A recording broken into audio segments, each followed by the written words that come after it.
Good morning, wonderful world of YouTube. This is me, Captain Malice, alongside the ever problematic, very cherry. Well, that's a good start. We're starting early. We're starting early. Thanks, announcing husband, for that. We're here at 9 a.m. UK time, 10 a.m. French time for Lincolnshire Rolling Thunders Thunder Ducks versus the Panam squads.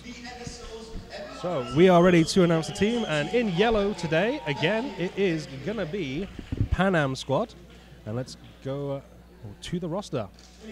And it is 009, Colonel Ara King, 1005, John Shea, 112, Booyah, 13, Lucky B, Good work. 1984, Unicorny, 205, Charisse, 22, Charlie Compmaster, 66, Lapif, 68, Wheelie, 8, Bad Mojo, 80, Kosakana, and 981, Maelstrom. So close to getting them all right first time. Nearly got a full house. And we are over to the Lincolnshire Rolling Thunder Ducks, the team which I feel really close to. I've announced them so many times now. So we've got 007 Tomahawk, 13 Finickety, 17 is Benno, 199 is Dapper Fox, 21 Toots, 247 Little Joker, number 3 Sully, 5 Saint, 55 Holy Schmidt, number 6 Broaders, 661 is Ned, number 8 is Gazabide, 810 Fenno, 853 Dorney, and we have 60 Geriatric on my sheet. We're not 100% sure if he's playing,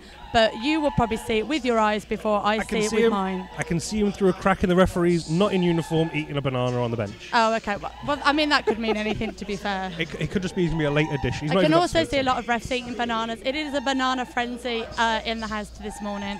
If you are at home having a banana frenzy, why not tweet us at #BananaFrenzy MEQ. Let us know what bananas are going down this morning.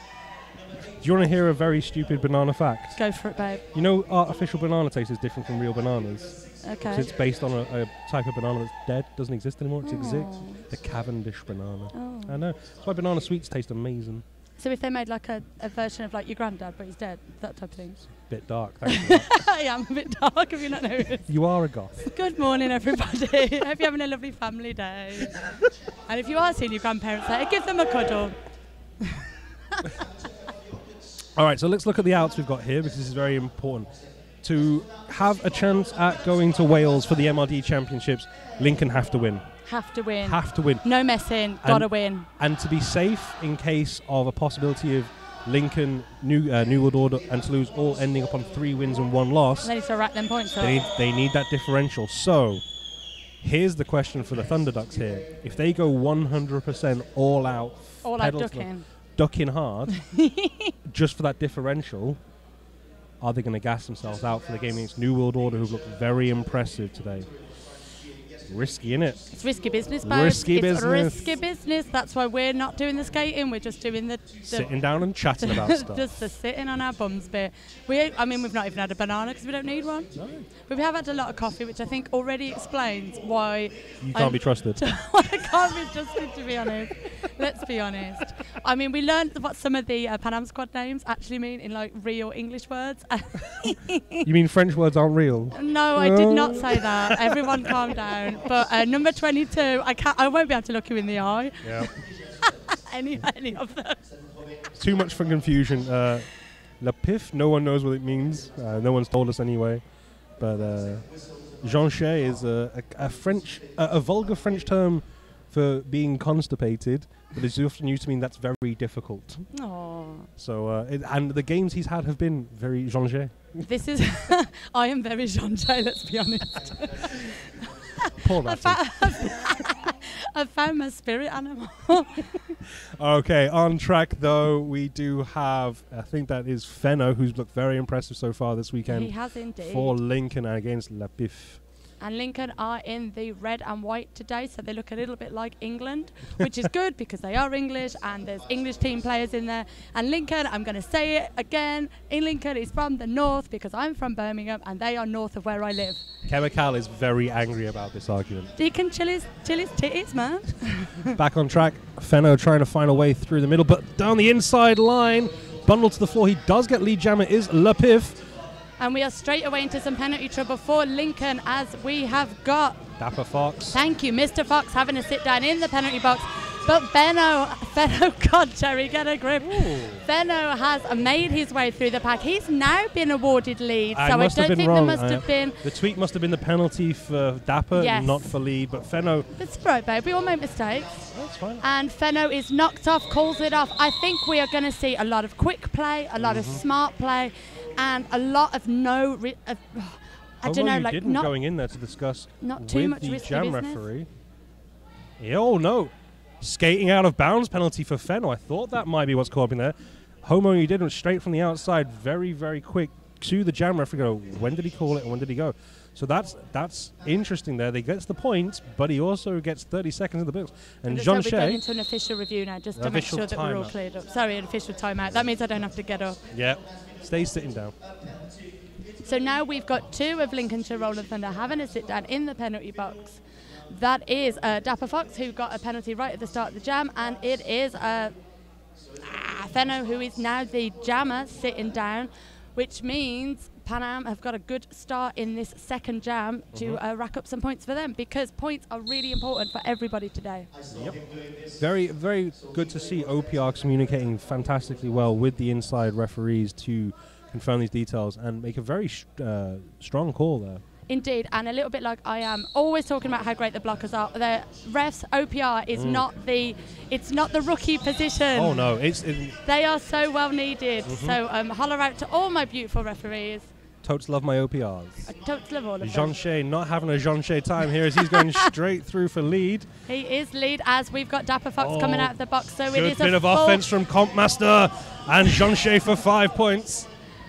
And Lincoln have got a full complement of blockers, but they're yet to have a jammer come out of the box as Jean Shea is coming up for his next scoring pass. Yeah, Lucky B in the offense position. A cube wall here from Lincoln. Lucky B on the inside, trying to pull some infants on Tomahawk. But Fenno is out of the box, and he's coming up against a little bit of trouble at the back with this strong-looking Panam wall.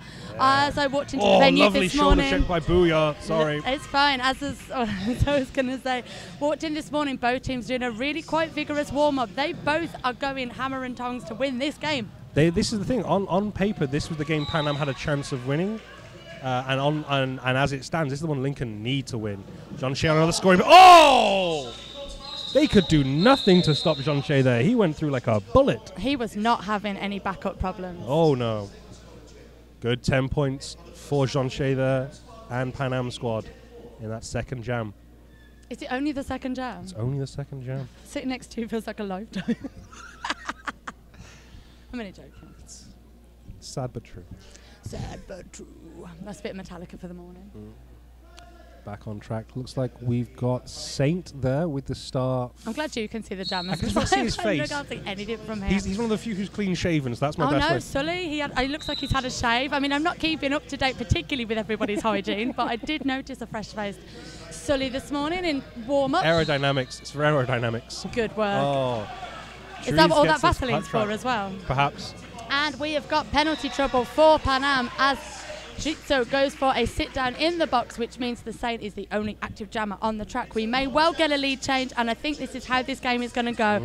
One up, one down. Let's see what's going to happen. Beautiful sweep there from Lincoln as Saint has just got one more of Panam to get past. Well, that's interesting, actually. The Sully blocked Corsicana in front of the Saint and knocked the Saint down. But Corsicana went out of bounds. It was all fine. It's all fine. Maelstrom now returning to track, as you'll see here. Looks like Lincoln not going for the GOAT option. And we have got the Panam jammer coming out of the box, but he does not have the star on, so do not be fooled. Oh, lovely. Corsicana and Colonel King there working well to knock Saint off on the inside line. This is some beautiful blocking by both packs. We've said it once, we'll say it again. Both teams really do need this win, and both teams are going to do their damnedest to make sure the win is in their rucksack. Yeah. Number 8 there, Bad Mojo, doing some lovely work on the Saint on the outside and straightway dropping into an offensive blocking position, moving away. But it is Chorizo who gets through the pack, but it looks like no lead was called for him. Lead is the Saint. He calls it off, but let's have a look and see what that has done to the scores. That is 12 plays 10, and it was a forearms penalty issue to Tomahawk at the death there, your favourite pink legging skater. Oh, bless him. I feel like I'm like, I don't know, like cyberbullying him or something. I did speak to him yesterday and I was like, I'm really sorry. Said such mean things about you on the feed. I know. His girlfriend agreed with me though, so that's fine. As long as I'm in with the sisters, then that's fine. The poor boy though, he did get a handful of ice put down his leggings after the last game. He should be so lucky, it's so freaking hot. Ice me, baby, ice me. Wheelie running the inside line, popped off to the inside bile. A little joker, he's got to recycle. And it is Broaders for Lincolnshire Rolling Thunder, who is trying to get through the pack, but both jammers are really coming up against such a strong wall of blockers. Yeah, Wheelie runs the outside, can't get through, slips, header 2 up. And it is a track cut call to Wheelie there. Such a close call for him there. This means Broaders is your only active jammer on the pack as another one of Panam goes for a sit-down. Yeah, can't master for a forearms. This could be the jam that Lincolnshire Rolling Thunder really need to get some more points in their kit bag. This is it. It's all going to be now just gently trying to extend the lead here. Lovely little pop there by Lucky B. Interesting little like semi gambol. Yeah. We've learnt what gambols are now, haven't we? We've learnt what gambols are. Colloquial term for a roly-poly. Colloquial term for a roly-poly. In linguistics with Very Cherry. And Broaders is through for some points this time. 5 in the sky for him. As we see 17 plays 10 on the scoreboard as Panam come into more penalty trouble with the blocker having a sit down. Yeah, Unicorny getting, I think it was a multiplayer and then an insubordination. Oh, so he's going to have an old school 1 minute. He is, but he also went and sat down and told the NSO that he has 2. I thought that was very honest, personally. Maybe he's bragging about it, the weirdo. I got 2, yo. Some lovely offense there from Tomahawk, but it's not needed as Broaders is like, do you know what, I'll do it myself. I can take Booyah down. But he can't because Tomahawk has to come in. So Tomahawk takes a second and clears the path, and leaving Booyah as the only player there. Comp Master's being goated, but Booyah's on the run back. Booyah, the captain, leading from the front. Deadly Nedley comes in and falls in front of him. When you watch this at home, sorry, Ned. The penalty box is a little bit yellow, black and yellow, as Panam had taken up all the seats at the moment, and it looks like we are having a timeout to Panam. So let's read some sponsor things. I'll go first then, and then we'll end up you after the French one. So, Sucker Punch Skate Shop is the largest Derby owned and operated store in Europe, operating online and actually having a physical store. Heavily involved in the European Derby community. Derby on a number of levels. We are the best known. Oh, Terry, none of that makes sense. We are the best. No, Terry, that doesn't say that. We are best known for our reliable service, honest advice, and competitive prices, as well as our top quality products and a wide range of products. Right. I honestly have been to school and I've got at least a D in English. I don't know why I can't read this out. Would you like some help with that one? Which one No, is no. it sucker punch? No, it's fine. Right. It's fine. I've got to learn by myself. Okay. I've got to do it. I mean, you are from Birmingham. Shh, I'm from Solihull. Really? Yes. Shout out to all my Birmingham and Solihull brothers and sisters. Thank you for all your comments and love yesterday. It was so lovely hearing from you all. I've seen you all having pizza parties, watching the feed, going, oh my God, we've got to admit that we know that woman. So hello, my lovely friends. Or people that I know. I don't know if you want to call yourself my friends. People who don't hate me. People who just about tolerate me twice a week. People I haven't offended yet whilst announcing. I don't think there's many of those It's left, not babe. just Even my slim mom's upset with you. It's fine. I'd say some mean things. My mum says hello. And it is Finickety who is through for lead jammer. He is your active and only jammer on the track at the moment. Finickety, as we said yesterday, looked like he was subbed in, but he is doing a sterling work in his own right as an amazing player. Good on you, son. Finickety had a really good game the second game against Tyne really did. and Colonel Amaking showing down why he's the powerhouse. Recent actual move from the B team to the A team is Colonel Amaking. You would not know it to watch him on track. Not at all. What is quite interesting is we have not seen Sully jamming yet, but he has almost been on every jam as either the pivot or one of the blockers. Is this the tactical move you were talking about earlier about saving players for the tough NWO game? Potentially. It also could be that Sully is a blocker. Right. I've always said that ex-jammers are the most vicious blockers. Are you talking about Mr. Frio? Yeah, Fiora is definitely a great example of this, as is Scooby Zoom and Omar Gerd for New World Order, both ex-jammers. And they've got the physicality and the agility to match jammers for position, so it can be very problematic. Sully doing very well here as a blocker. Fiora obviously doing an excellent work yesterday and probably going to do so today. Indeed, with his little red shorts that are not the little red shorts that are sponsoring this afternoon's game. Yeah. He's gone rogue, he's got his own red shorts. Well, Statman, of course, is very impressed because they're the kind of red trousers, as he calls them, pants, which American footballers wear. Is there any sport Statman is not excited by? He even enjoys cricket. What? I don't like cricket, and I don't love it either. I was about to say, the 10cc I'm not going jacket. into that song at all. But what I am going into is the fact that Panam are starting this jam with that Sans jammer, which means Fenno is the only active jammer on the track. His lead jammer. What a real lovely wall got to do about it as he comes up for the scoring pass. The experience of Lincoln starting to show here is to control the pack a lot more. They're using their players in really good positions. Nobody's going into the wrong place. They're making walls. They're not expending energy where they shouldn't be. They're actually a really great team to watch. Wheelie's picked up 3 in quick succession here, and I think he should have star passed there to Booyah, but he did not, even though Booyah was right there. Lucky B trying to help him out. Booyah is coming back into the position, but it looks like Lincoln have clocked onto the hole. Get the pivot out the way. Yep. Direction of gameplay penalty on Charlie Compmaster. He's not the master of the gameplay in this instance. No, again, a lot of penalties coming here for Panam. That timeout doing nothing for them. And Fenno is coming round the track again for some more points. The lead that Lincolnshire Rolling Thunder have got has now been increased. Significantly, babe. With 10 minutes of this game gone down, they are 43 plays 10 with showing no signs of slowing down. Oh, and we've got a wheelie in the crowd. Everyone take a drink if a roller boy lands in your lap. Yeah. Penalty box finally starts to fill up for Lincoln there, and Wheelie can get through.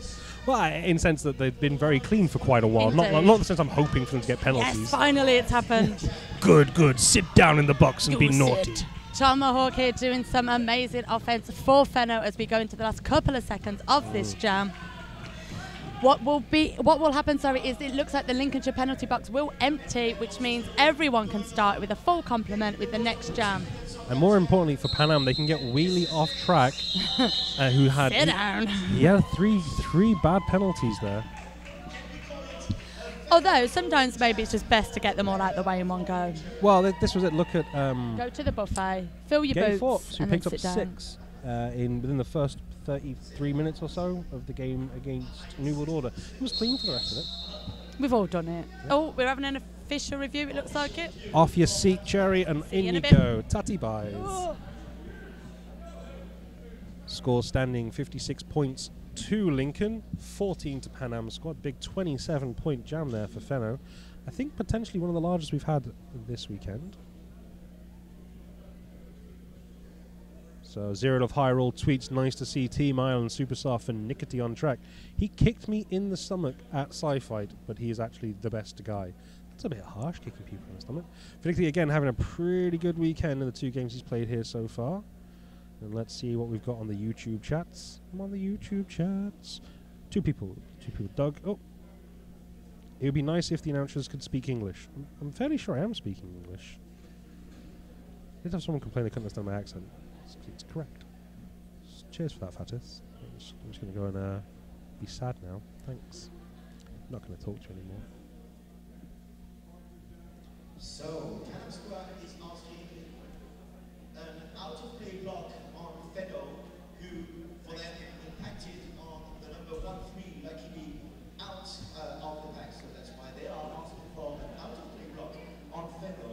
Okay. Referees are discussing about it and going to get their verdict in 2 seconds. Sorry, just listening to Shut the Fred Up detail the content of the request. They're basically looking for an out-of-play block on Fenno against Lucky B. So let's see how that goes. Smacklemore on the YouTubes telling me it's my version of English. You're Scottish, mate, and you mostly mumble. I speak correctly. That's the difference. Queen's English, mate. Queen's English. You know how that works. Now I'm not happy or welcome in Scotland. Yes. I'm offending everyone this weekend.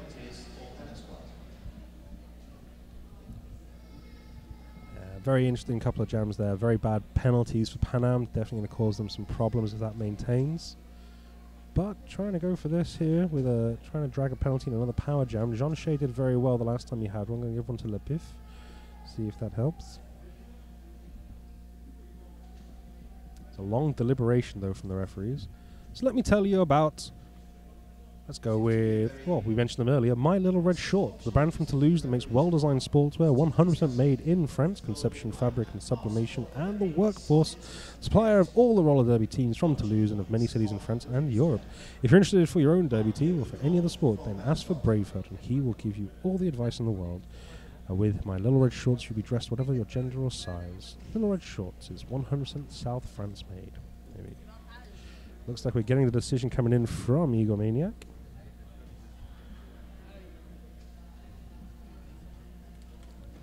Gonna wait for Cherry to come back. Hey, still welcome in Scotland.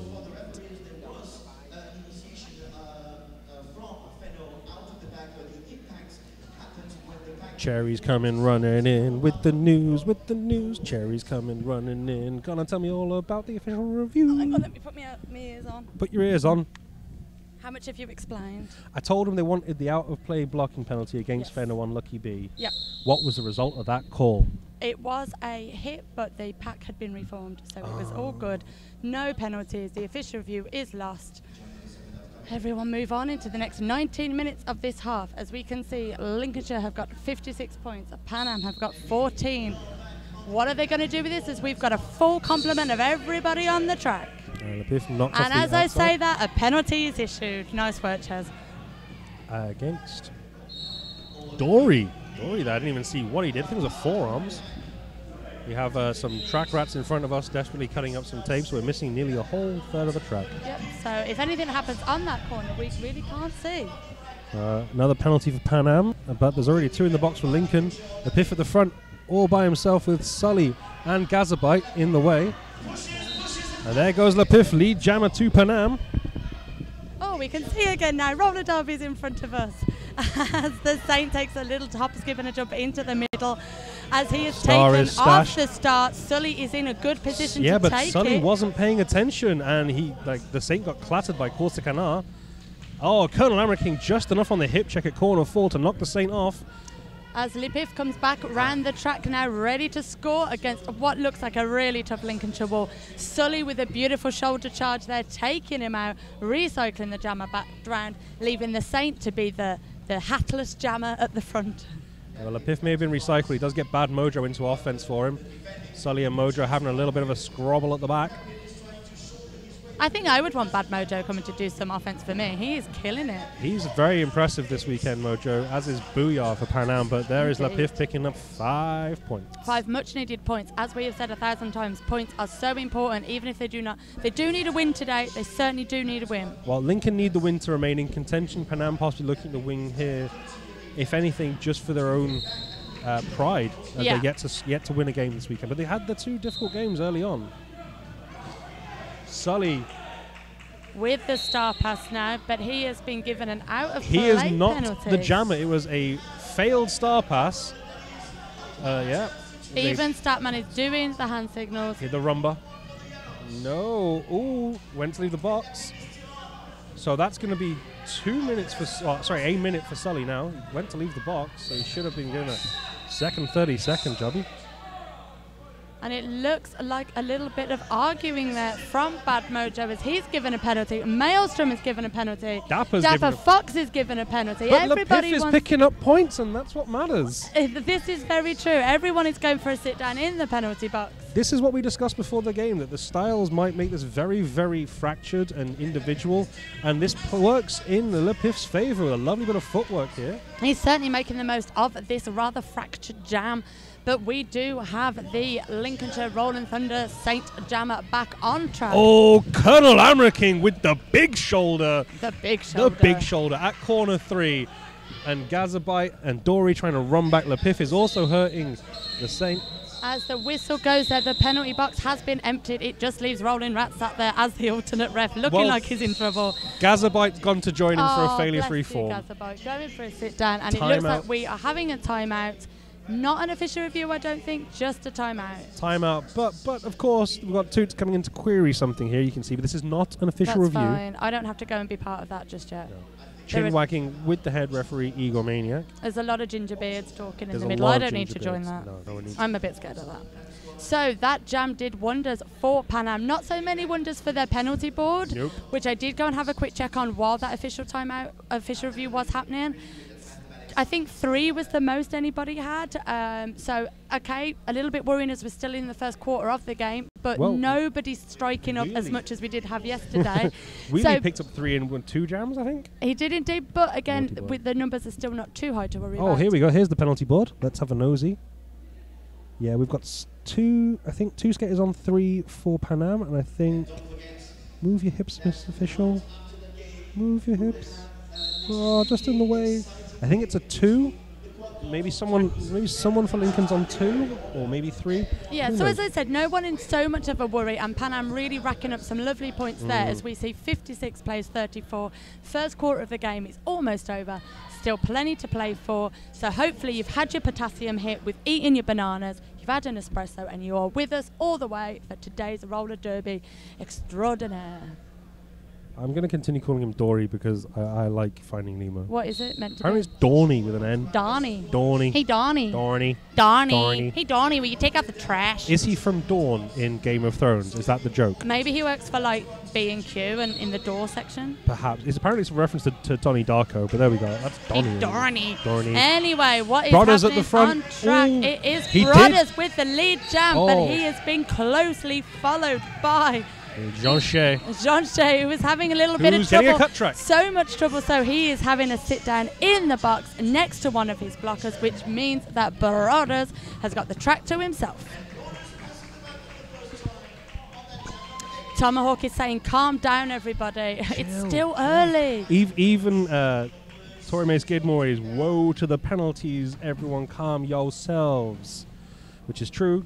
Lovely offense there from the calm master himself, Tomahawk, as Brothers is trying to make his way through the pack, and he calls it off. Yes, he does. Jean Shea standing in the bin. He's been iced. 3 points picked up on that last pass by Brothers. He's signalling a 2 to the penalty box. I'm hoping that just means he's got maybe 2 seconds left rather than 2 penalties. Well, he wouldn't be stood up if he had 2 penalties. Shut up, Terry. You don't know anything. You're married to a ref. You should have learned the rules at least. I don't learn the rules through osmosis while we sleep. He doesn't know facts about things I know. What a gambol is and stuff. He doesn't know what a gambol is because we're both from Birmingham. And we like to gamble together. Who wouldn't? Finicky with the star at corner 1, 4 blockers in front of him, 3 blockers in front of him. Just 2 blockers from Panam to get past, and lead jammer is awarded to Finicky. He is surely doing a brilliant job this afternoon, as he was yesterday. Oh, Jean-Shea, though, round the outside. Through round the outside. It's interesting considering that apparently this is Brodder's first tournament. Is doing it? very well. Oh! Massive hit there from Jean-Shea as he takes off and almost lands into Sully, but no penalties have been Sully offered. did step into his established trajectory and then engaged him, which means official But we are having an official review. They're going to call for it. They're going to call for it. I know it's going to be. They're going to want the penalty. We know it. You know it at home. Toot straight in there. Let's have a chin wag about this. Shouldn't that be a penalty? It's rate a penalty, that is.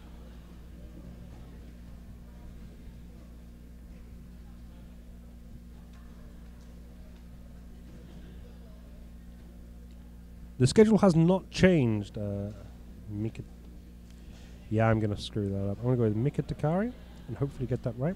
The schedule has not changed. It might just be a typo. I do apologise. But yeah, Brodder's a little bit penalty heavy, Tony. I do agree. But he's got a lot of potential. Finicky, though, is the one who's really impressed me today. Not playing in the first game. Don't know if that was tactical, maybe resting him, or maybe something was, wanted to play someone else. But I think he's looked very impressive these past 2 games and potentially could be key for the Thunderducks against New World Order. Fenno, though, I feel has possibly been the most successful of the Thunderduck jammers. Consistency has been very important for Fenno. So actually what happened, the official review went very quick. Lincolnshire was asking for a penalty on the yellow channel just after the full whistle, but Lay down the law, Cherry. What just happened? Okay, so as we was talking about there, the yellow jammer did take off flight as the full whistle had already happened and into Sully's trajectory, as you said. But the refs had already discussed it before the official review was called, so we didn't need to do the talk about it, move away. So they were straight in with that no impact had happened and therefore no impact on the game. Okay. Lincoln have lost their official review, which is a bit of a shame, especially as when the refs had already talked about it. But that's the way the game goes, kids. And what is very nice for Lincoln is coming out of that negative official review is Fenno getting through and becoming lead jammer, giving them a little bit of a kick that they probably need. Yeah, I think Toots was coming into query if it was being discussed already, and then the official review was called by the bench. Yeah, so I think that might have been a bit of miscommunication. 4-arms penalty issued to Lucky B. it certainly is interesting being able to go in the middle while these official reviews are happening. If you've never been a captain or an alternate, you wouldn't particularly know what goes on.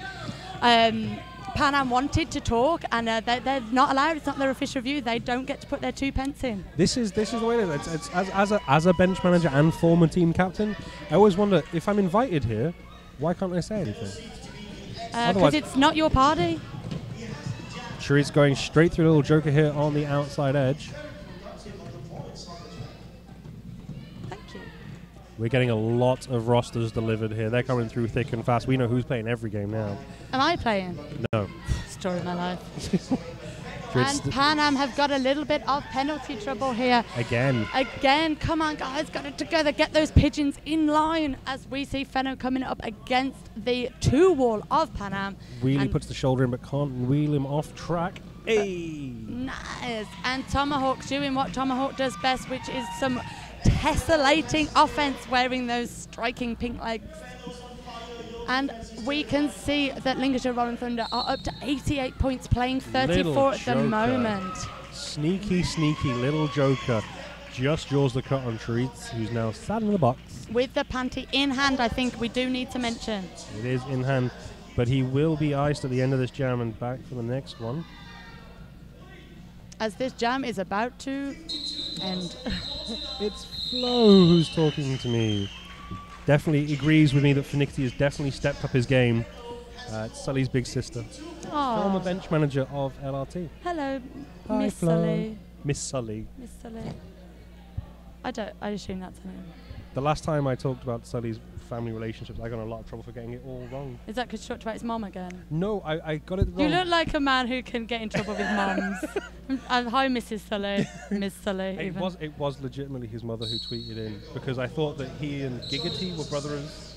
It's actually brother and sister. No, but Giggity is dating Flo. Sully's mom. No. Yeah, I know. Yeah, we know what we're talking about. Totes. If we should write a Heat magazine for roller derby. Oh my God, who is with who? You'll never guess. Clickbait, clickbait, clickbait. Maelstrom. Beautiful footwork there from the Saint. That balance from the Saint, amazing. And Bad Mojo is given a low block on the Saint as Saint is issued lead jab. I feel that's a little bit harsh on Mojo. He was fully tucked in, falling as small as he could. Let's forget about that. Yeah, Look at the penalty box. In the bin. Panam And the bin is full of black out. and yellow once more. They do indeed need to sort this out. Homicidal says super proud of Fen. Also, Joker's doing some amazing blocking this weekend. Never underestimate the small uns. And never underestimate anybody in roller derby. Seriously. As Lincolnshire are slapping that century. With 20 minutes in, picking up 103 points. Very impressive from the Thunder Ducks here. This is the start that they definitely needed today. They needed to show their dominance on this game. The tall ones, the small ones, all the middle people, they are doing a really great job. And if I was a member of Lincoln, or any of their teammates or families, I'd be dead proud of them as well. So keep tweeting us in, because it's lovely to hear from you. Yeah, even if we do keep messing up your family patterns. Unicorny and Wheelie now both on 4 penalties. This is not what Panam will be after, because this is risky business. As was that cut, but well done on Broaders. He cut the apex and he's recycled himself all the way to the back, because he don't want to be sitting down in that bin. There's Bad Mojo, those wheeling brothers off on the outside. And Booyah, doing that Booyah does best, and that is hip-checking people off the track. Charisse needs to stay in bounds upright and survive. Illegal. But no, Joker and Little Tomahawk. Joker again. Well, as I said before, Joker, former jammer, doing a great job here blocking now. Indeed. Cut track. But it is a cut track for the actual blocker, for the actual jammer. Sorry. I'm thinking of all the crossover jammer blocker people now. Beautiful work there from Sully, the pivot in the striking red leggings. But he is given an out of play. But I don't know, was it worth it? Charisse gets the no pass, no penalty. No lead. So this jam will go for the full 2 minutes, of which there are 52 seconds left. Lincolnshire have their pivot and their jammer sat down in the box. So it's up to the beautiful work of, it looks like Fenno, Tomahawk and Little Joker to hold off Charisse, as he's literally been dragged around the track by Booyah. He needs to get off track legally at the end of this jam. That's got to be his game here. Brothers back on track. Got 3, braced 3, strong tripod from Panam now. That is a strong wall. He could do with some Tomahawk offense. No. Here comes Sully. You can see him. He's like a cruise missile. Look at this. Look, he's aimed. Offense. Oh, look at those eyes. He was focused. He's got his mother's eyes. And they are focused. Hello, Mrs. Sully. And a beautiful barge off the track there from Ned, from Tomahawk. Poor Chorizo is getting a bashing. He's going to go sit at his bench.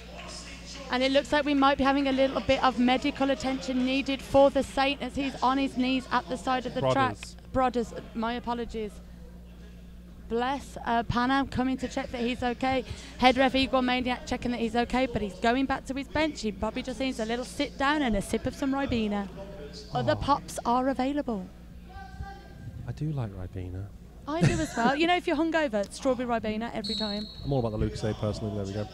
Back on track, it is Finickety back here in the middle of an awkward 2-wall, but Gazabite with the offense peels off Maelstrom. Finickety here with a chance to rack up some points. I think Finickety is a little bit like the darling of Lincolnshire this weekend. He's really stepped up. He's dark horsed it. He didn't come in for the first game, came in the second, had a good strong game. Now here he's racking up points. I mean, let's be honest, all the Lincoln Jammers are having a great game here. They really are. And straight round the outside for Finickety. Beautiful work there from the blockers. pinning Panam to the inside, allowing for Nicotine to have that free ride around the outside. I mean, admittedly, it was only 2 blockers on track there, but they're doing the work to keep that. Oh, Colonel Amraking at the front, smashing into the side of Gazabite, and Fief gets a cut. And it is penalty trouble once more for Panam, as that is Le Pif taking a sit down on the start chair. This is not what Panam need at all. Inexperience, I feel, here, hurting Panam quite badly. But what Lincolnshire need to do is to make sure that they are getting the control back that they had at the start of the game, because the game at the moment, with 5 minutes to go in this first half, is well in their favour. The stats are going to be in their favour. They just need to keep their minds on the game. Now we've got to ask the other question. Now they are doing well, do they take the foot off the gas thinking about New World Order? The differential still matters, but this is what? 70-something points? I can't brain quite now. It's too early still. Well, they've got 5 minutes left of this period, so perhaps not. Maybe take the foot off in the second half? Maybe do the reverse of what a lot of teams do, where they come out full force in the second half. Maybe come out on your second bench jammers, or however you want to word it. Then some lovely jamming here from Fenno, as he is literally just gliding his way around the track. The other element there is thinking about that. Do you want to run that risk of tiring out your other players? It's tactics here going into this, with it being tournament play, round robin style. Indeed. Very interesting. Apparently, Sully was taking off the jamming rotation because he shaved. Well, punishment. That's what happened to me. Well, yeah, obviously. We've got some weird rules at CTR, and that is definitely one of them. Oh! Booyah's out of play, and he lets him go. My fellow announcer loses 10 house points because he used Lucky B's real name. That's the swear. Wow, wow, says me. That's you and Fred now who've done the naughty swears. I think I'm still winning. Yeah, probably a bit. God bless it. Le Pif taking a much slower approach here around corner 1. And I think it's definitely worth a mention that everybody's on the track at the moment. For a change. For a change, kids. For a change. But Fenno is using those long, strong legs to get through. But Le Pif is the jammer at the front. A little tush on tush there from Little Joker, but it wasn't enough, and Le Pif is through for some much. I was going to say some much needed points for Panam, but it is a potato in the sky. That means 0. That does mean 0. Thanks. I can count. Honest. 92-point differential in favour of the Thunder Ducks with 3 minutes and change on the box. Do they rest? Do they go for the big differential? I mean, you've got to look at the differentials that New World Order and Toulouse have in their favour. 270-something points and 300-something points. It's all about depth in your bench, isn't it? You don't. I mean, we all know injuries, travel, etc. Yep. But you do not come to a tournament with the bare minimum. And Lincolnshire, looking at their rosters, surely haven't. They may well 15. Have a couple of players that they can bring out for one game and not another. For Nicotine, a great example of that. Perhaps not chosen for the first game, because he's fresh legs for the second and third game. Clever bench managing. Or captains and C-ness, whoever's in charge. And Panam up against more penalty trouble as Jean Shi is backed up in the penalty box with his pivot, which means that the Saint for Lincolnshire Rolling Thunder is your only active jammer on the track, as Gazabite does some kind of war cry of offence. I think he was trying to fake the offence before they actually went out, but very importantly, if you look at the Lincoln players here, they're smiling now. I would be smiling if I was nearly 100 points ahead at almost half-time. I'd smile anyway because I love roller derby. Of course. Not really. But they're really happy with what they're playing. They're playing very well here, very confidently. They really and if they carry that confidence into the New World Order games, it's the tournament play that sort of matters here. And we have got a star pass to Gazabite. The old war cry worked. Maybe he was really shouting star pass, but in some kind of like northern way. Northern. There, said it again. Because if I got in my car, I'd go north. When I come to visit everyone in Lincoln. He could come round, he's welcome for a cup of tea any time. And we'll do gambols in the living room, if you want. And there are bodies hitting the floor as Jean-Chi is out of the penalty box, taking his hat off, maybe as some kind of avoidance tactic. But he is back round with the hat on as Gazabite is through the pack once more, but calls off the jam. He got 1 point in before he went to the bin, and then went through the pack there without the penalty. He's got no more extra points. Oh, rookie error. Maybe it got him through. He gets the. It did get him through, and it got him back to the bench. So That's the safety. you decide, kids. You decide. As we go into this last minute of this first period of the first game of today, hopefully everybody at home is still with us, having a lovely time. You've had a brunch, maybe some waffles because it's the weekend and you're allowed to cheat on your macros. Yeah. And we are going to see who will be the last lead jammer of this half. Is it going to be Brothers? Yes, it is. Brothers. A multiplayer penalty was issued to someone and no one's gone. Oh, there he is. There he is. Your mate, Charlie Commaster. Unicorny there at the back with Lucky B, and can't see who that last blocker is. He's in the mix. Oh, it's Booyah. Brothers through for points. 5 more points. So it looks like Lincolnshire Rolling Thunders will finish this half with the 1.5 century mark, while Panam are still to get past that 50 with only 40 on the board. I think Panam need to try and really tactically shift in the second half. They really do. Why don't you go and have a chat with them?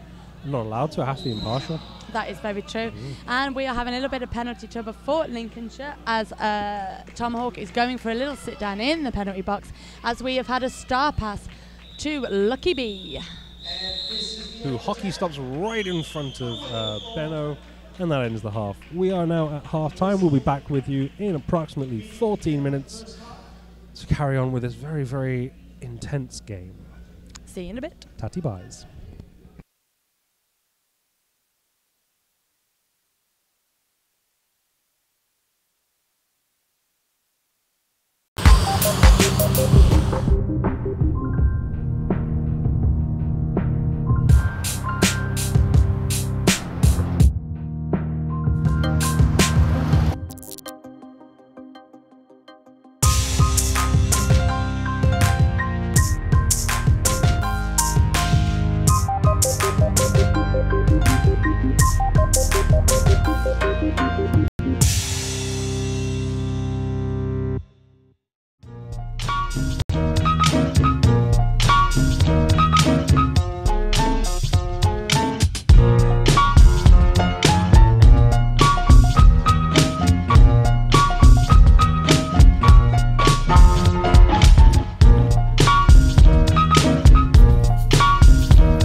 Hi, so we are back for the second half of this exciting game of Lincolnshire Rolling Thunder Ducks versus Panam squad.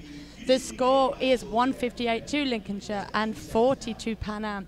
We are starting this game with 2 blockers in the penalty box, 1 apiece per game. We've got Tomahawk for Lincolnshire, and we have got Booyah for Panam. Now, we did talk about at the end of that last half, will Panam be switching anything up? Because let's be honest, things have not been going in their favour so well. Will Lincolnshire be doing anything different to preserve energy, as they've got a big game this afternoon? They have a big, but they've also got 2 to rest between, which is very important. However, we were just talking to Little Joker from Lincoln, and he was saying he just wants to get back out on track. So maybe the gap isn't so great. I mean, it's a bit of a personal preference thing, so we shall see. We have got Finnicity jamming for Lincolnshire Rolling Thunder, but he has been sent to the penalty box. For a low block. This might be the kick of confidence that Panam need to really show some dominance in this second half. Piff needs to pick up a big jam here. He's still got 3 strong blocks in front of him, and Tomahawk's coming screaming around the back Oh to my join. God, I am scared, and I am not even on track. And Piff nearly taking out Wonder Zebra on the outside, I believe. I think he just wanted to sit down next to that guy in the double grey denim outfit. Smooth. Those of you watching at home, any theories about the options that are ahead for both teams, tweet us at #MEQ. Chat to us on the YouTube live chat functionality thing. And it's LePiff, who is lead jammer for Panam. As I said, much needed a kick of confidence for the Pigeons as they go into this second half. Both teams need the win. Booyah trying to hip check Finnicity out at the inside. Finnicity strong to the block. LePiff in calls. And it's 2 points to LePiff. 2 points.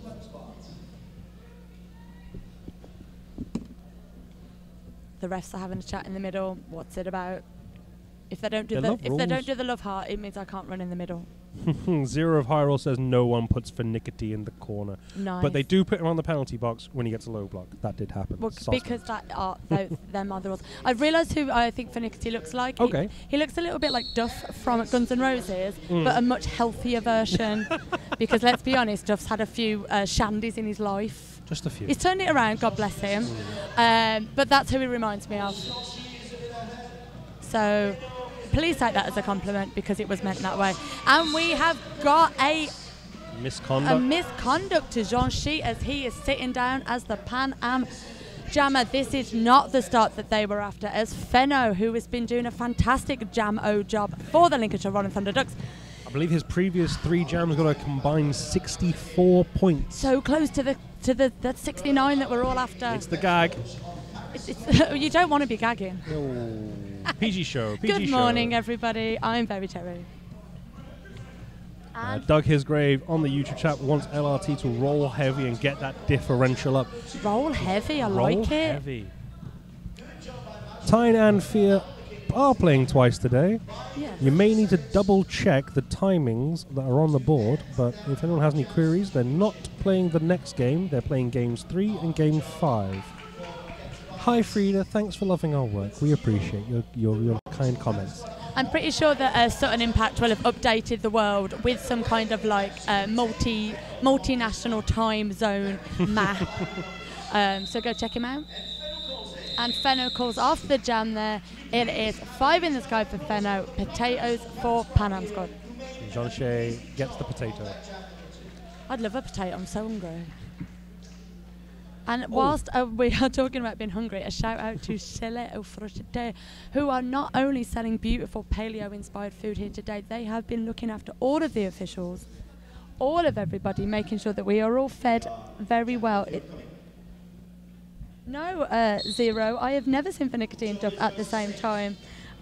Good to know that he's cleaned up the naughties and became a brilliant jammer. He was brilliant at the Olympic Park last week when I saw Guns N' Roses play. Lead jammer going to the Saint. I'm getting his autograph later. Go for it. Chorizo though out of the pack cleanly and not getting the snot beat out of him for a change. He's had a tough game, has Chorizo. Also having a tough game there was Unihorny, as Ned literally just sneezed and threw him off the track. Like, no effort was required there. Ned is a monster. A very lovely monster, off track. not so lovely on track. In-house announcer is trying to make a Roger Moore reference for Saint. Geez, even I wouldn't go to a weird tangent like that. For more, God help us when me and Fred are doing the feed later. It's just going to be the weirdest tangents in 2 different languages. And of course, you'll always hear Fred's lovely pronunciation of assist as assist. Assist? Which gets very confusing for a lot of people going, is he talking about their bottoms? Very, very interesting. Their bottoms? Their bottoms. Assist. Assist. Oh, ass. There it is. I'd just say ass. Yeah, it's because you're crass. That is very true. I mean, I've certainly been called worse. I'd also like to give forearms to Gazabite, sorry there. That's fine. I'd like to give a quick shout out to Ill Billy, who's like, could you shut up about Trent Reznor? No, because I love him. You shut up about sunglasses. Other apparel is available. Bad Mojo popping Brothers off on the outside. Sorry, I'm just talking over you because I'm so excited that Panam have finally got another lead jammer in La Pif. Yeah, that was again, but Bad Mojo getting the knockoff on Brothers. The knockoff. The knockoff. But some lovely blocking here from Sully, Dapper Fox, and Broders, I think that is. No, that's Dorney. Dorney. With an R. Dorney. And an Hey, N. Dorney. Not Dory. Not Dory. We're not finding him. No. Or his little fishy friend. Dorney remembers things, so he's definitely not Dory. Hey, it's a topical guy. And Little Piff. Little Piff, what are we talking about? Le Piff. Le Piff, not Little Piff. I mean, it is a little bit little. He's a little dude. Beautiful offense there from Panam as he is through the pack, passing the hips of everyone from Lincoln. Gets 9 points for his team. Much very importantly. Needed 9 points. Le Piff, not Little Piff. Thank you, Roy McKenzie, for the tiny URL, telling everyone where the full schedule and the summary of the point differential can be found. God bless them.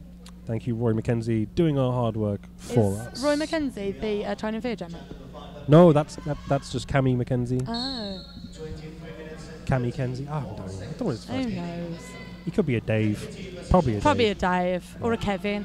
Let's not forget, I do like to do announcing with everyone's real names now for some bizarre reason. Just didn't draw the cut there, did Nedley on the straightaway as Finicky at the front again. Yes, Duff Gets McKagan. that lead jammer.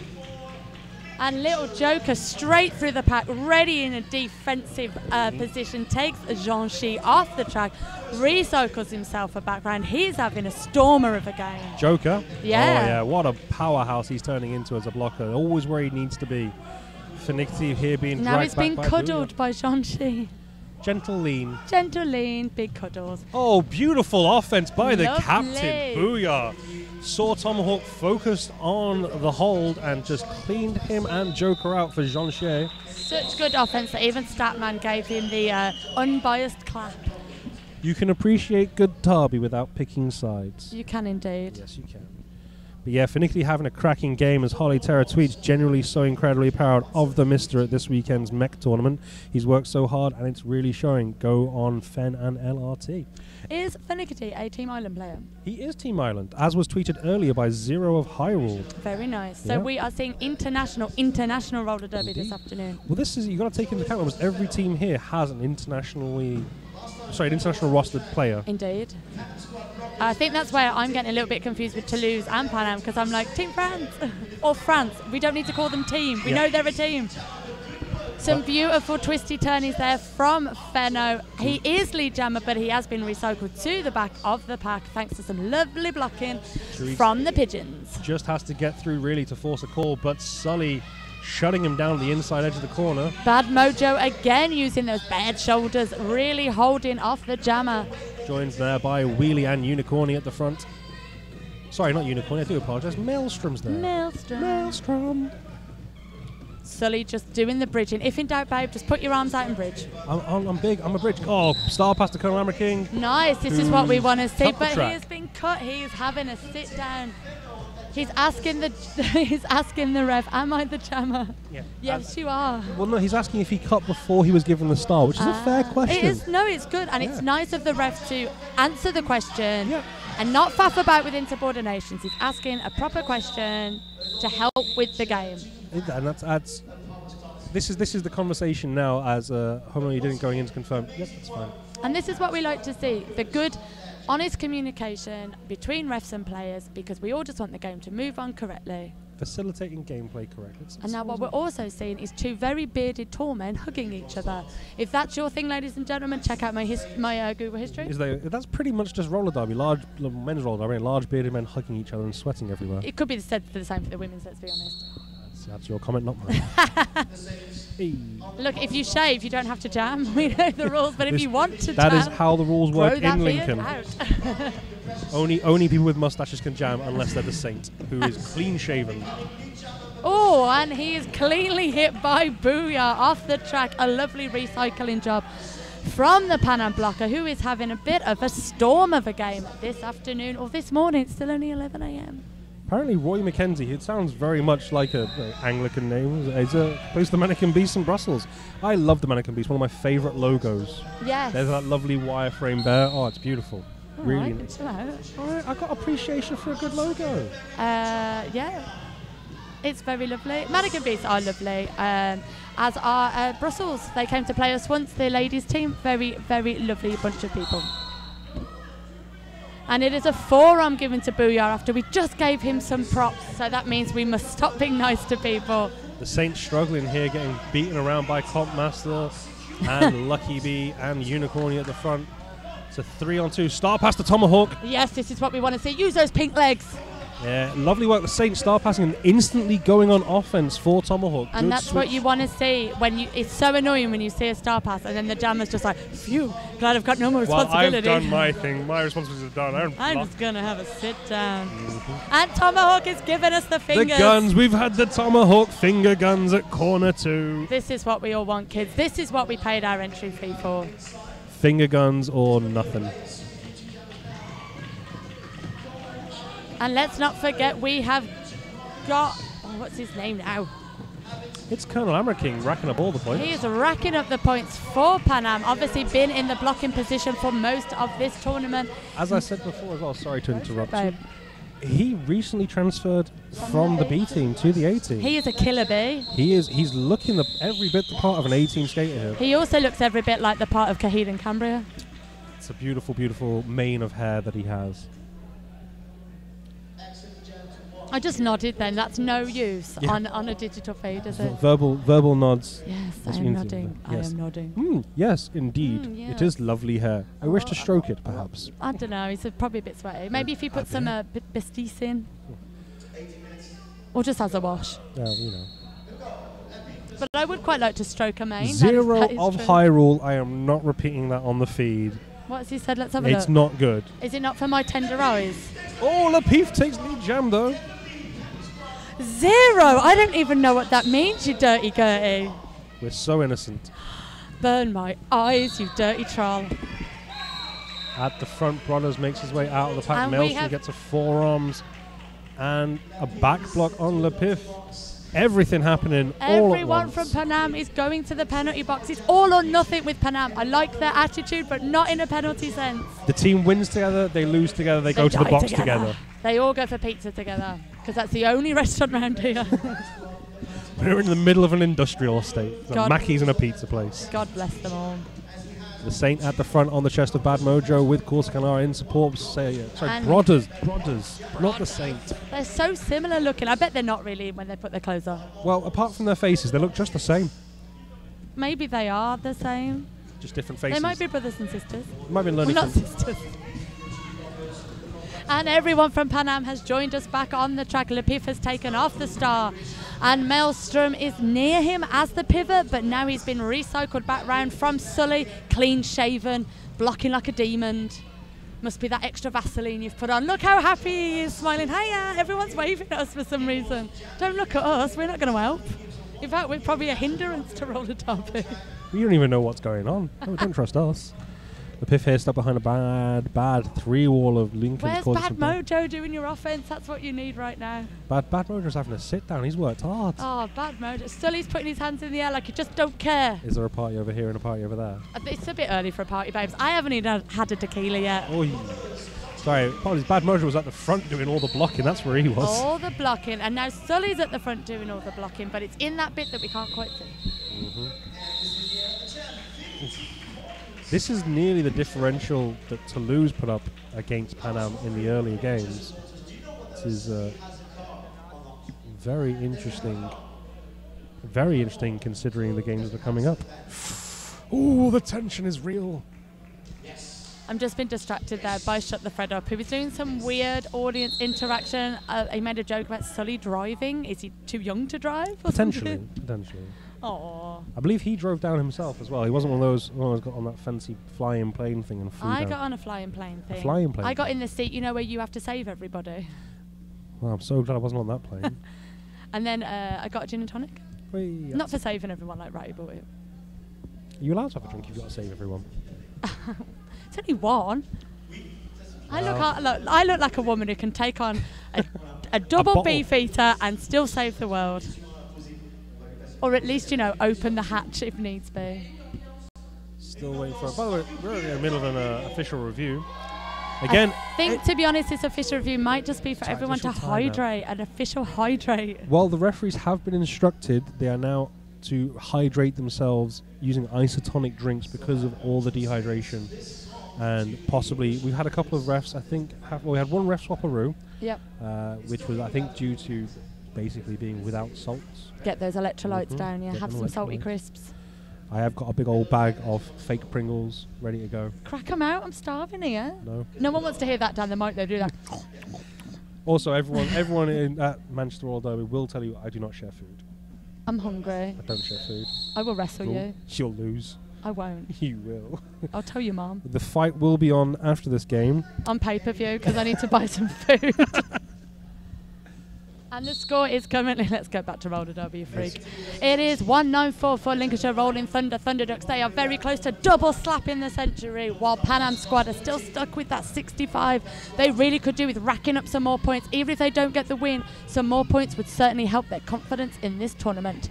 And it is Duff McKeegan who has got the lead jammer status. Oh, Jean Shea rides the hit from Joker, dropped his hits well there to take the impact from the smaller blocker. But Duff McKeegan is back round on the night train, hop skipping and a jumping, calling the jam off, but no points given as he was out of play. Yeah, he tried to do the apex jump, went straight into the shoulders of Booyah with no real impact, and then sort of landed. I think that's possibly the joy there, being a lighter, because Finity, smaller guy. I like how you're looking at me as if to say you don't know what that feels like. I'm looking at you because we're having a conversation now. Fat potatoes don't fly. Look at the size of me. I'm 17 stone. Give me your crisps. No, I don't share food. I'm 17 stone for a reason. But Finity is small, so obviously as he impacts in the air, there's no impact. Yeah. He's small, so he's not going to cause a huge amount of impact. That's safety. And to be fair, it's the same thing happened earlier with Sully. So one apiece really for the late call, no impact, jammy offense, impacty thing. Oh, Teresa knocks to the inside and recycles to the back, but so is Fenno. Fenno with 2-3 to beat. Mojo racing off the front there. Benno comes in with the offense. Benno helping out Fenno. Whee! And it does work as Fenno is lead jammer for Lincolnshire Rolling Thunders. Is he going to be the person who helps them sack the double century? Stop hitting me. Give me your crisps. No. Colonel King not happy with that penalty. Making his way back to the bin. He's looking at his bench, giving off some quite Macarena-style hand movements. Sit down or your time won't start. He's still drawing in his bench. This is the kind of time I tell the blockers, shut up, it ain't worth it. But Fenno picks up 5 points as Street's struggling to get past Gazabite, who shoves him off to the outside. So Lincolnshire are on the 199. They're very close to getting this double century. 199. And that's the jammer point, so they should get that one. And Fenno just has one member of Panam to get past, and one member of Panam get past. He does. One player we needed to shout for is Holy Schmidt here, who's done a lot of really quiet blocking. He really has. Yeah, doesn't do any of the big flashy stuff, but always where he needs to be. Oh, and some lovely footwork from Fenno there. He was a Rizzler's breath away from being out of bounds. Hey, Cherry, you missed out. They've got double slap century. Oh, why are you hitting me? I'm sorry. I was doing actual announcing there, and you're busy, and then Slapman gave me a weird look. Probably because you were hitting me. Probably thought I was dying. Well, I am very large.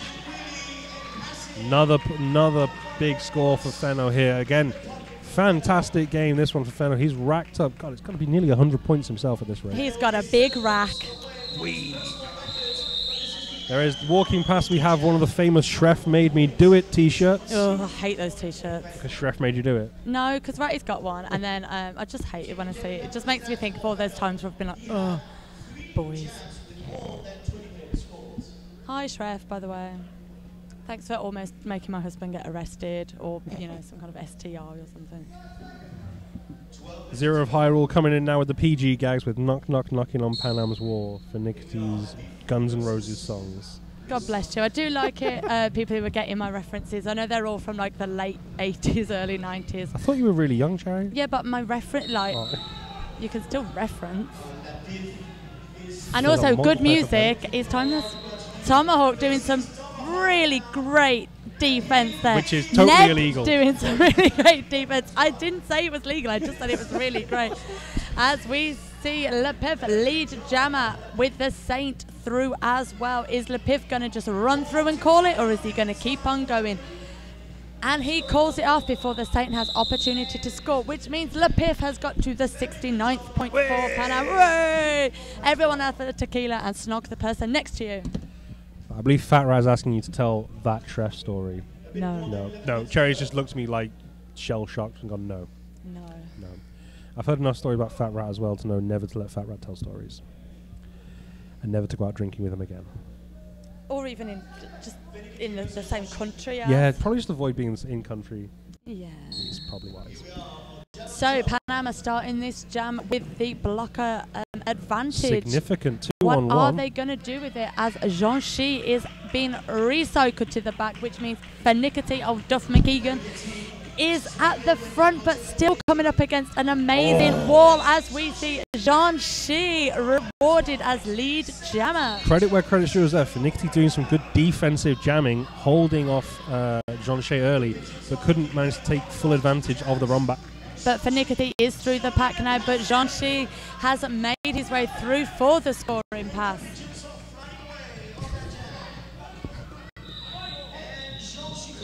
Fenickety's doing that thing where it's like, I got 1 point, I got 1 point. Another thing I'm fond of. I got 1 point, I got 1 point. That's the bench manager's call.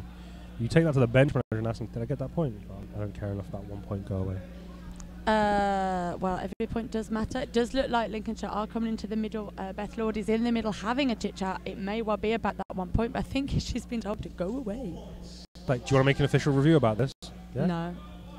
Let's be honest, we're just going into a timeout, but let's be honest, we know plenty of bench managers that come in the middle not having an official review and have put their 2p in. Whether the ref listen to it or not, we don't know, but there is also you know who you are. The King Crazy drinking game invented by Mr. Stabby of South Wales. You love him. What, Stabby? Yeah. Wow. Well, Pablo Diablo's not here. You're all about Stabby, aren't you? You know, I love him. I bet you've got a sticker book about him. Of course. Have you got like the holographic sticker? Yeah. I Got love them in Chinese. I love him. Got tradesies on Pablo's in Chinese. You're trading Pablo. Only me tradesies. Only your spares. Yeah, of course. But Quad Roller Skate Shop, because we love this game. Quad is Europe's original brick and mortar roller derby. Roller derby skate shop with the best selection of most stock on the continent. My colleague there, very cherry, interrupting my sponsoree. Sorry. We know skates, so you don't have to. Our customer service is the best from Derby Skaters. Come see us online or in store for all your derby needs. Hashtag Quad Berlin. I have actually been outside the Quad Skate Shop. It was closed. It was a Sunday, so I think it's fair. Wow, that's a great advert for them, isn't it? I know. But at least you've updated people on their opening times. I could be completely wrong. I don't know. Just go into Google and edit it. Apparently the ambient sound was missing. Huh? Yeah, the sound from the camera, so no one knew what was going on. No whistles, no cheering, so there was just going to be us talking for what's being Do you want me to whistle? Like at the start of Civil War? No. It's a good to know to somebody. Just in case you don't know, I don't know. So jam number 13 is underway and lead jammer has gone to Fenno. There was a whistle, which means lead jammer has been given, ladies and gentlemen who cannot hear the whistles. It should be fixed now, so people can hear the whistles. Oh, okay, so that was just pointless. And the grunting multiplayer. We've got a multiplayer going to Tomahawk. Who's not happy with himself. He is not happy. We are not getting the finger gun. We're getting the Shruggy McShoulder face. And Trizzo is through the pack. Now, There's we no, can't... Oh, it's just Therese. Look, let's be honest. I struggle with many languages, including my own made-up language. Brummy. I'm from Solihull. Brummie's not made up anyway. Fictional. It's a fictional place for fictional people. It's a state of mind. I thought that was Newport. Newport, how's that, man? So we currently have Tomahawk having a sit down in the penalty box. I can't see the penalty board, but I do think he has racked up quite a few in this game. But to be fair, he has been putting in the hours in this game. He has. So it's not a, I'm not dizzing him, I'm just saying. He's done the work. He's done the work of 1,000 men in pink leggings. There's the common misconception that if you don't get penalties, you're not working hard enough. If you don't get penalties, you're doing your work well. Yeah, I'm down with that. Piff is lead jammer, but he's being recycled back behind Sully. As we've got the Saint, who is up against what looks like about 20 of Panam squad, but it is only the regulation 4 blockers, really having some trouble at the front. But Tomahawk is back out of the box with Holy Schmidt trying to get their jammer through, but both packs, both jammers really coming against some trouble. As the Saint has done a star pass, he's done a twirly thing, he is now the put it on. He's the jammer for the jammer for Lincolnshire Rolling Thunder. I'm very, very sorry. Entschuldigung, Clockwork Lotti, meine Deutsch, as my German is awful. And basically, remember I failed pronouncing a town in the Netherlands yesterday? Yes. I got an audio message from referee Clockwork Droid, sorry, basically telling me how to pronounce it correctly, and then we chatted briefly about how I'm awful with languages because I'm English and we're terrible people for learning languages. We are terrible. And she asked me if I could do any German. I was like, no, my German's even worse than everything else. I said, lobby erring, which it was. And then an Entschuldigung. And now she's probably sat at home laughing at me drinking tea and eating cake. That's very English. She's German. And we have got lead jammer given to Jean Shi, a much needed lead jammer for Panam. As Broders is smacked almost into the cameraman. He's off the track. As Jean Shi is in for a scoring pass, while we're still having some trouble from Broders, who is yet to break through the pigeons. But Jean-Shea round the outside with a burst of speed. He's going to cut inside Little Joker. Oh, beautiful. It was long legs versus tiny stature. Who was going to win? In this instance, long log legs won. But that doesn't mean that will be the case all the time. I want to see a leg off between Jean-Shea and Tomahawk. That's a lot of leg. That's a lot That's a whole lot of Rosie. Everyone's shouting things in French, so we don't really know what's going on. And that is a penalty on Ned. He's going for a little sit down as Sully recycles Jean-Shi to the back of the pack. As Broders is at the front of the pack, but both jammers not really looking too happy with what's going on at the moment. Probably the last time Zero of Hyrule was at Quad, Master Blaster gave them beers. It's nice. 5 points for Jean-Shea and a smile for the French jammer there as he comes around the corner. He's very happy with his performance here. He should be happy with his performance, indeed. Oh, Unicorny Mike. No. Could have seen that gone for a low block. Unicorny taking a stumble and Sully falling over him.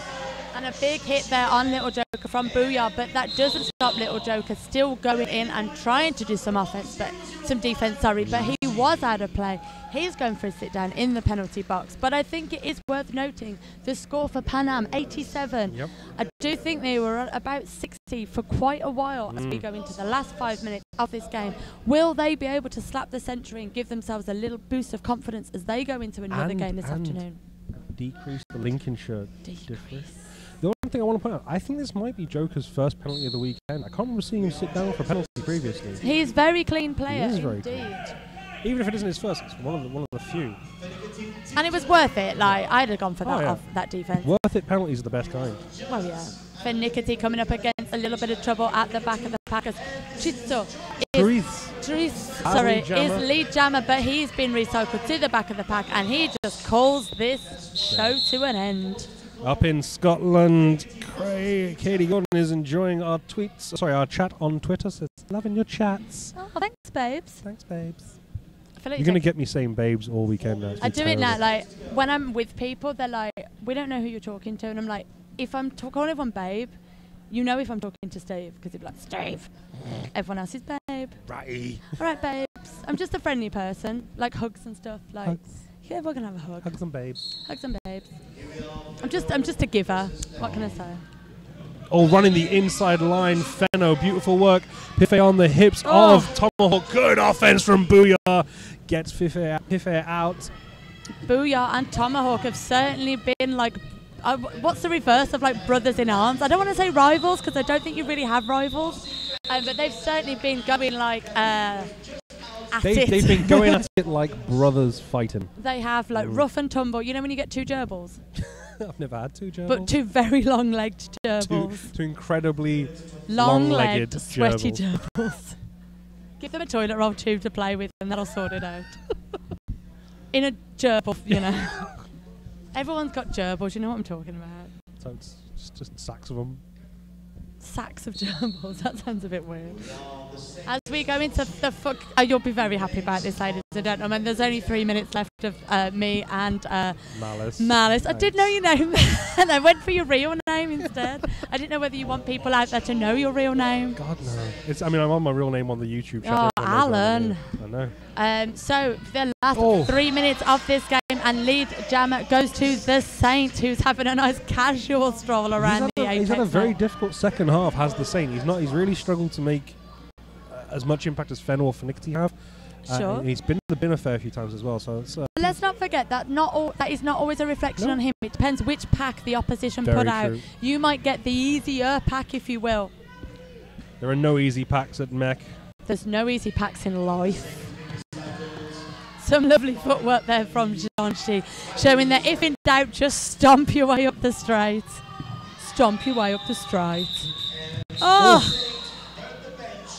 And it is a big manly hug at the end of They're having a gentle spoon at corner too. But it is a penalty to Jean-Chi for... He's not happy. He's smiling. He knows he's smiling, but he's not happy about that. He is given an insubordination. He's not an insubordination, sorry. A misconduct. A little bit unfair maybe, but he did take a whole player down for a sit-down in the box. And as Shut the Fred Up has just told us, it is a power jam to Lincolnshire. What are they going to do with this final minute and a half of this game? Come on, Duff McKeegan. Stick the vodka down. What can you do? Finnicity knocked off the outside air by Compmaster on the straightaway. Runs into the chest. Slips away from Booyah. Oh, big Compmaster coming there. for the hit and took the worst of it himself. Finnicity strong to the block. Strong to the block, I'm using that. Booyah at the front being braced. There he goes, lead jammer to Finnicity. But Booyah has been given what looks like an out of play penalty. He's going for a sit down. He's going to probably end this game in the penalty box. I've also noticed that Booyah looks a little bit like a French Barry Fight. Barry Fight, an old roller derby name for you. What do you think? Barry Fight, the sweatiest man roller derby has ever known. He had to cut legit holes in his t-shirts for ventilation, Barry Fight. Indeed, Barry Fight, indeed. Now a cycling supremo. Yeah. I am Barry Fight. I've still got the t-shirt. Hey. Finnicity picking up them 5 points, 30-odd seconds left on the period clock. Healthy lead here now for Lincoln. That's going to be a 150-point differential with 24 seconds left. More pit bodies flying everywhere as I got him in the French side. Barry Fight is going for another sit down in the penalty box Proving his namesake. Indeed, sorry Barry. And an insubordination given for a little bit of chit chat back to Eagle Maniac. Definitely to be honest, proving his namesake. I'm not saying that, Barry, by the way. That is not me. Barry don't care about Derby no more. He's all about the cycling. He does care about Derby. He told me he still does. And a lovely, what is that called, shoot in the duck? Lucky B shot the duck with a single hand on the infield for balance, which isn't illegal, so he got away with it. So we can do the duck. And more bodies flying everywhere. It's like everybody needs to get their Fitbit steps up in this last jam. I got 20,000 steps the other day. And a bitch ain't one. Hit me. Hey. Big win here for Lincoln. Hang on a sec, because Eagle Maniac is calling the refs into the middle. So while we have the unofficial score of 246 to 91 up on the board, the final rolling whistle has not yet been called. Everyone should stay out the bench areas. Everyone stay in the bench areas, but use this time to give each other a big, sweaty hug. And while we're waiting for the official score to be called, we will be going into some interviews in a couple of minutes. One thing to take into account, Booyah took his helmet off in the bin. They've emptied the penalty box. We've the got rollings happen. people doing things, but the official final has not yet gone up. Still waiting on the official final. Statman is sharking. Everything could change here. They could realise they've been tucking up points for the wrong team. It could all happen. It I won't. don't think that's going to happen. We have now got the teams hugging. The crowd is showing their appreciation for both sweaty sides, but we are yet to have the official rolling whistle official. Officially official. So as I was saying, we will be having some interviews shortly. My lovely colleague here, Malice, will be taking the mic and picking a player from each team to do a little interview with. So please do have stick a chat around. with Fenno. Apparently he's the most awkward of all of them, according to their own team. Well, let's Poor get him guy. up. I'll give him a cuddle, and You that are a might giver. make it worse or better. We don't know. And we'll see. We're waiting for the final score. The teams are now thanking the officials, which is obviously The beautiful to referees see, are but it still does discussing generally mean that the something in game the has infield. finished. There is an NSO in there as well. Maybe the crew headers. I'm not too sure. There's a lot of conversation ongoing. Interesting. What is happening? We should send. We should. Igor is now going over to the official. Going To the tournament tournament. head ref Scarbarella. But we have gone to the final score, so that is Lincoln with the victory with 246. It is unfortunately another loss to Panam squad with 91 points. As I said, we'll be back in a couple of minutes with player interviews. We will. I'm just going to carry on and we'll just stick around and see if we can hear anything from this in conversation with Igor Maniac. Statman is doing the signal for either do you want an ice cream or are we going to do an interview? I believe it is that we're going to have a little interview rather than me getting an ice cream. If anyone would like to send me an espresso magnum, you know, through the power of the internet, please do. Because that would be lovely. Now the teams are taking the track to do some hand slaps. Oh, we have got Danicon Master and Little Joker hand in hand. It's the tallest man and the shortest man together. It's a beautiful sight. I'm just going to sit here and carry on chit-chatting and waving at the teams as they skate past us. Panam squad, unfortunately, with the loss, as we know, still smiles all round. They have to take some victories from what they've done today. There has been some beautiful movement. There has been some beautiful play from them.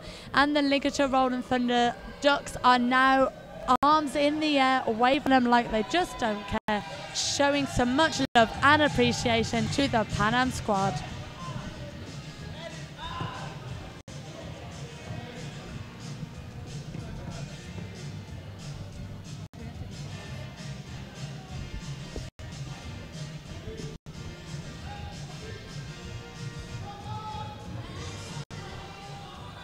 And as we are in France, we are now going into some kind of crazy Euro disco dance as Shut the Fred Up has once more got control of the jukebox. We have now got the teams having a group team photo. There certainly is a lot of love and admiration for both teams here. Both teams really have been giving it some on the track. I can now see Finicity doing a very strange dance to some Europop, which is kind of killing my whole Guns N' Roses thing that I had going on. But fair enough, you're not Duff. You do your own dance, babe.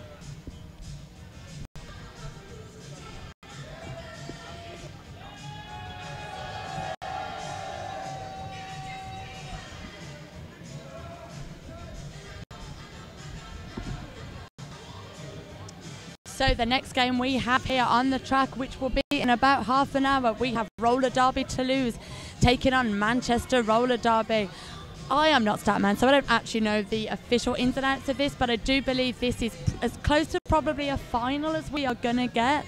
Both teams could be the leaders on this table. It may well be fair to say at this point that both teams have probably got their ticket to Cambran for the next round. But everything is still to play for. Points difference, wins, they all matter.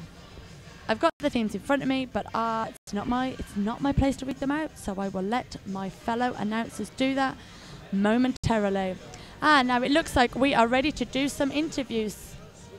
I'm gonna.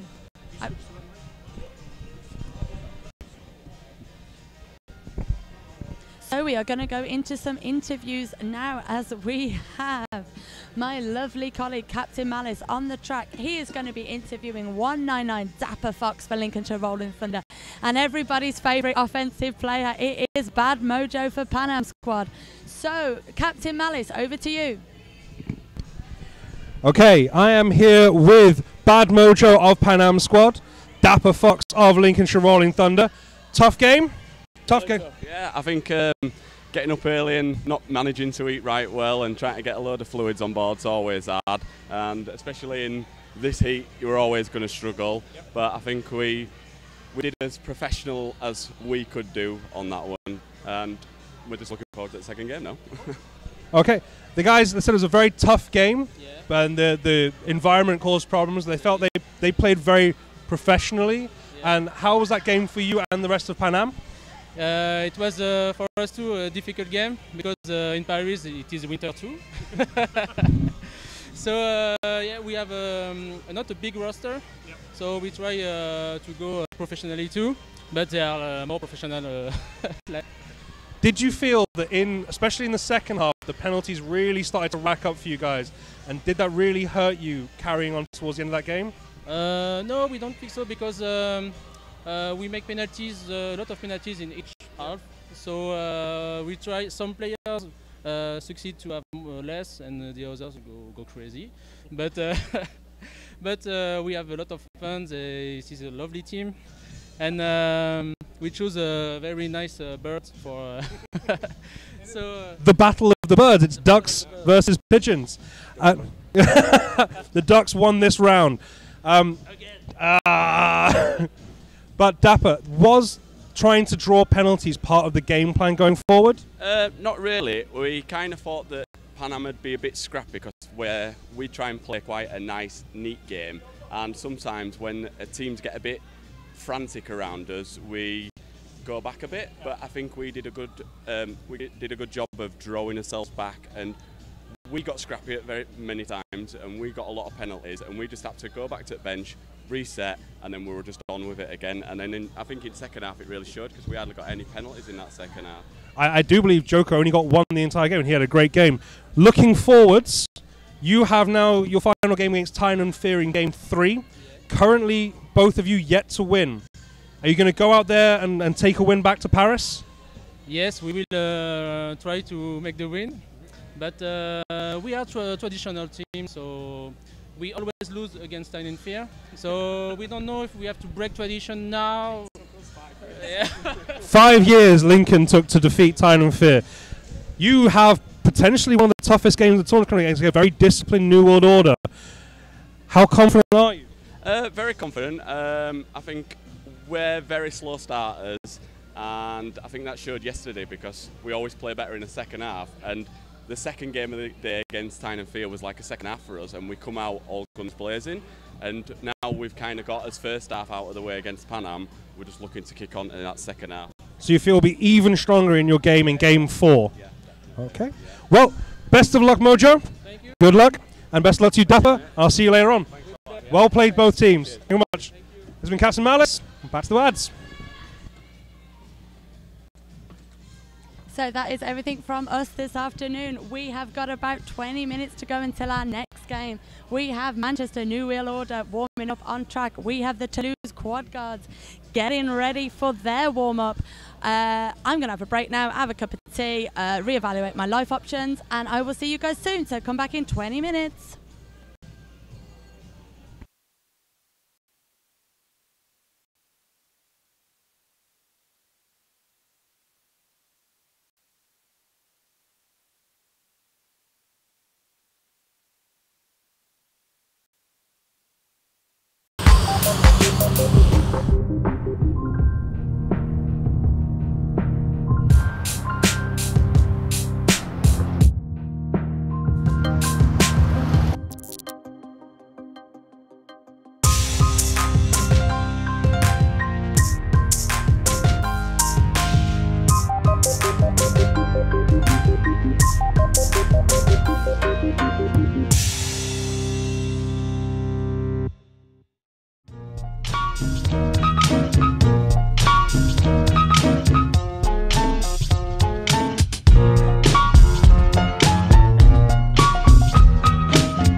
right, hello everyone, and welcome to the second game of the second day of MEQ here in Toulouse.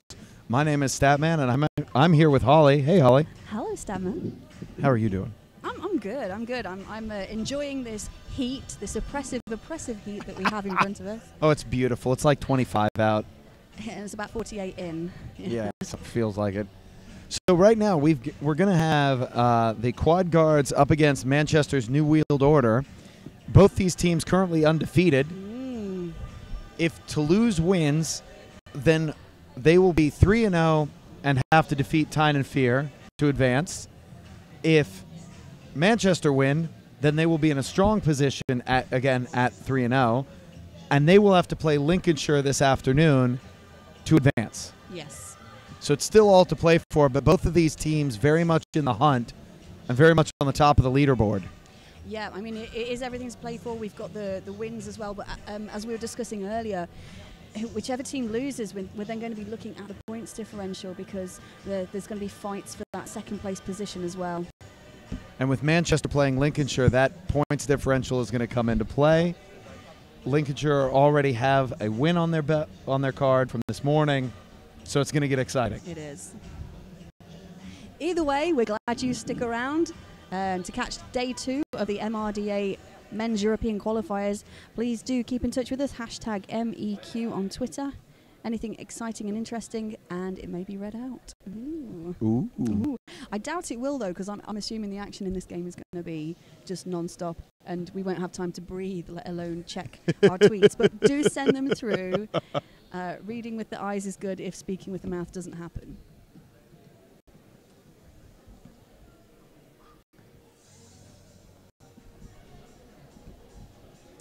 All right, we're still about 3 minutes away from the first whistle. And let's go ahead and hit the first of our sponsors, Sucker Punch. Sucker Punch Skate Shop is the largest derby-owned and operated store in Europe, operating online and actually having a physical store. Heavily involved in the European derby community on a number of levels, we are best known for our reliable service, honest advice, and competitive price, as well as our top-quality products and wide product range. And they've got posters a couple of places around this venue. Around here, yeah. And now let's take a look at who's going to be skating in this game with our fancy schmancy roster display. Look at that fanciness. We're seeing the New Wheeled Order roster in front of you. They will be playing in the red today. So New Wheeled Order in the red. And Roller Derby Toulouse Quad Guards will be in white. I would call that burgundy, not red. No. Yes. I'm reading what's in front of me here, and I'm sure that's what the... Maybe maroon. No, definitely burgundy. Definitely burgundy. They will fight you for that colour, I tell you. Burgundy. But I think the referee should start referring to them as burgundy. 3 syllables. No longer red and You know... the colors for this game are burgundy and ivory. White, red splash. There you go. There you go. White with red trim.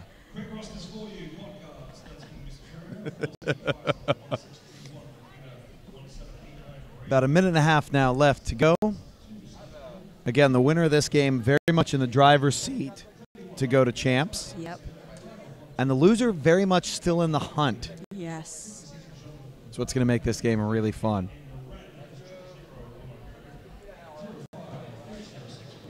We have just about a minute to go before we get underway. Teams extra eager. They are already on the track, as you can see through the roster list. And one of the NSOs finishing her lunch on the way out to the middle. Yeah, why not? Why not? Why not? It is lunchtime here in sunny Toulouse. Big thank you to Roller Derby Toulouse, who are the hosting team. Yeah, they've put on a good job hosting here. They have. Good food, good merch, good food. They have a beer stall. They have a beer stall with beer on tap. Yep. It's not even cans. That I haven't drank, and I wouldn't drink before the end of the day. So lining up on the jammer line, we have Leclerc for Toulouse up against Alien Owl for New Wheeled Order. I am impressed.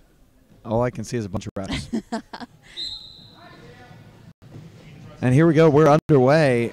Everybody pushing hard. Ooh. Homer Gerd with a nice little toe stop on the inside. Split pack. It's old school roller derby. Smack Bauer off for a multiplayer block. And there you have it. Lead jammer to the cleaner.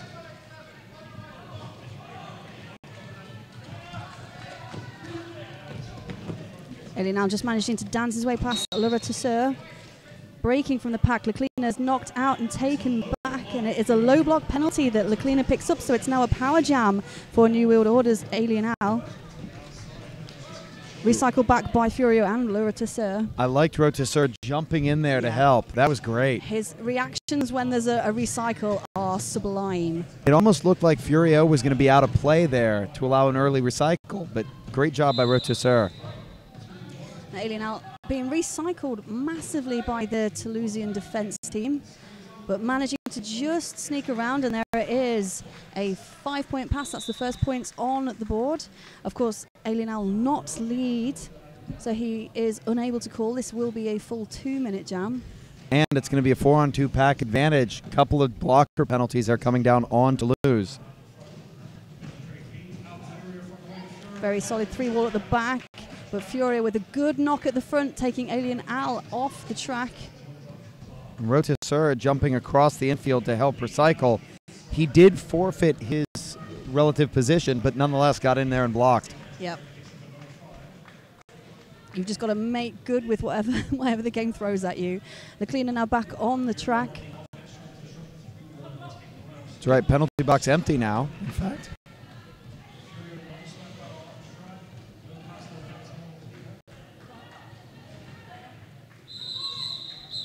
And that jam reaching its natural 2-minute conclusion. 4 points going up for Toulouse, 11 for Manchester. Very solid start. Both teams suffering penalties straight away in this first jam, and that certainly played into the opposition's advantage. New World Order picking up the power jam, but certainly having a lot of trouble when they were down blockers on track. So I think this will be the clean team game. Capitan Flem versus Roseblade out there on the jammer line. Capitan Flem getting some offensive assistance up at the front of the pack. Manchester with a rolling 4-wall, and Capitan Flem picking up lead.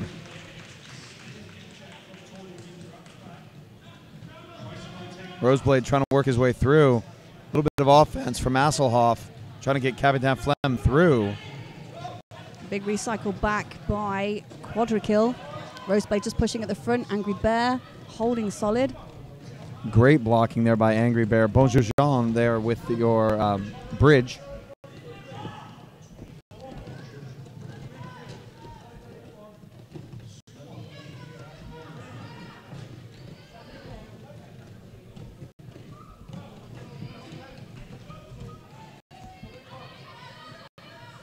And Bonjour Jean dropping back to play offense for Capitan Flem. Todu Ninja with a very swift run back. That was a great change of direction there from Turdu Ninja. Getting right underneath Roseblade's chest. Now, I have heard him referred to as the forklift for that move. Getting underneath and lifting up to take the opposition jammer off their skates. This jam is just a grind. We've only seen one scoring pass, and it's taken a minute and a half to get that scoring pass. Tough time for both teams. Going very solid on the defense. The New World Order down to just the 2 blockers on the track, and Capitan Flem certainly taking full advantage with a big grand slam, sneaking around Quadrikill's hips. Oh, destruction of pack penalty. That's going to thin out the herd a little bit. Don Gingiovanni on his way to the penalty box. There will be space for him.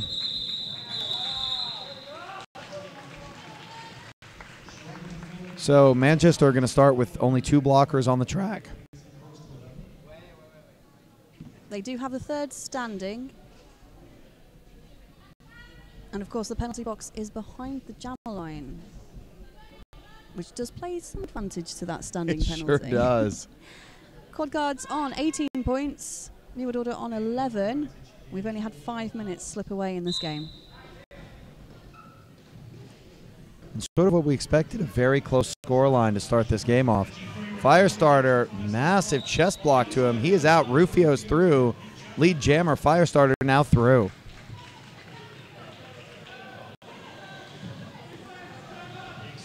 Rufio spinning around. And Firestarter's through. He's got 4. Rufio being recycled. Rufio tried to put his shoulder in a Firestarter, tripped, calls it off. It's going to be 3 for Rufio and 1 more for Firestarter. Unusual choice. The call-off only actually coming in just caught my eye from the corner of my eye, the penalty box emptying. That's when the call-off came in. So it appears New World were very, very keen to play with as many players on track. I did say, you know, they might be, both teams would be looking for this clean game. Yes. I mean, throughout the course of this tournament so far this weekend, both teams have been low on penalties. That's true. These are 2 of the cleaner teams. Now we've got hashtag Boulay against Fish. Oh, and the Soul Crush works. Cutting penalty on hashtag Boulay, so Fish solo jammer out there.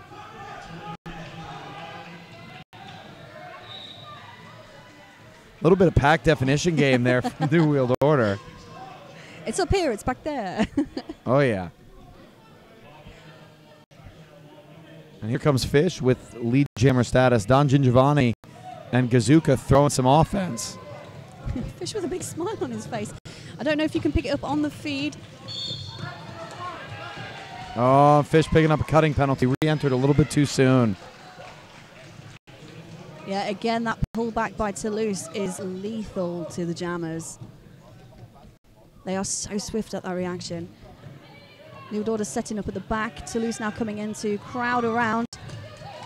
Oh, Scooby Zoom going for the single hit. Did not quite connect, so hashtag Boulay is through. Fish is now standing in the penalty box. And Fish is on a scoring pass, keep in mind. Pack moving around half a track and then coming to a stop as Fish enters the track. Both teams now switching to almost full defense. I say that, and then in comes Angry Bear to try and break out Boulay at the front. Well, Angry Bear is sort of opportunistic offense. You know, he's going to bridge, but if they get in range. Yeah, if I can have a go, I'm going to have a go. Big recycle back by Toulouse. Tordu Ninja. That was Tordu Ninja again with a good recycle. He knows what he's doing with that maneuver. 4 points up for Boulay.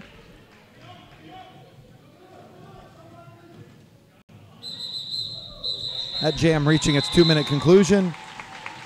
3 for Toulouse, 4 for Manchester.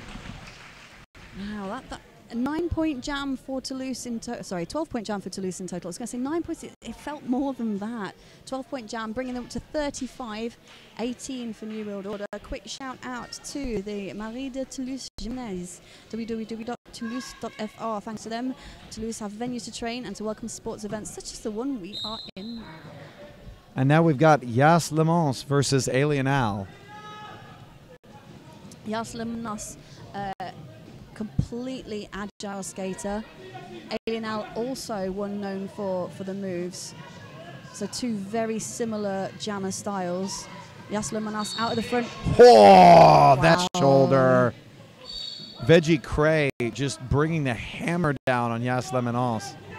Alien now spinning through, finding that inside line. Monsieur Furio not fast enough to catch him on that inside. And lead goes to New World Order. Star pass by Yas Le Mans to Monsieur Furio, who is clear at the front. So a quick break. Alien now at the back of the pack. Cycling pass. And Alien picking up a forearm penalty, I believe, on the spin around Yas Le Mans. So now a power situation for Toulouse, Monsieur Furio, and this will run for the 2 minutes. And Furio, they are quite happy about the new rule set. That would have been a cut under the old rules, but able to save it, go back in, reset. And now picking up 5. He goes in with contact, doesn't he? He does. He's a very well-established jammer. having played many previous seasons as full rotation jammer for a couple of teams, including Toulouse.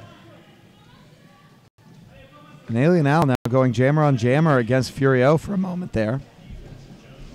Oh, big hits again. Veggie Cray's shoulder almost taking Furio down. I think he just managed to lean on one of the other New World Order blockers to maintain upright position. I always love that when you block the jammer into your own blocker. Pinball. Absolutely. Alien Al through now, picking up 4. And he's going to slow down since there's no chance to get another pass in this jam. Yeah, having a good look at that board. There was about 6 seconds left. Yeah, doing a lap in 6 is going to hurt. Doing a lap in 6 against these guys is going to be pretty darn miraculous. And King Crazy walking into the middle with a look on his face that looked like kill. So, Mr. Stabby, if you are playing the King Crazy drinking game, welcome to your mid-morning drink. 44 versus 22. We've got 19 minutes left in this half. Le Cleaner versus Roseblade. Roseblade versus the Cleaner, I believe. Yes. And Angry Bear on his way to the penalty box. The Cleaner is stuck behind a 3 wall. That looks like a 4 wall to me. It's just everybody's just in there surrounding the Le Cleaner. Dungeon Giovanni now dropping back. Roseblade trying to find that outside line. Scooby Zoom straight up on Le Cleaner. The pack now switching positions, and Roseblade takes that front line. For a moment, Roseblade was held in by his own pack. And Roseblade coming around. He is lead on a scoring pass, calling for a little bit of offense. Calling off the jam. Very small call off by Roseblade. Picking up 2 and conceding 1. Yeah, on the outside line, the jammer referee's just not going to pick that call up off. It was the very small hand signal behind another blocker. It's tough. It's tough when you're trying to call it off from the outside line. There's only so much you can do. I like the great big butterfly flap. Well, I've also seen a number of jammers, and I haven't seen it this weekend, who turn to their jam referee and say, calling, and then start tapping it. Lieutenant Dam does it, actually. He'll yell call as he's calling it. Please call it for me. We have Capitan Flem now pushing up against that New World Order wall at the front. Monsieur Furio providing a little bit of shifting offense. And the Toulouse bench manager marooned in the middle of the track for this jam. Now that's not always a bad place to be. You certainly get a good view, although refs have been known to expel for trying to coach from the inside of the track. Oh, Rufio forced to recycle there. Nice little tap out by Braveheart. Capitan Flem taking out Monsieur Furio to ensure that scoring pass. Well, he's got to get through one way or another. Oh, beautiful tap out by Jean-Luc Godard. And the pull back by Monsieur Furio. Capitan Flem now up against Omar Gerd. Again, that pull back. Great pullback by Omar. Oh, and he takes out Monsieur Furio as he goes back. Trying to make his mind up, Capitan Flem, whether there was... And in fact, his jam referee had started to signal no pass, no penalty, but he had recycled. He had, indeed. Rufio goes down hard. He's going to recycle again, campaigning for a penalty from the referee, but he's not going to get one. He's not, no, and Braveheart almost giving an apology as he was recycling him back as well. I'm not sure how much of that was an apology and how much of it was high five for a good hit. Only 25 seconds left in the jam. Furio recommending a call off, and there's the call off from Capitan Flem. It looks like Flem is going to put up a couple of points on that second pass, just waiting to confirm that.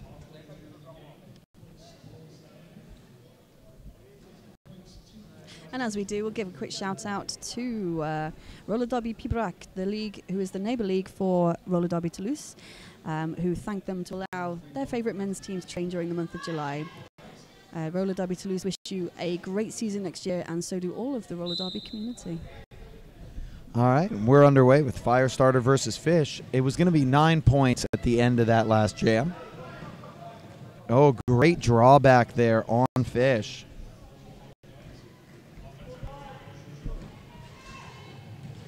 Oh, and here we go. Firestarter on his way back as well. Fish with some offensive assistance up the front.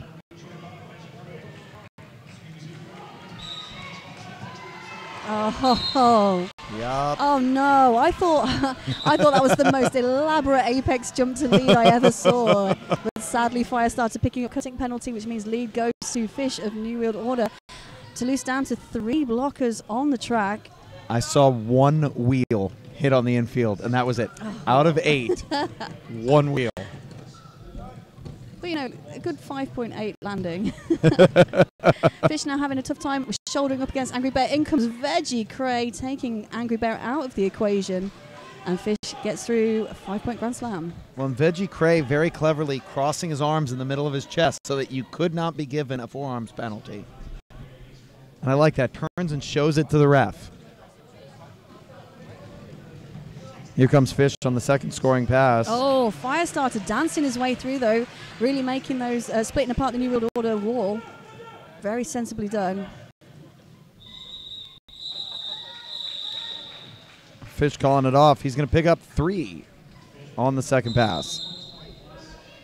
And we have a timeout called by the Toulouse Quad Guards. This timeout brought to us by Quad Roller Skate Shop. Because we love this game. Quad is Europe's original brick-and-mortar roller derby skate shop with the best selection and the most stock on the continent. We know skates, so you don't have to. Our customer service is the best from Derby Skaters. Come see us online or in store for all your derby needs. Hashtag Quad Berlin. And what have you got for us, Holly? I have a shout out to Zero of Hyrule, who has been tweeting in every single game. So thank you, Kevin, for watching. He says, watching Omar play is the best thing ever. Skating against Omar is the worst thing ever. Hashtag offense, hashtag ouchies. Ouchies. You try training with him. It's not very pleasant. I can imagine. If you are watching, please do hashtag MEQ on Twitter over to us. As I said, if we get enough time to breathe in all of this action, we may give it a shout out. And just, what is that, 22 points separating these two teams. Just 22 points separating these two teams here. Oh, and we have an official timeout. There is some track repair taking place here on the feed side. And there seems to be a little bit of a zebra huddle on this side as well.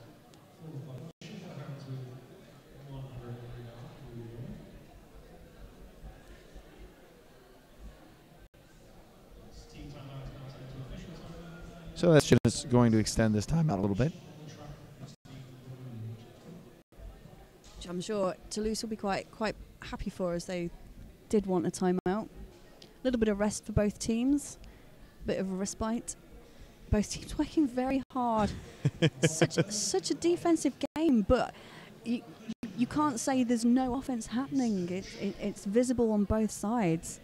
But it's that offensive opportunity. Yes. Nobody's going in planning for offense. No, it's this is the point. I can do it now. Gone are the days of the old 3-and-1 formations.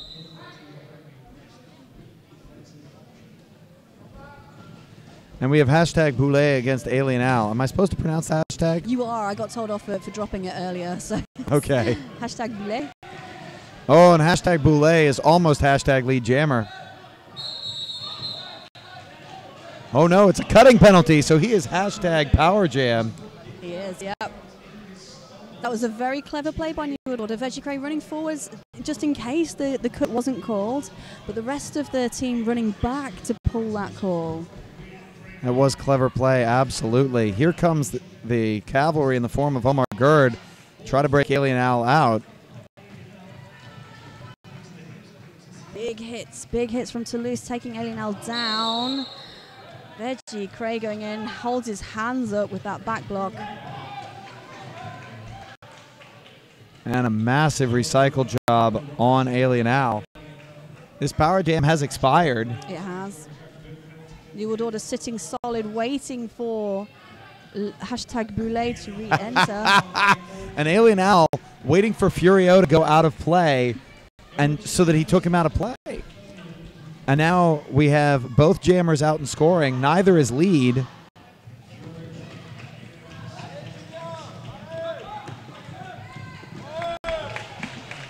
And 4 points for hashtag Boulet. Very good footwork there, dancing around, just staying, I mean millimeters, staying on track. Oh, hashtag Boulet as well, cleverly following Alien Al through on his pass. 4 points each. It is, but hashtag Boulet one pass ahead of the New World Order jammer. Oh, nice shoulder by Omar Gerd. Pushes hashtag Boulet onto the infield. Now we have a clockwise jam. And Alien Al is just going to wait. He's got 2 points. He'll put him in the bank.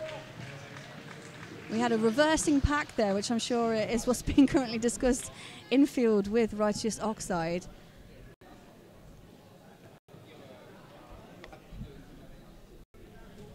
You need the beepers on for that reverse. Yeah, really.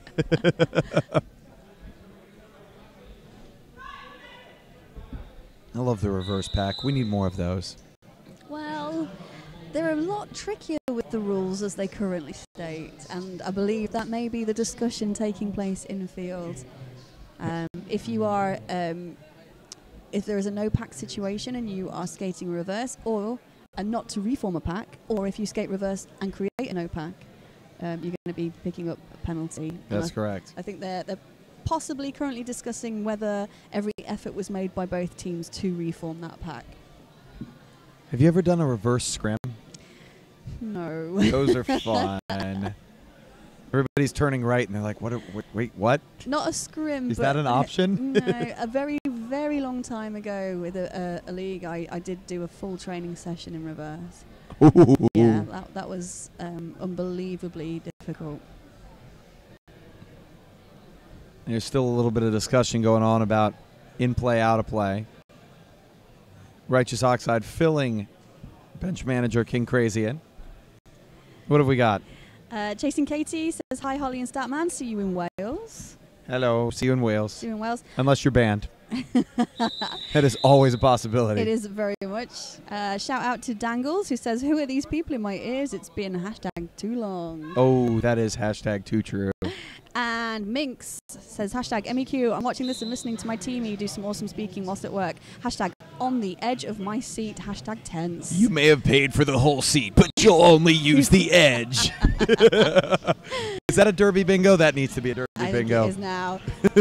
We have Roseblade spinning through but being recycled. It's a double recycle. It is. Yasla Manas also being recycled back. Outside line opens. Scooby Zoom not able to hold. It is Lee Jammer to loose. Certainly is. Still Asselhoff recycling Roseblade. Roseblade with the jammer on jammer tap out. Roseblade now doing the recycle.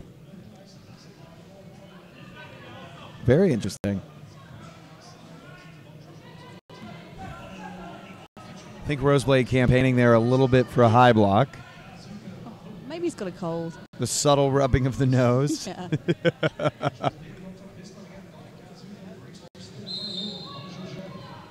Oh, clockwise block on Angry Bear.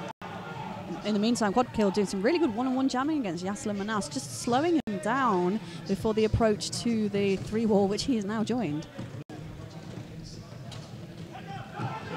Bonjour John trying to step in and do some offense, but there you go. Roseblade is through. That was really good clearance by Scooby Zoom. Oh, Yasla Manas, lovely little hop, managing to dodge the incoming hit as well. Beautiful work here on track. Oh, wow. Roseblade managing to stay on track around the hips of Big Jim. Is that Big Jim? No. Or is that Bonjour Jean? It's Bonjour Jean. Apologies. It's okay. I mean, he looks like Big Jim. He's big. He's big. Certainly. I'm so sorry. Everybody's just so good. I know. It's a fun game. 68 plays, 42, just under 10 minutes remaining. We have Rufio lining up against Leclino. That pack could not be more compacted if they tried. You know, the last game, half of the jams had quite a spread out pack at the start, and this game, storming through the pack like his name is El Nino, Rufio. Oh, The cleaner trying to go for star pass, and he is blocked out. He's blocked out, but also did you see that absolute swarm around Furio? Oh, yeah. Oh. Ooh, very nice by the cleaner. Really good work to stay on track. Rufio 1 to beat. He calls it. Concedes none, picks up 4.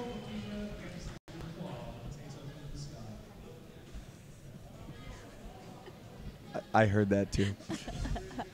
This next jam brought to you by Public Clock. It's going to be the place this weekend. We are glad to suggest you go drinking and eating at the Public Clock.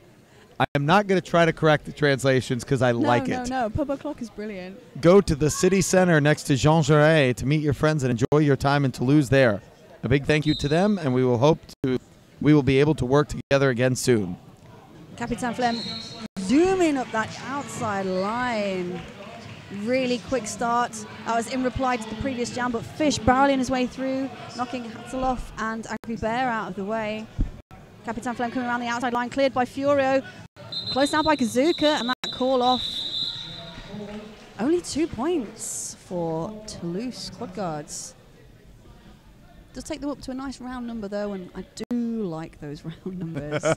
They make my very basic mathematics a lot easier.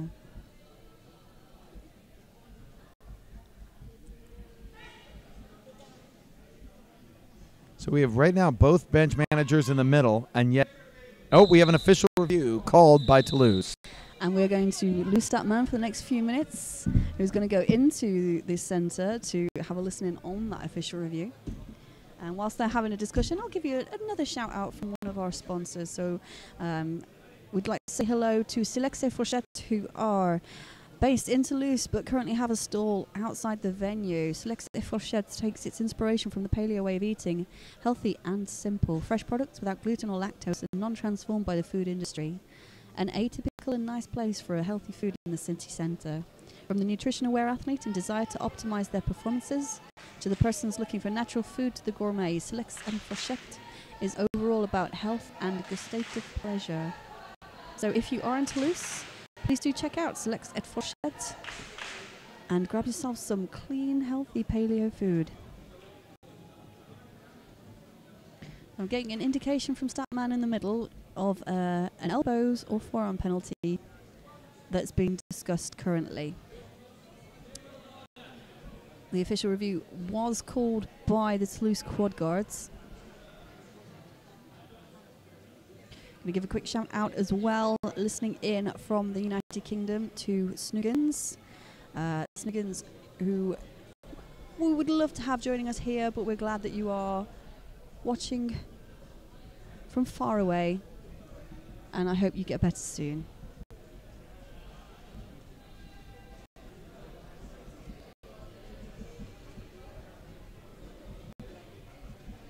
For those of you wondering as well, the giggling earlier was in reference to the house feed call of the signal for a 0 pass is the fist in the sky, which was referred to as the potato by our house announcer, Captain Malice.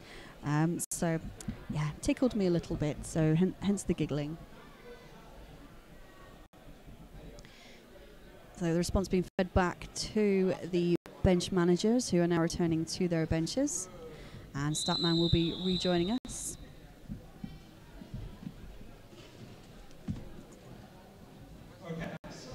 So, as Statman takes the seat, we are going to go into the next jam, but Statman, tell us all about it. So Toulouse were requesting a forearms penalty on the Manchester Jammer on the outside, and two referees saw the action and both confirmed that the forearms did not cause any impact, and thus the no call stands. Oh, we have. Speaking of forearms, on jammers, we have a forearms penalty just been called on Firestarter at the start of this jam. Now, lead was issued, but I believe the penalty was prior to lead. I believe so. So lead's still open for Alien Al, I believe. Oh, good teamwork there. Rotissier pushing Hygienic into Alien Al. So here comes the recycle. We're already 20 seconds deep into this power jam. Alien Al not yet able to put it to work. Now the problem with taking on Toulouse one at a time is they do recycle very quickly. So that one soon becomes all of them. And Firestarter now back on the track. Very good kill by Toulouse. Monsieur Furio up, trying to give Firestarter some outside, but he's going through the middle. Taking on Veggie Crane. Not always the most sensible thing to do. That shoulder taking Firestarter off the inside line. And he is looking to... Oh, he's just fixing his star cover. That's right. I thought he was going for a star pass as well. Considering your pivot is Furio and you've already lost lead, there's no harm in it. Oh, Alien Al thought he'd step through, just tapped out to the inside. And his stars are down. 20 seconds left in this jam. Firestarter on a scoring pass. Alien Al still yet to complete his initial.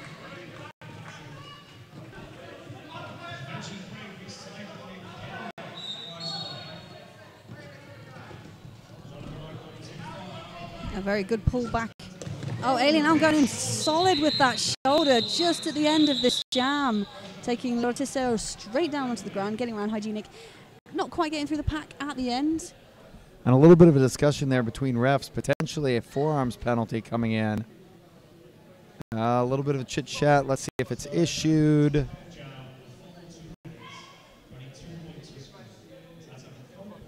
But that jam ran the full 2 minutes. And we're going into the next jam, jam number 13. We're going to see Roseblade taking on #Brûlé. Roseblade, really good step around. I'm going to call him Forklift. Tordu Ninja. He was looking for that forklift move, so really good play by Roseblade, but knocked off by Bonjour Jean. And the recycle back, the famous Toulousian recycle. They do a great job with that recycle, and they all jump in. Oh, nice tap out by Bonjour Jean. Very well timed.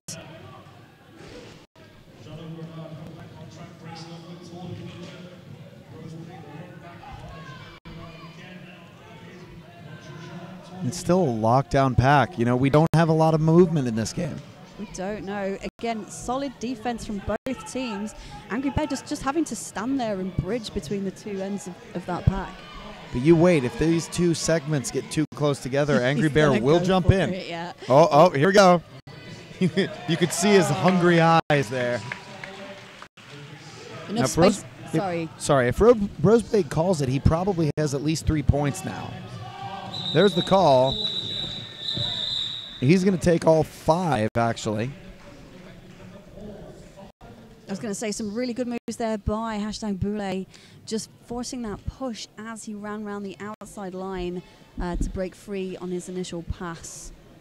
New World Order starting to creep back up towards the quad guards. 72 plays 51, so we're looking at a 21-point differential towards the end of this first half. And the way this game's going, that's about 7 jams. Yes, very, very low jam amount, which has been commented on quite a lot throughout this tournament, but very low scoring game as well. Braveheart there with the recycle on Rufio. Rufio making his own room. Oh, he's taking out his own players as well. Veggie Crate down on the ground. Oh, Rufio unfortunately having to land that skate infield. Yasla Manas with 1 to beat. Veggie Cray recycling. Oh, massive recycle by Omer Gerd.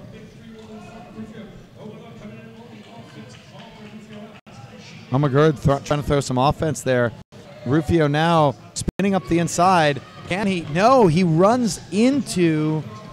Monsieur Furio. Runs into his own team, but Monsieur Furio is taking him down to the ground. And now that pack has reformed around Rufio. Rufio was nearly home free, but bounced off of the back of Furio. And now Yas Lemanas with 1 to beat. He is lead. That has taken a whole minute. Yas Lemanas so fatigued from that fight. He's down onto the ground. But lead jammer Toulouse. Yeah, this is a game of attrition. This so far. Braveheart pushing out Furio, full on recycle. Omer Gerd on his way to the penalty box for forearms.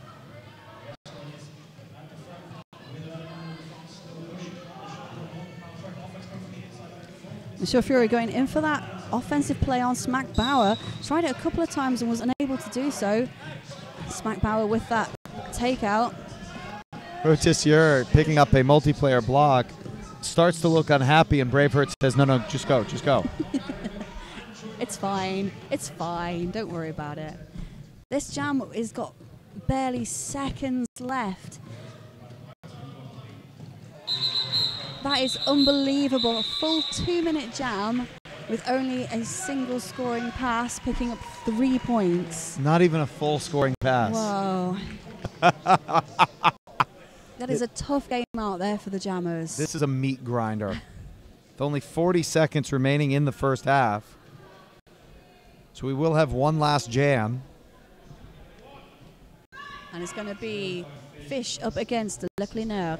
And our pack has moved up to the pivot line.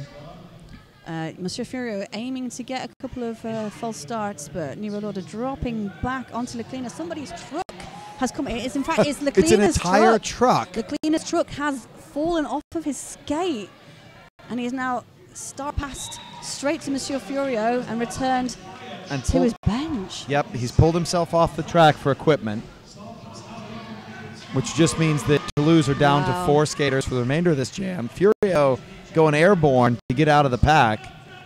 Fish through, but he doesn't look keen on calling it. No, he's looking at the scores, and I think he's probably picked up the fact that they are down a blocker for the full jam, and New World Order are in control, basically, of this jam. Oh, and with some great offense. Credit Gazuka there for a bookend. He picks up another pass, picking up 4. So that's going to be 8 points in it for New World Order. Now we're going to wait for 30 seconds to give everyone an opportunity to call an official review. There is one available for New World Order, but not for the quad guards. For the quad guards.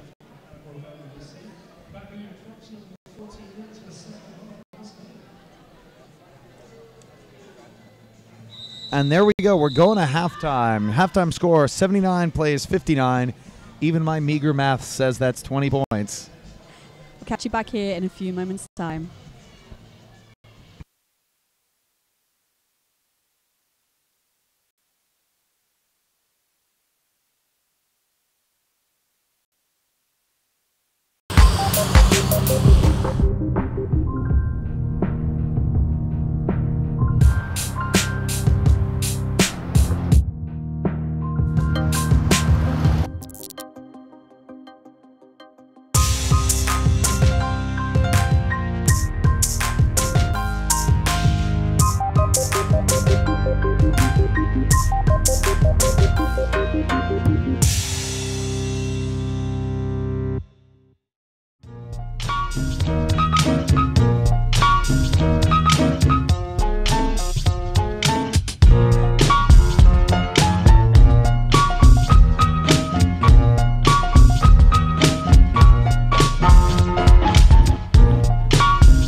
All right, we're back for the second half of this game between Manchester and Toulouse. My name's Statman. I'm here with Holly Sheet. Hello. Hello. Hello. Is your mic on? It is. Your earphones are. Oh, that's why. Did you have some lovely tweets for us? I have, and apologies, my dealings with technology is terrible. My phone keeps stalling. So a big shout out to, once again, Snoogans, who's tweeting in, Chasing Katie, who is tweeting in. Hello to Erica Packington, who says, loving watching Braveheart RD at MEQ on the big screen. He's easy to spot with his teeny shorts. In fact, this next jam is going to be brought to you by My Little Red Shorts. You're going to give us that feed now. The brand from Toulouse that makes well-designed sportswear 100% made in France, from conception through fabric sublimation and workforce. Supplier of all roller derby teams from Toulouse and of many cities in France and Europe. If you're interested for your own derby team or any other sport, then ask for Braveheart and he will advise you. Slogan, with My Little Red Shorts, you'll be dressed whatever your gender or size. We have a question from one of the Tiger Bay Brawlers, roller derby skaters. Genuine question. Do jammers ever go through the middle in men's derby? Pretty much only seen them taking the lines and a lot of recycling. That's actually pretty fair. You rarely see a jammer go up the middle in men's derby. And the response from a troublemaker, hence all the cut tracks. Ooh. And all the clockwise derby. Ooh. It is tough. It is tough. I mean, it's pretty solid. We've got some really good defensive playing teams here at MEQ. But if you went up the middle, you couldn't jump the apex, and everyone knows that's actually how you win this game. Darn it. I've been doing it wrong all this time. It's not points, it's apex jumps. That's what the photographers go for. Firestarter versus Fish to kick off this second half. I've always thought they should do it like a slam dunk competition where you just have who can do the flashiest apex jump at halftime of a tournament. That'd be fun. I haven't seen it at a tournament, but I have seen it in a game before. Seen that. Oh, Fish coming up with lead, and he's smiling about it. He said, yes, I am. I don't know what was with that accent. Maybe saying, yes, I'm Sam, because we were calling him Kevin yesterday calling in him house. Oh, that was funny. I like the all real names jam. Ooh. Look at this amazing waterfalling, though, from Toulouse. It's brilliant. It is horrible to play against as a jammer, I'm sure, but brilliant to watch. Fish had passed everyone, and then he had to pass him again, and then he had to pass him again. But he only gets 5 points for it. I know. Somehow seems a little unfair. Oh! Beautiful little fake out on Jean-Luc Grodau. That's it. That pack moving forwards. Furio up at the front.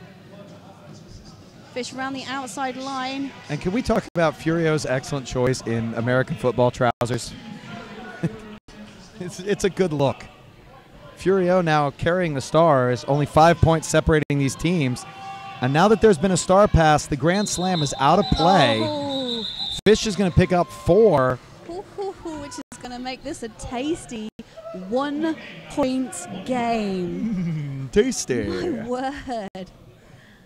This is 19-point jam kicking off the second half for New World Order.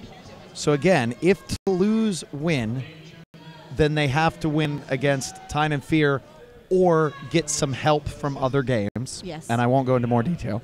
If Manchester win, then they need to beat Lincolnshire or get some help from other games. And Toulouse are definitely trying to reply back to that previous jam captain. Alien Al did a cartwheel, took a no pass, no penalty because it was a hand on the infield that counted. I've never seen a cartwheel.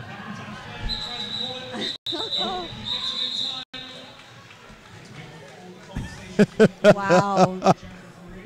And 2 points for Manchester, 4 for Toulouse. Wow. I wish we had instant replay just for that. Oh, my word.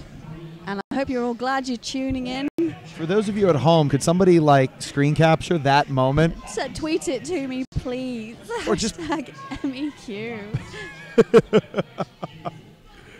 Oh, that was brilliant. I like that you've already checked your Twitter. I have already checked it, yeah. Roseblade up against #Boulet. #Boulet. Ooh, good recycle. Coming back. Jean-Luc Grodau.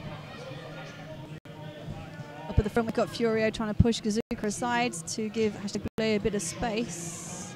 And that's a great triangle from Toulouse. Manchester scrambling. Oh, and it's a cutting penalty. #Boulay on his way to the unsponsored penalty box. Because it's not sponsored. It's an unsponsored penalty box. We just like to call it a penalty box where I come from. Somebody said this is not roller derby in America. Not everything has a sponsor. Like, ooh, that's true. Oh, a little bit of offense there from Manchester as a team. Oh, Roseblade on his tail. Gets across the infield. It was a tough hit for the jammer. Scooby trying to give a little shunt in. And this power jam has come to a close. Lead still open for Roseblade if he can get through, but these three have proven that they are going to be tough.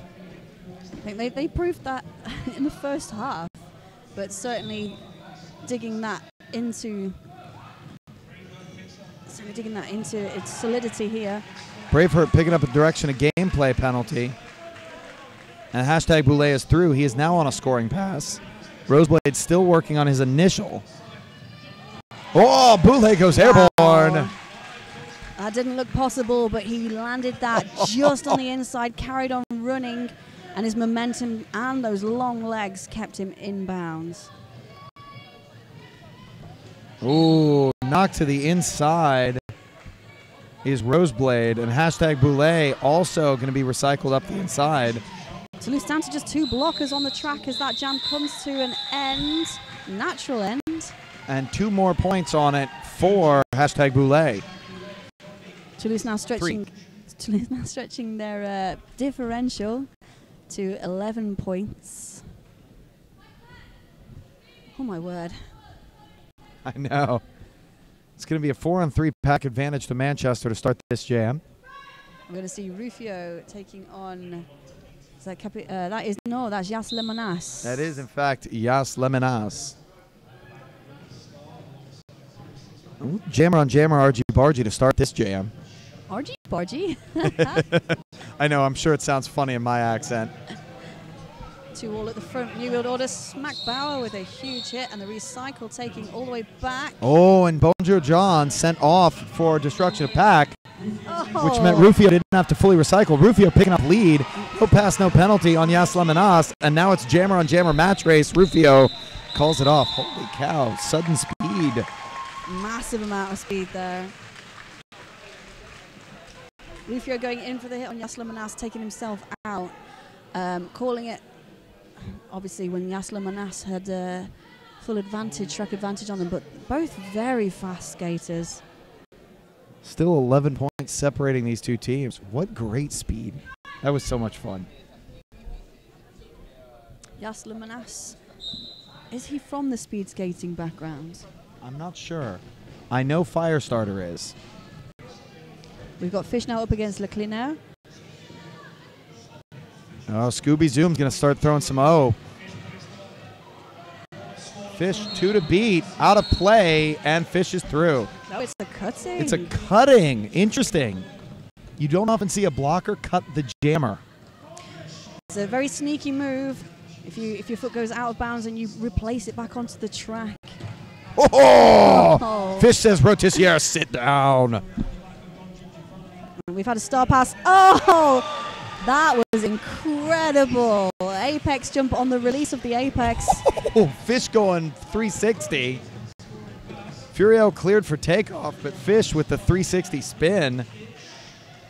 Furio, I was going to say, he's very dubiously wearing that helmet cover, and that knock has taken it off his head. I believe he has picked up points already on this pass. And he's picked the star back up. He's putting it on now. And here comes the recycle. Tordu Ninja with a reverse Apex jump. I love it when blockers do that. He apexed the jump. Yes, not the jump, the Apex. You figured it out. Monsieur Furio, I can't work out where his balance was, but he managed to stay on track. And Fish with the dainty little hip tap to call that one off. We're just going to confirm points with the referees. There were 4 in it for Furio and 5 for Fish. And that is going to put it at a 1-point game. Oh, my word.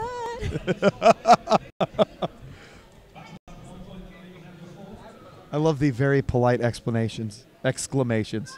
Oh, my word. Oh, my goodness. The vapors. She's getting the vapors. I'm getting the GBs. They're very heebie at the moment. Firestarter versus Alien Al out there on the jammer line. Solid walls, almost a scrum. Oh. Alien Al picks up lead, but is recycled. So the question is, what's he going to do? He's calling for MRD to move on ahead and calls off the jam. Probably a sensible move. There's one in the box for Toulouse. Yeah, definite loud instruction from the bench from New World Order. And we have a team timeout called by the Toulouse Quad Guards. Who's this timeout brought to us by? It's going to be brought to us by Surgeon Papers. www.surgeonpapers.com, the rock and roll printer of Toulouse. They're here not only to help us print the posters, flyers, but also to create our t-shirts, postcards, etc. for our merchandising shop. Personalize all your visuals for any support with Surgeon Papers. They are in the audience, and I will spell Surgeon Papers for you. SERGENTPAPERS.com. You know that's Sergeant Papers, right? I know. Like Sergeant Pepper. I know. There's a great big poster in front of me. So check out Surgeon Papers for all of your communication, papers, and printing. I still like the way you say papers. Papers. Sergeant Peppers. I am trying. I am probably getting everything wrong with my pronunciations, offending every single person listening, and I'm just talking about my speaking in English. I was.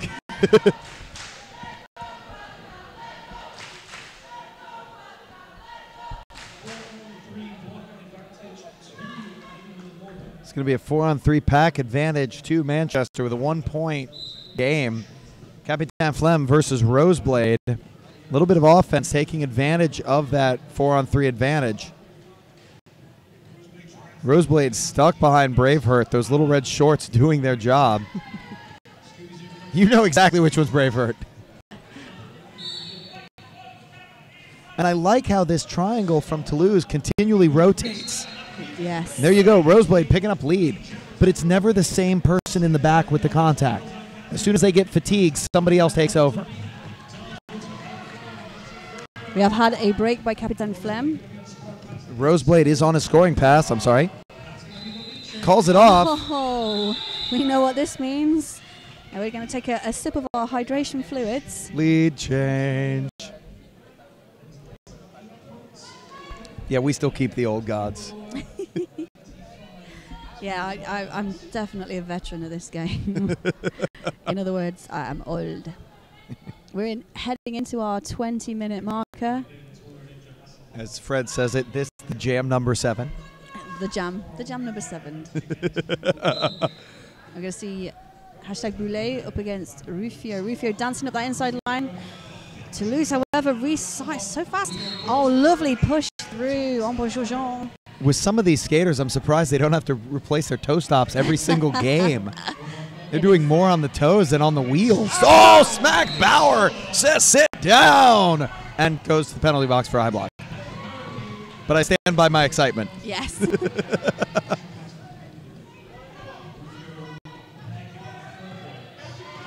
Rufio's picking up 4. Looking at #Boulet. Ooh, tap out on #Boulet. Rufio now back in a scoring position. Omergard rejoining. Rufio stepping through. He's going to pick up all 5. 5 points. And 4 for #Boulet. So a net gain of 1 point in that pass. In that pass, it does look to me like New World Order are looking to clear that penalty box and clear it. They have done. Rufio calls the jam, picks up 2 more.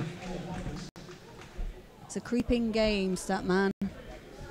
Yes, it is. Not in the play, just in the points. The game certainly is not creeping. This is full of action. This is hard-hitting roller. And I like how sometimes it's clever positioning and sometimes it's just big smacks. No, Big Smack's one of the referees. Hello. This is the best head ref mic moments ever. Hello. Hello. We have Yas Le Menace up against Fish. And the slippery fish getting his way through. That was his own team, though. So Fred said that one yesterday. I was like, ooh, I like that. slippery fish. Ah, Kev. Yes, Manas trying to follow Fury around the outside line, now dodging to the inside, testing all those parameters. Quadra kill with a recycle. Oh, runs straight into Jean Grodard. Quadra kill trying to throw some offense for Fish. Fish with 2 to beat, but it's Le Rotissier gets through. He's got lead. Here comes Yas Lemanas, about a quarter track behind. Danji Giovanni trying to throw some last-minute defense in there.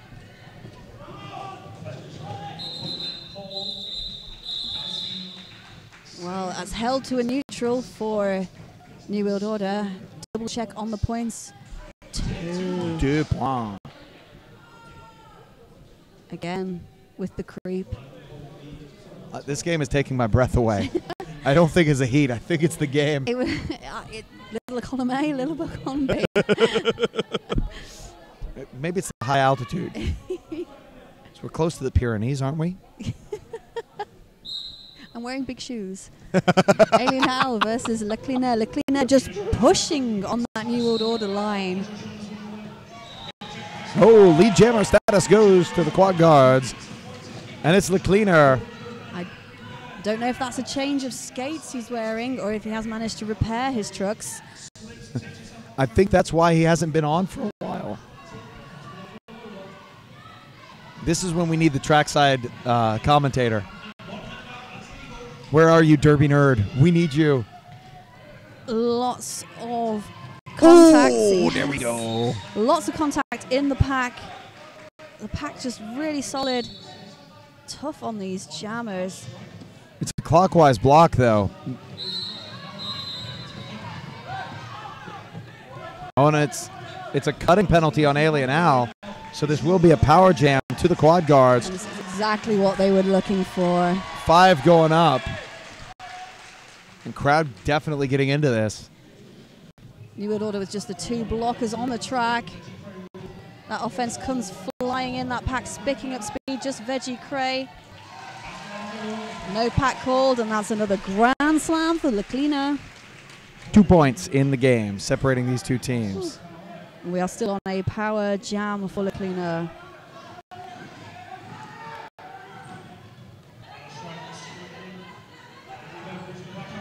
Oh, Alien Al goes airborne, and he is through on his scoring pass. That's his initial pass done.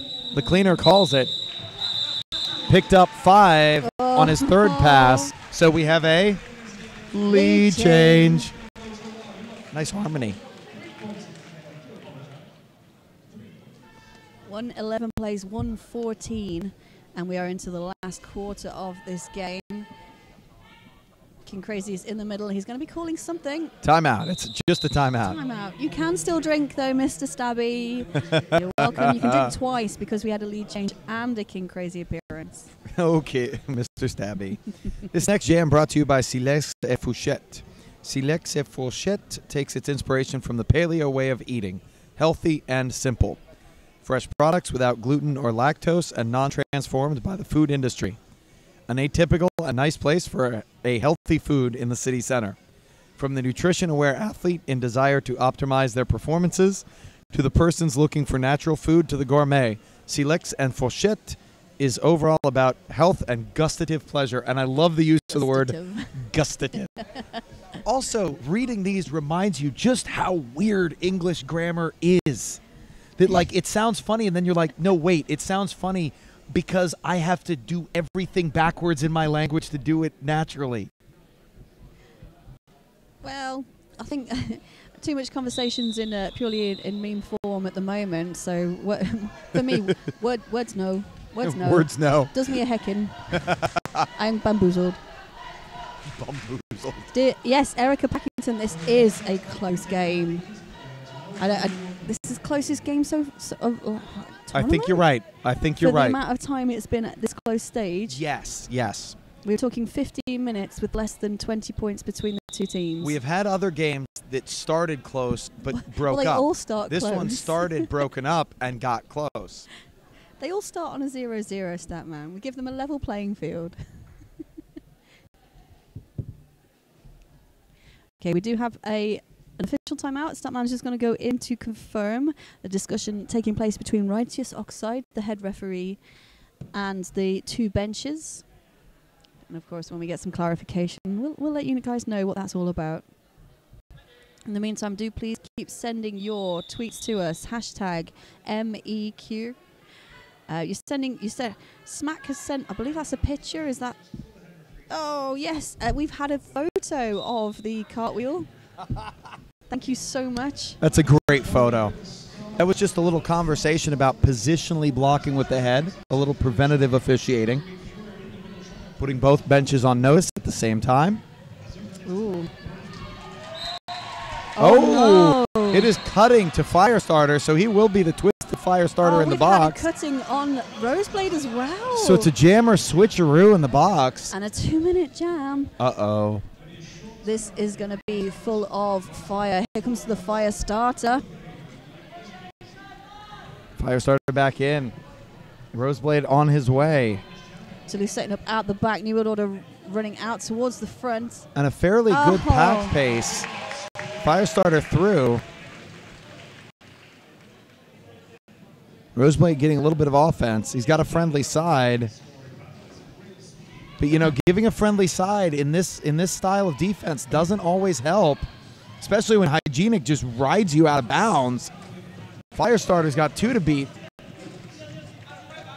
No, that's now 4.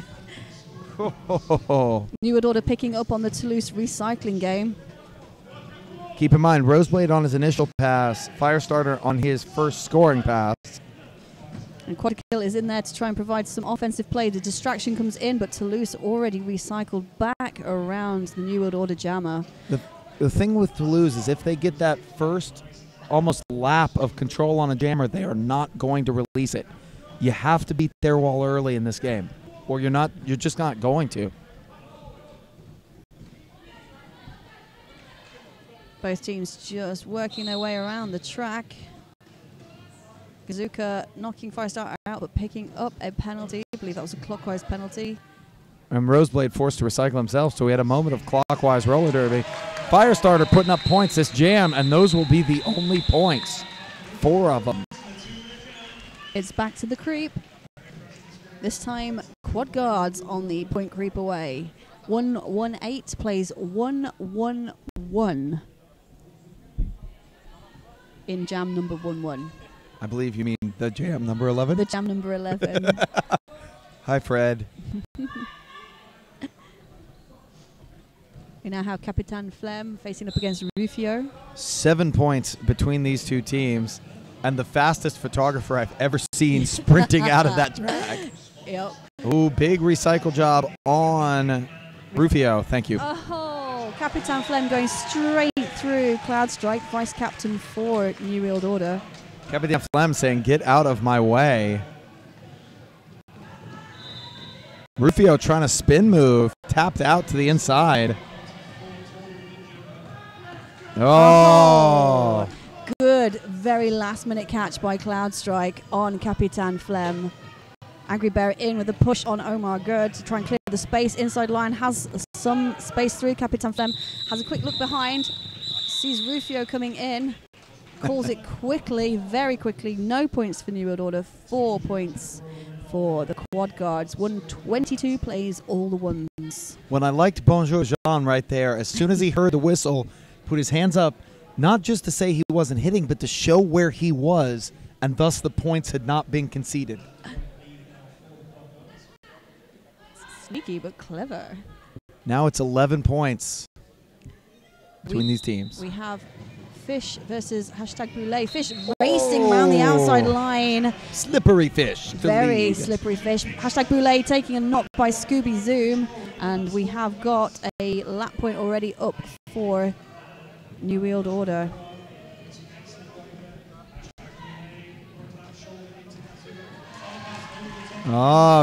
The star pass to Monsieur Furio is complete, but Fish picks up 5. I'm not sure if anybody else from Toulouse has taken a star pass in this game.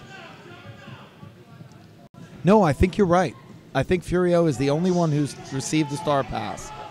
Oh, clever sweep by Toulouse on that inside line. Barely any space given, but enough space for Furio to take. Fish calls it off. Furio got 4. A low block penalty being issued. I think that's to Tordo Ninja. Yes, and Fish is going to pick up a few, but I have not seen them signaled yet.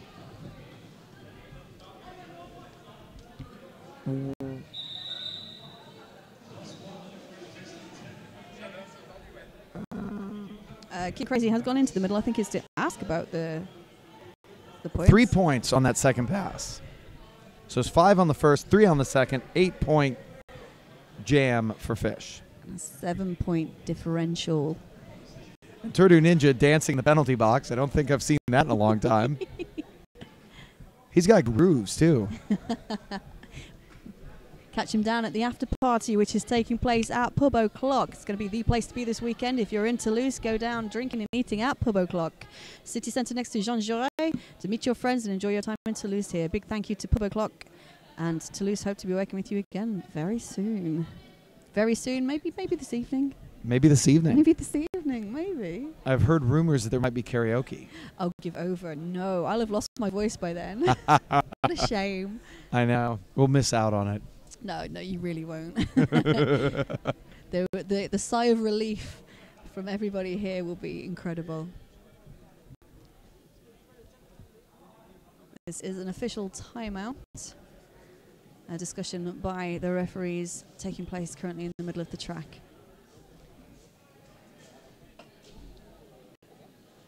Let's take another look at the Twitter feed. Yes. Well, you say that. Okay, it has loaded up. Yay. And I've got the video of the Alien Owl cartwheel. So if you missed out on that, please head on to Twitter, hashtag MEQ. Thank you so much to Jill Nicholas, who is Heidi Jam Peroxide, for posting up that video. This reforming and recycling is insanely good. It is indeed insanely good.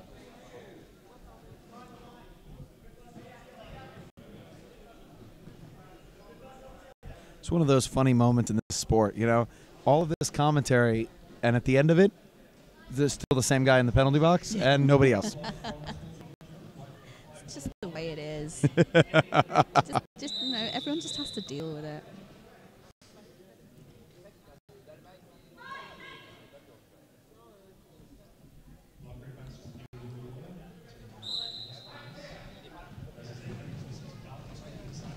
Under 10 minutes remaining in this game. Massive recycle job on Alien Owl. Solid wall up the front, solid wall down the back. A little bit of offense from Omar Gerd. Alien Owl being recycled again. Following Omar through that inside line, only the briefest second of space, but it was well timed. Alien Owl and Omar Gerd working so strongly together to claim that lead jammer status. Oh! Oh, wow. That time almost a free pass. Stealth jam, undetected. Certainly untouched. Yasla Manas now breaking through.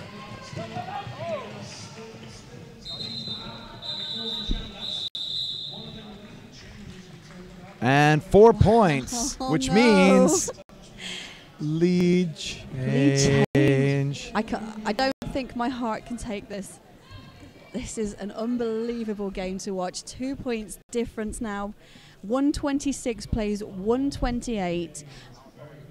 For me, a tactical player, both teams still with their official review as well, which for me is signaling danger. Especially with King Crazy out there.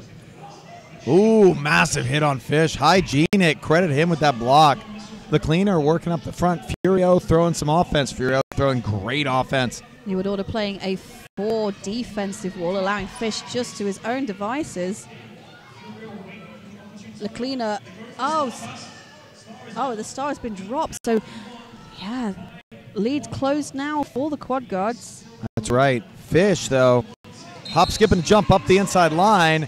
He is the lead jammer. Oh, breezes off a hit by Monsieur Furio. And laughs about it. He's such a happy jammer. Furio's not laughing. Furio is, well, Furio. Can't believe I got to use that. I'm so happy. No points either way. It's a double donut jam. Double donuts, potatoes in the air. Whack, all whack. the, all It's the a duck. foods. So score is sticking 126 to 128. I know. I'm gonna lose words in the next few minutes if it stays like this. And now it looks like we're gonna have Rufio against Firestarter. Rufio taking off right at the whistle. Firestarter hesitating for a second, trying to see what opens up, and it pays off. Firestarter is lead. That outside line, lovely clearance. Firestarter with just enough space to view and speed. And Rufio being recycled. Remember how dangerous this team are. Oh, never mind. Rufio threw. I was about to say. Remember how dangerous they are when they lock down defense. Really good work here.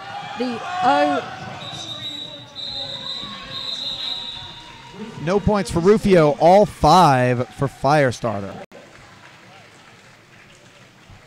So we have a lead change.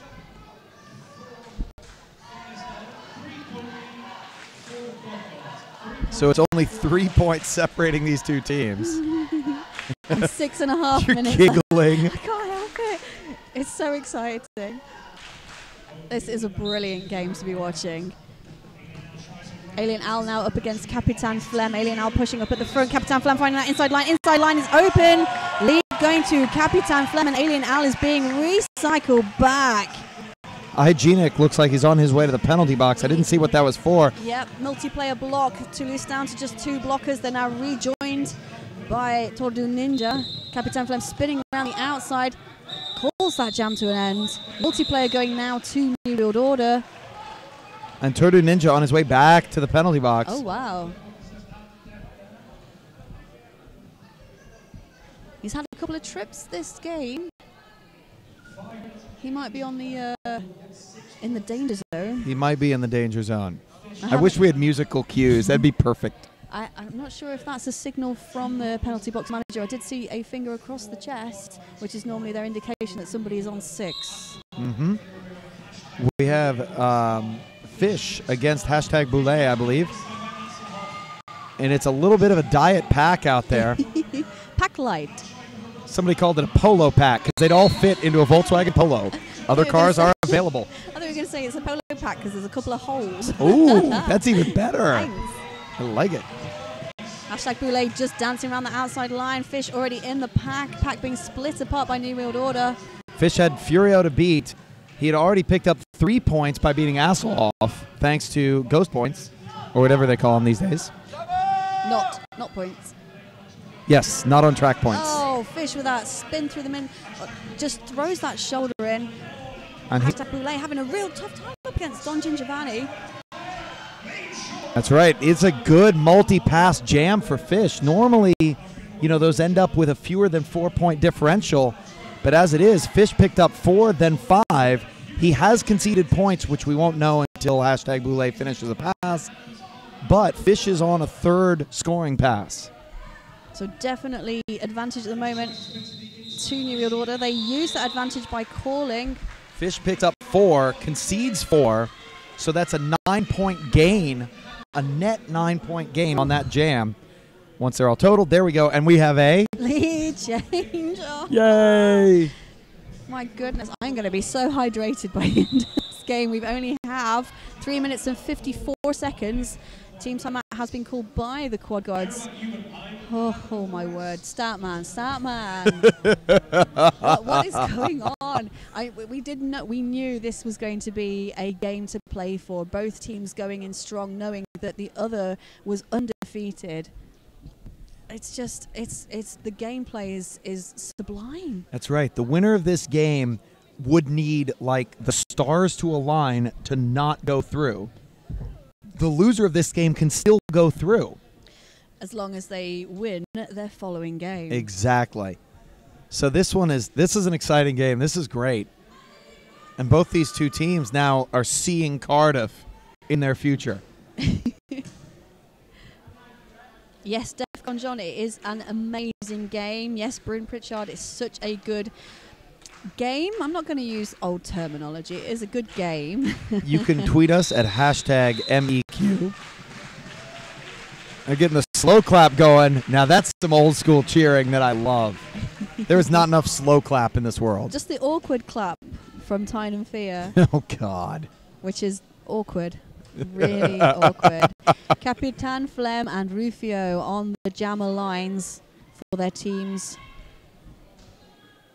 New World Order up at the front. Toulouse Quad Guards taking the back line. Rufio taking the inside line. It is Lee Jammer.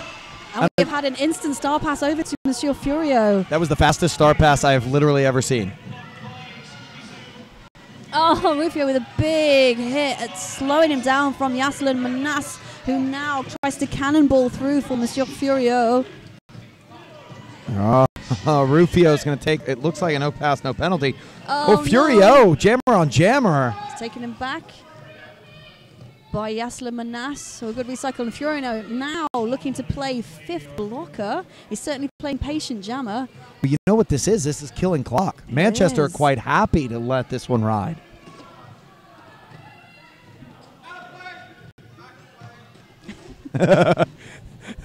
Head referee with the loudest out of play I've heard in ages. I could hear it through my headphones. Yeah. Again, very steady work happening here. Inside line trying to be cleared. Furio trying to spin around, finding space on the outside line. Around Scooby Zoom. And Furio breaking for a 4-point pass. Rufio still to finish his initial scoring pass. But he will put up 3 points. Oh no, what's that going to do to our score? That's going to bring it down to a 2-point game. With 2.5 minutes left on the clock, 2 points separating these teams. Holy cow. I mean, this is almost next lead wins the game. You know, this is when you're a little kid and you're playing next shot wins. Yep. This is next shot wins right now. Shout out to Big Smack Durham City Rolling Angels. They know her. They certainly do. Hello. This is a scrum, but here we go. Lead jammer wow. Status to the cleaner. Alien Al trying to work his way up the outside. Spin move. Gets recycled. Takes on the cleaner head to head and goes down. Cleaner on a scoring pass with lead. Alien Al still trying to work his way through the pack. And cleaner picking up 5. This is a lead change now. Quad Guards taking the lead with 1 minute 35 seconds remaining on the clock. Alien Al goes airborne. Gets through. Smack Bauer unable to take down the cleaner. Cleaner putting up another 4. 151 plays 144. Holy cow. We have a team timeout being called by New World Order. It's a 7-point game. This has been called purely for me to catch my breath. Wow. Wow. Fish versus Firestarter. This timeout letting both teams put in their number 1 rotation. New World Order with the 2 blockers in the box. They have the pivot Omar Gerd standing and Veggie Cray seated. So Toulouse with a very powerful chance, powerful start here, having the pack advantage. Yes. Now let's see what kind of games they want to play, because somebody's going to do an interesting start. Yeah. I just have a feeling. Oh, honestly, the atmosphere in this room is incredible. There is the people standing at the back just waiting to see what happens. Nobody's missing out on the end of this game. New World Order famous for their final jam games, and I think we can clearly state that this is going to come down to a final jam game. I think it will. Whether it's this jam or any following jam. A little bit of jammer on jammer there to start it off. Not 5th blocker, but 3rd. Firestarter is out, and lead Fish recycled. Barring unforeseen circumstances, that could be the game right there. Stars are down on Manchester. Fish staying in bounds amazingly. And he's through around the inside of Monsieur Furio. Firestarter coming up, bouncing over the Scooby Zoom's hips. That is a scoring pass for Toulouse. Manchester into play. Toulouse calling to keep playing the game. The Toulouse bench says keep skating, do not call. 34 seconds on the period clock.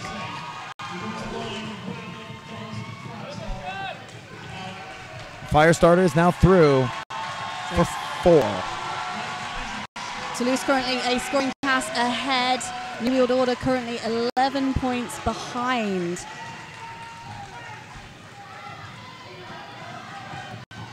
And we have a full blocker complement for both teams. Oh, it's a cutting penalty. Fish is going to go have a seat. Firestarter will then call it. That's ball game. The quad guards are going to take this one home. King Crazy's clapping him off. This is not an official. Oh. Oh, wait. Wait.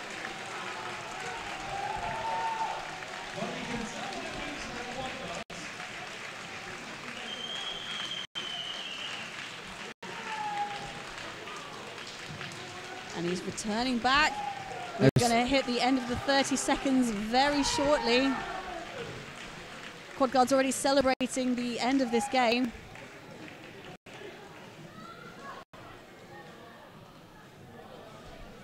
We've not yet had the wrap-up whistle. Head ref Righteous Oxide looking to talk to King Crazy. This one is not official. It's still unofficial. 12-point game. If this stands, then Manchester will have to win against Lincolnshire to advance to Cardiff. Toulouse will similarly have to win. There's some discussion. An additional 2 points have just been added to New World Order's score from the penalty box. So Fish, the jammer, and the last penalty just went in. It doesn't change the lead that Quad Guards had. It doesn't change them being the lead, being the winners, but it has reduced that points differential. And there we go. It is now official. So, Toulouse will have to win their next game to advance. If they lose, things get weird. Manchester have to win or go home, which means they're in a win or go home situation with Lincolnshire, whichever one goes. And that is game number 4 at 4 p.m. Central European time. A very exciting game to watch.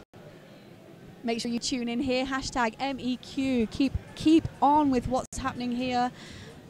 Certainly some more amazing games for you to see this afternoon.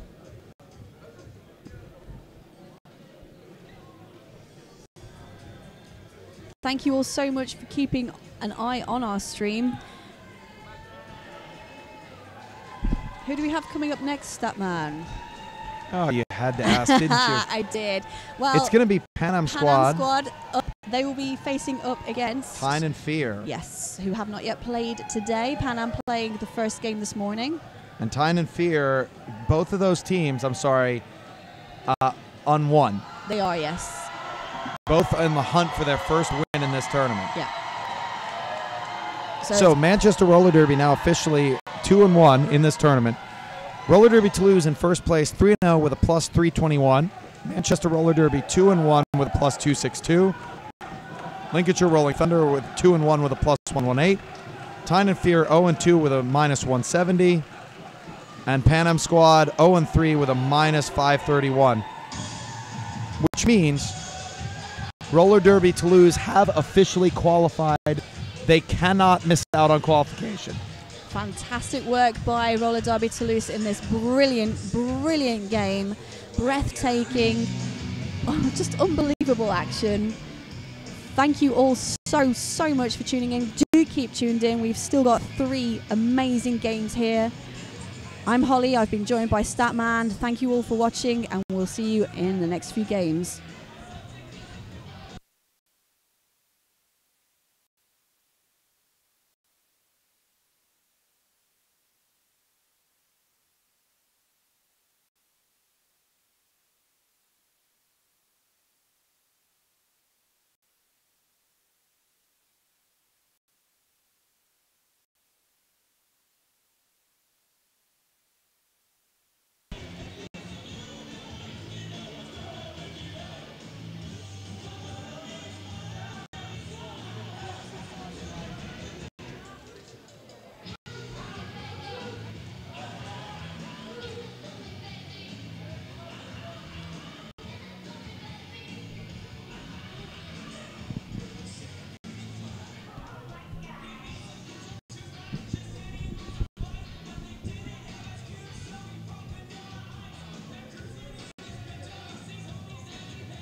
If you're still watching on the feed, do hang around. We will be throwing ourselves to an interview. Statman will be interviewing skaters from that previous game. So stick around and hear the players' thoughts on what happened in the game you've just watched. Roller Derby Toulouse Quad Guards versus Manchester Roller Derby's New World Order. And it looks like we will be having, I believe, a skater from each team coming over to have a bit of a chat with Statman. Once he's rounded them up, they're all too busy giving each other hugs and high fives and handshakes. Understandably so. Brilliant, brilliant game to watch.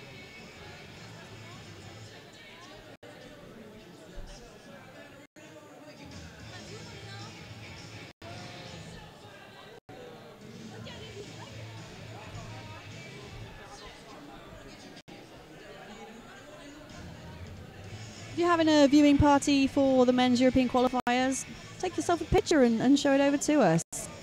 Hashtag MEQ. Okay, ladies and gentlemen, we're now going to go to an interview with Statman, who has Hygienic, who is the Roller Derby Toulouse captain. We'll take you over to the interview now.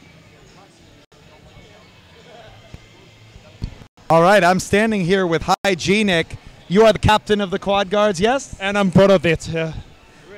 So you put on this tournament, the first ever men's European qualifier, and you just qualified to go to Cardiff. How does that feel? I feel good, really. It feels very good because we worked a lot for that all of the year to this objective, this aim.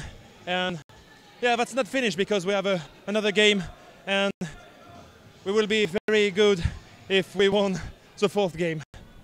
Absolutely. If you win that first game, you will go first place. Yes. If you don't, you will still qualify as second place. Second, and maybe for the second is a good news for Cardiff, but we don't care. We just want to win. That's a good attitude. That's a good attitude. Talk me through the second half of that game. How hard did it get when we had so many lead changes back and forth? It's very, very hard to live this steep type of second half, really, because you feel good and you have a bad jam and a good jam and a bad jam. Oh shit, it's there. I think it's there. We won. You definitely did win. Thank you so much and congratulations. Thank you to be there. Great event. Thank you.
You can say hello then, yeah. You can say hello.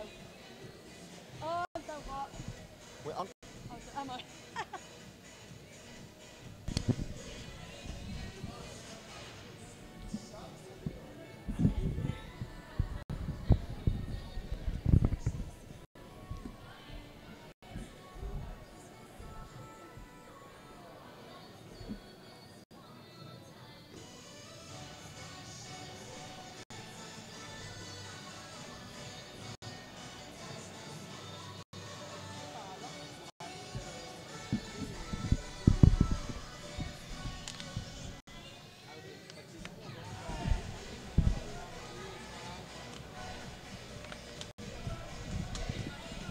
And here we are back live in Toulouse after that wonderful game It was a nail biter. Yeah, the New World Order and Quad Guards with Quad Guards victory on the final jams. It was an amazing game to watch, and it must have been an amazing game to announce as well. But here we are 3 minutes away before the game between Tyne and Fear from Newcastle and Panam Squad from Paris. Here I am, shut the front up with beautiful, very cherry here. Thank you. No one in the announcing world has ever called me that before. So you are so far my favourite. You can have a gold medal, as they are in front of me right now. I love gold. I love gold. We are less than 3 minutes away, so it's time for us for the rosters with Panam Squad first. And we have number 009, Colonel Ramaking, number 1005, Jean-Chi, number 112, Booyah, number 13, Lucky B, number 1984, Unique Honey, number 205, Chores, number 22, Charlie Cote Master, number 66, Lapif, number 68, Willy, number 8, Bad Mojo, number 80, Corsicanar, number 981, Maelstrom. I know we are going to announce it in English, but I know that there must be some French supporters. Donc je vais parler en français juste pour une phrase. Bonjour à tous les supporters, les supportrices français qui sont en train de regarder au stream. Well, I'm glad you said all that. I've got no idea what you just said. But let me introduce you to Tyne and Fear Roller Derby, playing in the black today. They're in black and yellow, Panama in yellow and black, obviously. So we have 0, that's Barnabash. Number 1, Dark Matter. 13, Pablo Diablo. 42, Badam. 44, Kenzie. 46 is Blockbeard, and 50 is Bull. 511 is Gay Forks, 6 Yorgie Bear, number 8 Sparky, 80 Dad's Dadsynth, what's that? 82 is Doug, 83 and Nicholas Rage, and finishing off the herd, number 9 is Moo. We are about to go into the final minute before time to Derby, but currently everyone in the stadium, is enjoying a little bit of a Bohemian Rhapsody.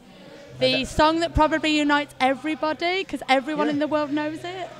But that's the way Tyne and Fear has been practicing. I mean, they're very enjoyable lads over there, and very fun to watch and to play.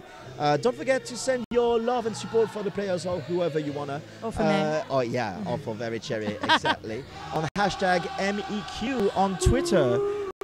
We've already had some of the tweets. On hashtag MEQ from Durham City Array saying, come on, Tyne and Fear from Durham City. That's not very imaginative. Yep. Come on, we want your imaginative tweets. It's late in the afternoon. It's hotter than the sun in here. We need entertaining just as much as this roller derby is going to be entertaining. Now, I don't want to say this because it is a little bit mean, but you could say this could be the wooden spoon game of the afternoon.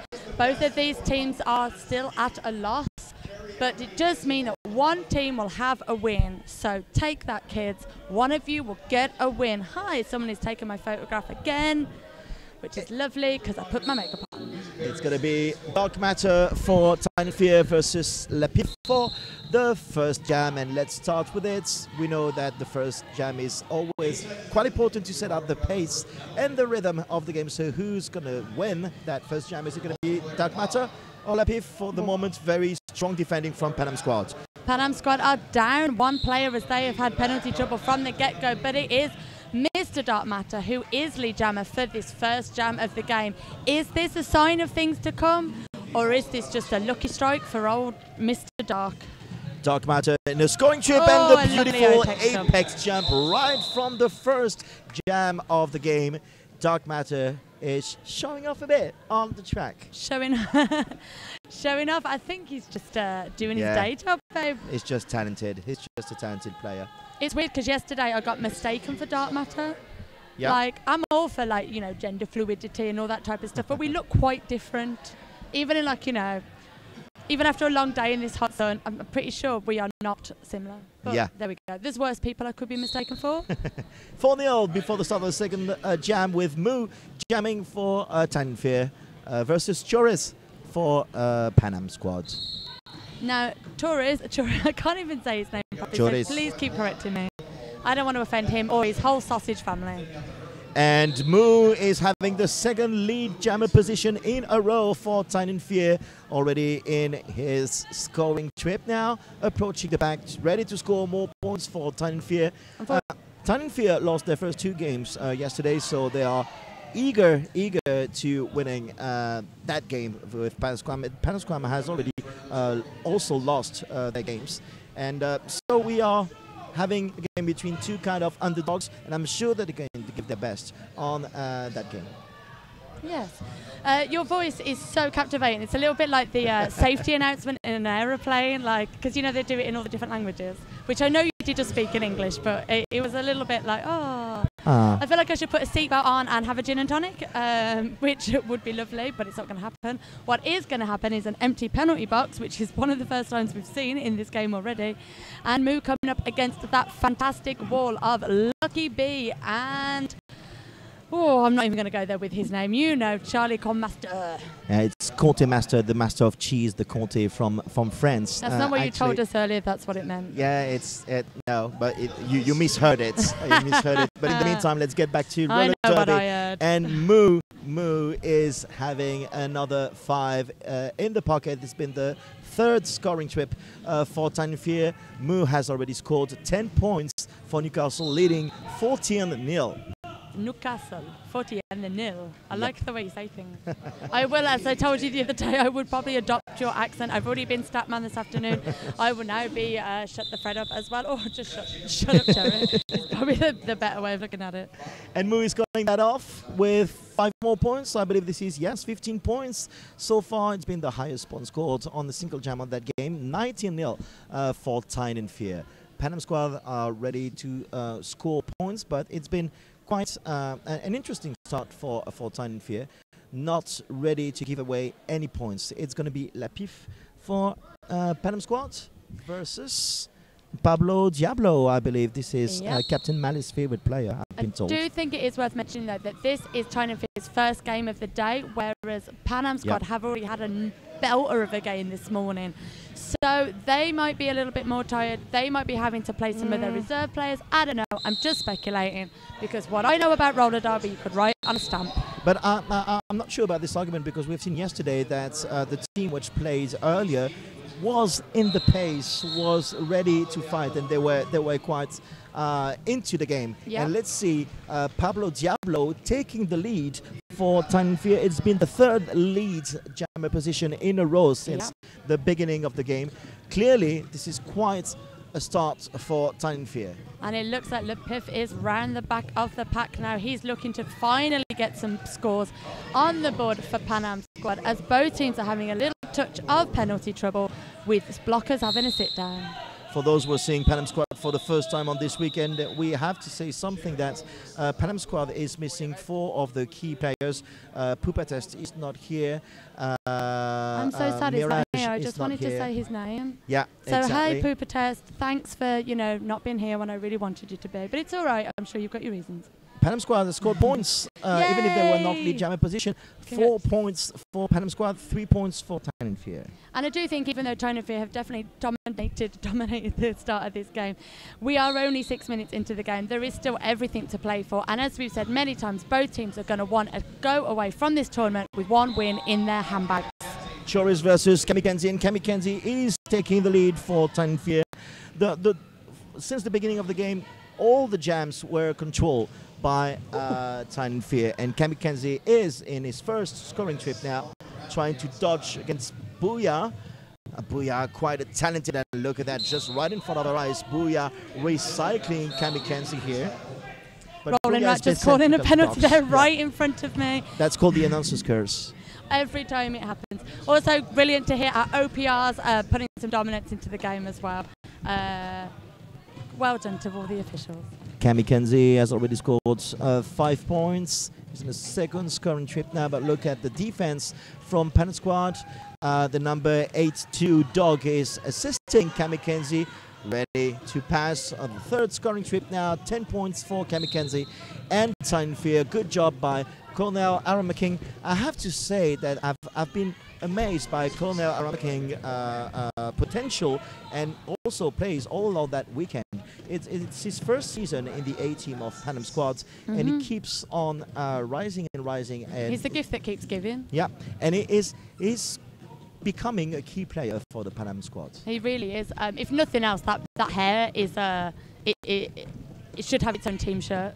Yeah. But he's certainly doing really well. Let's not forget that this morning's game, Panam squad did come up against quite a lot of penalty trouble. There are 1 or 2 players in Tyne and Fear who we know are a little bit in the penalty danger zone in past games. So quite a well-matched team in that sense. We've already had a fair bit of penalty trouble clocking up already, as we are only 7 or 8 minutes into the game. 40 points for Tyne Fear for Panam squad. 1 player down with Malmström a stand in the penalty box for Panam squad. Maybe there will be room enough for Dak Matter, the number 1. Dak Matter. Yes. For say it again. Dak Matter. Dak Matter. With facing Lapif. But he is lead jammer. Well done, Dak Matter. Yeah, and Lapif is also quite a talented player. He is indeed. It's been his first season in the Panam squad so far, but he comes from speed skating, so it shows. You can tell. It shows You when can he skates tell. on the track. Speed skating their way to the penalty box is Lucky B, unfortunately, as Dak Matter carries on around the track. I do apologise to any French people. I'm just ridiculous in all languages. Dak Matter is lead jammer. He has already scored 5 points for Tyne and Fear, trying to get out the outside, dodging a bit and calling off that jam. Has he scored points? Let's see that. Oh, and it looks like the Panam squad bench is getting a little bit riled, but they've got a bench manager looking after them and just saying, hey guys, chill out. We know we're all excited. There's a lot to play for today, but keep it chilled, kids. Keep it chilled. And Panam squad is being benched by Garalagas, Paris Roller Girls players. And Garalagas is renowned also for being quite an, I would say, energetic person. Good word. So energetic. Energetic. It's yes. like when I get called spirited. It's like, you mean irritating. And we have I'm being diplomatic. I'm being diplomatic. We have got first lead jam of the day, well not of the day, sorry, of this game to Panam squad, with Wheelie taking the start, taking the lead, as Moo is still being held at the back of the pack by Booyah. Just as I say that, he's through, but it is Wheelie who is on his scoring pass. You go, son. We had to wait until jam number 6 to have the first lead jammer position for Panam squad. It was worth the wait, in my opinion. Yeah, and they've scored 4 points more, so it's 8 for Panam squad now, and still 48 for Tyne and Fear with 20 minutes and 48 seconds to go. 4 more points, and we have an empty penalty box here. Oh, don't let the announcer's curse hit that one. Yeah, at least I'm not saying that at the end of the jam, so we can have maybe 1 more player. It's just the beginning, so we will have an empty penalty box. It's Cami Kenzie here. Give it a sec. For Tyne and Fear With versus Lapif. What does Lapif mean in English? It doesn't mean anything, rude? but I think it might be rude in French, because I've got an association like a in mind. colloquial way. Oh. Yeah, but our decency doesn't allow me to say it on the microphone. Oh, you could do. I was going to say do a hand signal, but I don't know whether that's worse or not. And Cami Kenzie is lead jammer on that jam number 7. He certainly is, and he is through for a fresh batch of points. Lapif has just got 1 more player left. That's Bull at the front of the pack, but he hasn't got the hat on. Yeah, it's a bit of a star stash just to create a bit of a confusion in the pack. That's usually what jammers who are not leads are doing. As soon as the lead jammer position is being given, the jammers who are not lead remove their helmet cover to create a bit of confusion in the pack. Yep. And this is exactly, it has become a common gesture. Yeah, it's quite weird now not to see it happen. You kind of think, oh, you know, you should be taking the hat off. 55 for Tyne and Fear. They have scored 7 points. And no points for Panam squad still 8. I like how you're doing maths and translation all at the same time, and I'm just waffling on about bananas and I'm stuff. like a Swiss knife. Pablo Diablo for Rather you were like a Tyne Swiss cheese. And Pablo Diablo taking the lead versus Chores for Panam squad. Pablo Diablo, the number 1-3, the lucky number, even in England, I think. Pablo Diablo is in his first current trip now, whereas Chores has not gotten out of the pack yet. That means that it is a good defending from Tyne and Fear blockers. And Pablo Diablo is out. He is. A little bit of penalty trouble for Panam as Lucky B is going for a sit down in the box, but it's okay because Tyne and Fear also have someone sat down in the box. So fairsy. And Pablo Diablo is still on. Look how tall he is. He's like, doesn't even have to bend his knees, just bash through everybody. Yeah, there was quite of a duel between Charlie Quartermaster and Pablo Diablo. And Pablo Diablo called that jam off after having scored 9 points more for Tyne Fear. It's now 64 for Tyne Fear. It's still 8. Unfortunately, Panam did come up against a little bit of penalty trouble, as it looks like we've got Lucky B and Booyah sat in the penalty box. Both of these players are absolutely determined animals on the track, but it does mean occasionally they fall foul of the referee's whistle. I hope that a bit all the tension then. Yeah, I hope that Booyah found his spirits again, because he was expelled from the previous game for having given an elbow hit to the player. Yeah, so egregious expelled elbow by the referees. But he was only expelled for that one game. It was not a tournament expulsion. So whilst that is bad, the show rolls on with him, not without him. Dark Matter is now coming through the pack up against a lovely wall of Panam, but some offense there from Nicholas Rage saw him get through, but he was knocked off once more by Wheelie. Good defending by Wheelie on Dark Matter and corner. Aaron McKing remaining still on the track, but Dark Matter insists, gets back on the inside of turn 4 and passes over. Very good job by Dark Matter, scoring another 5 for Tyne Fear. And it is more penalty trouble for Panam as Wheelie goes for a little sit down in the box, but Nicholas Rage is also going for a sit down in the box. So we are once more at the fair situation. Dark Matter with just one more of Panam to get past, but unfortunately Booyah hits him out. But Booyah is now given another penalty, so Dark Matter can jump back on the track, get some more points. Panam, you've really got to be careful with these penalties, babes. Yeah, we might have to have a check on the penalty boards at halftime or when you have a team timeout, because this is surely going to matter. Dark Matter. Yeah, you ruined my pen. I was about to sorry, say it. I'm so sorry. I didn't think you could do it. I'm sorry. I'll have faith in you next time. I'm capable of everything. Oh, I'm capable of everything. You go, girl. Dark Matter is also capable of scoring many points here. He's already scored 13 points. I don't know whether anybody at home 17. would have seen that on the camera. Before Dark Matter tapped his hip to call it off, he actually gave the Panam team a clap for that amazing hit that he got onto the inside. This is why roller derby is so loved. The amount of respect and admiration everyone has for each other. If someone has literally just smacked you to the floor and your teeth are rattled, you still high-five them, you still give them lots of love, and that is why roller derby is freaking amazing. Next jam, Moo versus Chores. I like how I did that big thing and you were just like, next time. Moo versus Chores for jam number 10, and Moo is taking another lead. Out of 10 jams since the beginning of the game, Tyne Fear have controlled 9 of them. And that is what they're really going to be after here. I think we did see a few sad faces yesterday when there were the leads and the wins were not going in their favour. And as much as I love the guys from Panam, it would be great to see Newcastle take 1 win home with them today. But that's just my personal opinion. Yeah.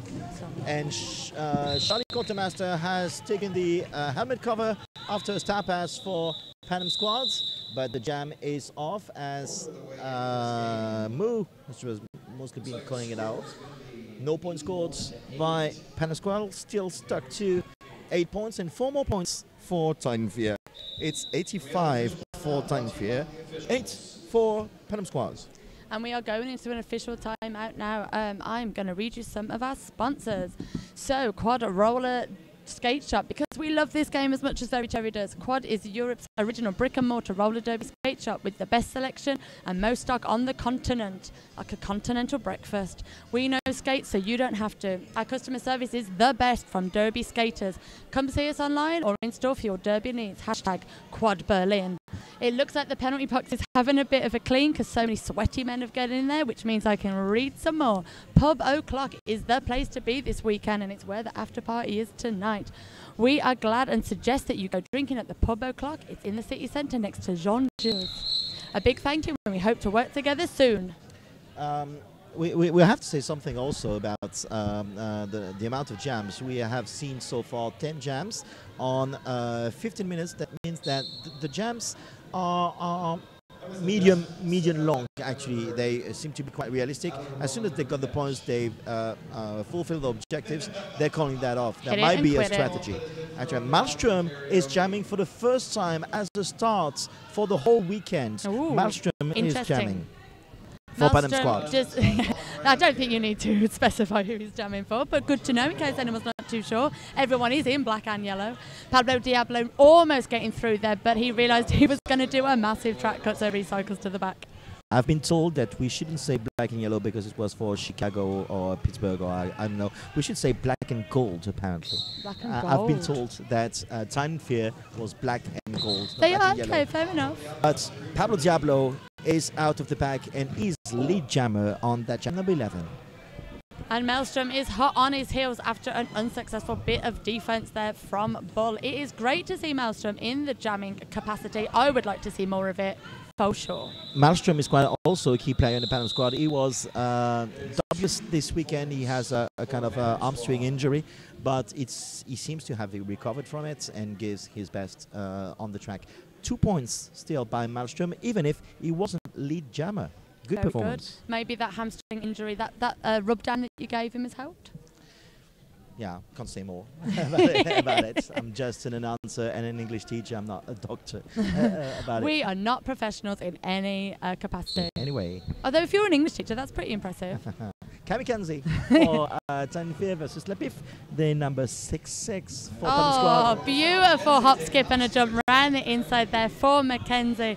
I think what's brilliant for Mackenzie in this game is from what we've seen so far is yesterday really did come up against some penalty trouble, and it's brilliant to see him back to himself. We all know he can do this type of jamming, so it's brilliant to see that his confidence has not been knocked and he's back on doing what he does best.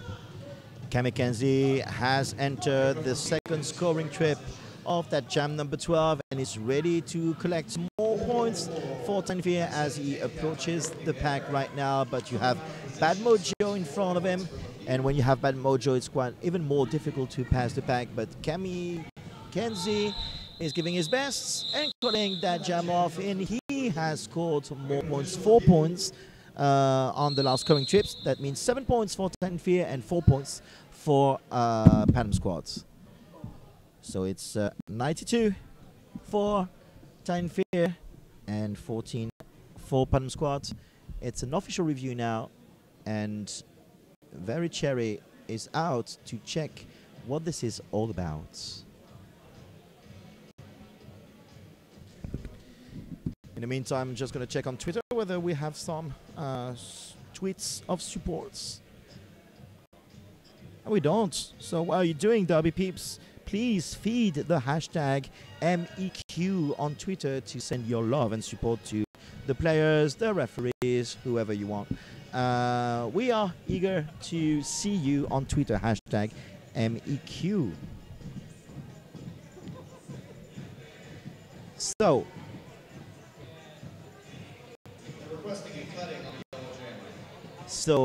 the official review is about a cutting on the other jammer. I'm just checking on Joe Care Jester. It is an official review asked by Tyne Fear. So Tyne Fear is requesting a cutting on the previous jammer, who was Lepif.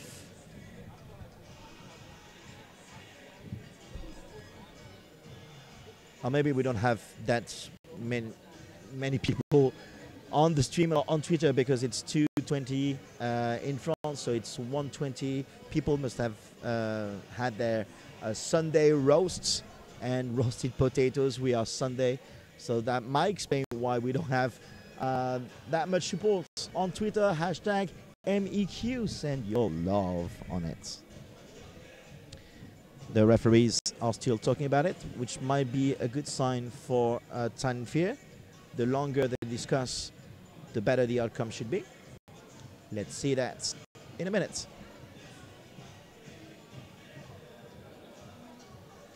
Joe Day, the bench coach from Newcastle, is waiting for the answer for the refs. Apparently, they made a decision.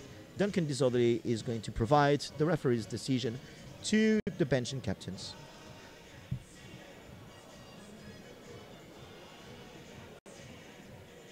Still 92 for Tyne Fear, 14 for Panam squad.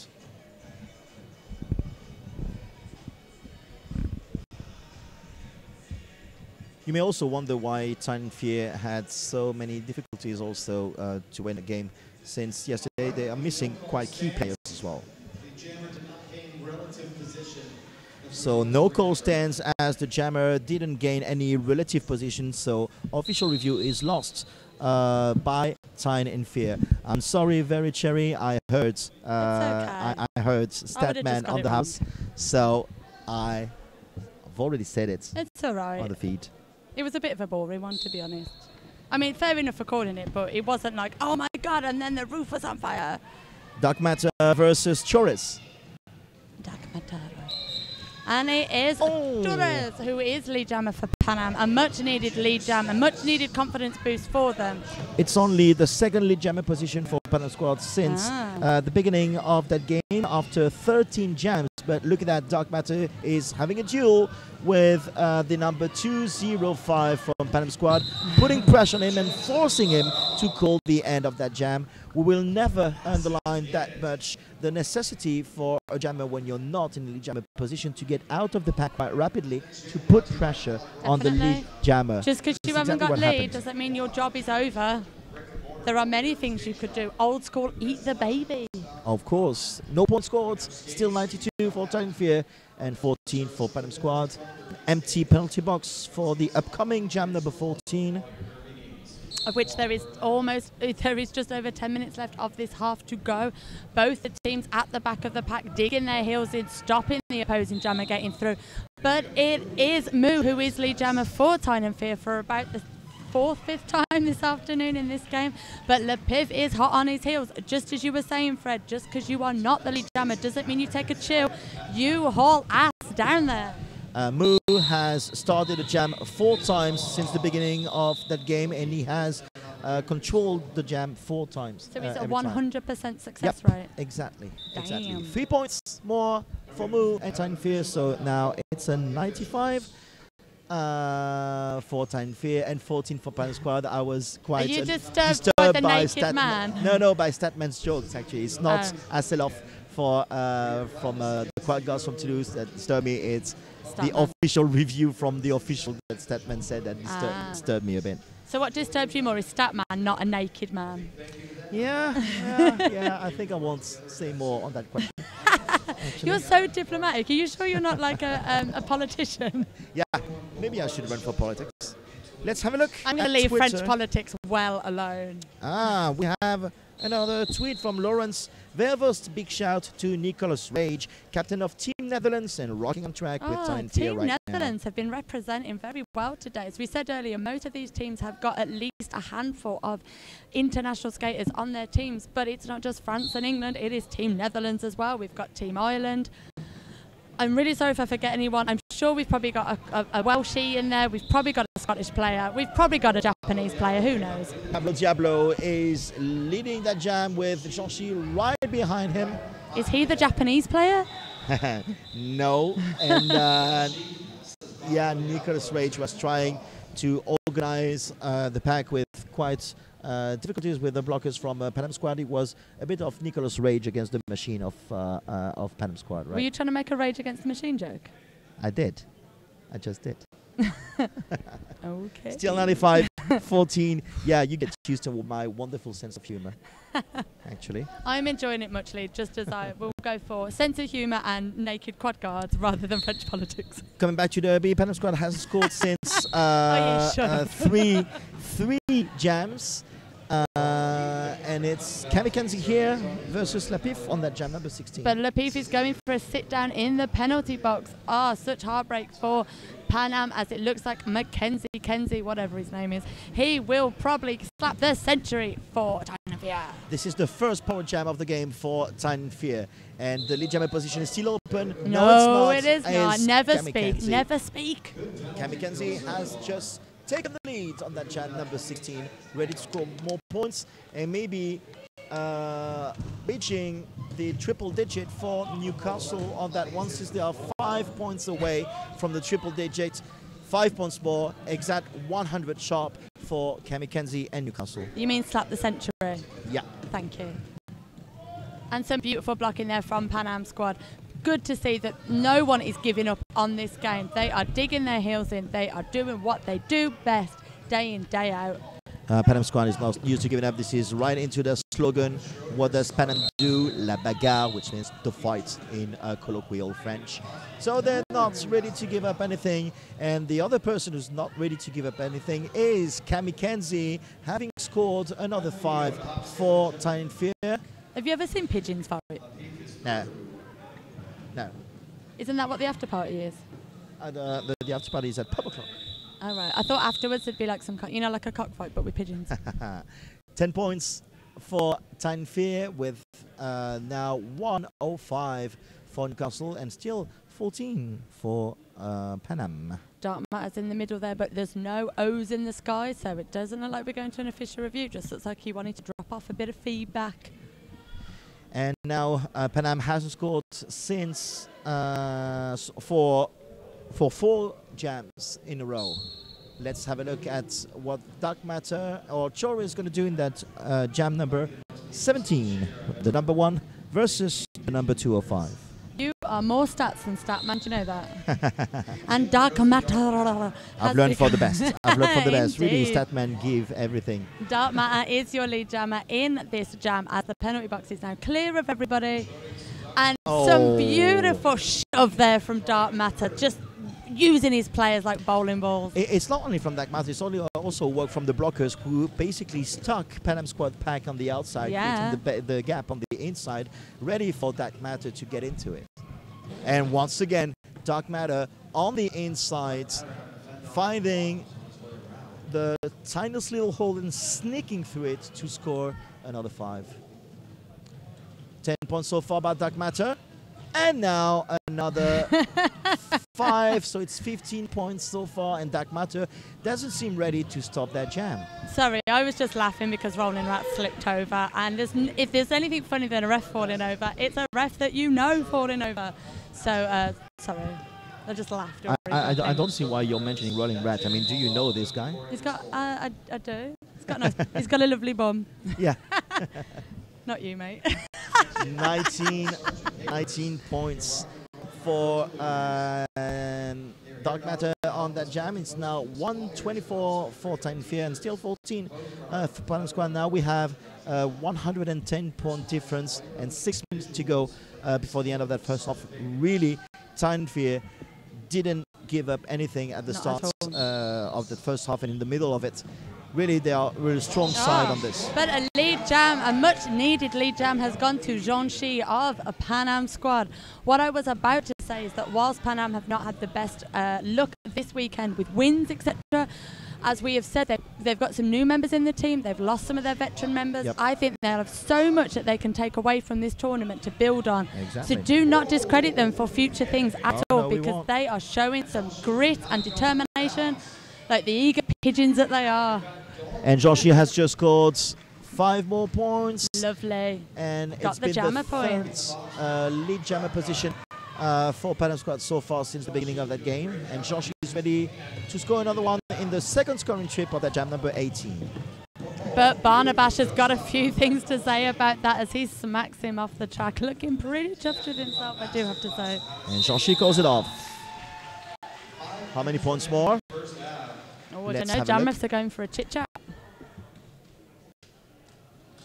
3 or 4? 4. So it's 9 points overall on that jam number 18. 23 for Panam Squads. it's quite a relief for Panam squad because they hadn't scored for 5 jams before that jam number 18. So good performance by Jean-Chi. It was only since you mentioned it. Yeah. What kind of magic French skills have you got? What else are you doing? What other trickery is your mind up to? I'm cooking because I'm French. You're cooking? Yeah. Quite a lot. Pablo Diablo is jamming for that jam number 19 versus Lapif, the number 66. Both jammers coming up against a horrible wall of blockers. Horrible in the nicest sense possible. We are yet to see a jammer break through this gold and black storm of people. But just as I say that, Lapif lead jammer once more for Panam. I think I am correct in saying. And Pablo Diablo whips off the hat. It's been the first lead jammer position in a row since the beginning of that game for Panam squad. And this is it for Lapif. 5 more points for the Yellows this time. That was a big high block there from Charlie Commie Master. Unfortunately, when you're a big dude, high blocks can be a little bit more inevitable. But it was on another big dude, so there we go. Look at Nicholas Rage, sent to the penalty box unfortunately, but he made Lapif lost precious seconds, and in a way kind of forced him to call off that jam after having scored 9 points, apparently. Much needed 9 points there for Panam, so very good work from Lapif, who I still don't know what that means. Another funny statistic that Tyne had never not scored twice in a row since the beginning of that game. Never not scored? Yeah, never not scored. They've not scored. And out of 19 jams, Tyne has scored 16 out of them. So quite a good performance. That is a good performance. That means also that Panam squad might be starting kind of momentum. It will see that in jam number 20 if Choriz is about to take the lead, and Cammy Kenzie is sent to the penalty box for forearm. So this gives Choriz for Panam squad the run of the mill, if you will. He just needs to get some offensive players up there in front of this amazing Tyne and Fear wall as he's and it's the third lead jammer position in a row for Panam squad. But it looks like we've got a little bit of injury trouble on the track with Barnabash literally taking a bash. And once more in the beautiful display of sportsmanship of this sport, Panam squad are straight over to check that he is okay. I think we're just going to get the medics over and just have a quick little chill, which means while that's happening, I can read you some of our stats. We might talk a bit about what's happening is up. But clearly what we were saying is that Panam squad is starting maybe a momentum. They have, I think, 3 lead jammer position in a row, and now Tyne and Fear hasn't scored for the last 3 jams. It's almost a shame then, as Dartmatter gets. So it's a power start. It's a power start for Panam squad with Jean-Chi. But Dartmatter was on the track then, but he's been told to return to the bench. It is a shame in a way if Panam are on a winning streak, because we're about to go into the half-time with Mackenzie called as the lead jammer. Maybe their magical moment has come to an end just for now. We have to give a shout out to the blockers for Tyne and Fear, since they made they gained the precious seconds, allowing Mackenzie to get back on the track after his forearm penalty in the previous jam, and allowing him to take the lead jammer position. So that's quite a huge performance from Newcastle blockers. And it's often things like that that don't get noticed so much by people who perhaps have not got quite the derby mind. But very good work. Holla at the blockers for doing such a fantastic job in being a 5-man team. 5 more points for Cammy Kenzie. It's 10 points so far. Oh, beautiful. We're almost done. But fortunately for Panam, the number 1984 Unicorny got Cammy Kenzie out. But I think what we need to look at is that Jean-Chi has got a penalty, and then I thought he was joking, but I don't know. I know I'm getting there. He looked like he was laughing with the jam ref. I don't really understand what went on there, but he did get another penalty. I imagine he was probably saying something like, "Are you joking?" But you don't say that. You go and sit down. So an old-fashioned 1-minute penalty is given. Yes, exactly. This is the thing that we have to understand from that jam number 21. Jean-Chi is going to remain in the penalty box for 1 minute. It might be a very productive jam for Cammy Kenzie, who immediately calls that off, allowing Newcastle to start in a power start position on the next jam, which is not going to happen. because it's halftime, but there's an official review asked by Panam squad. 24 points so far on that jam by Cami Kenzie. It's been the most productive jam ever on that game for Tyne in Fear. It's now 148. And I'm sure that Panam squad is going to ask for the removal of the penalty on Jean-Chi. Let's have a look at what's going to happen. I might overhear what Statman is going to say in-house. For the moment, still 148-32.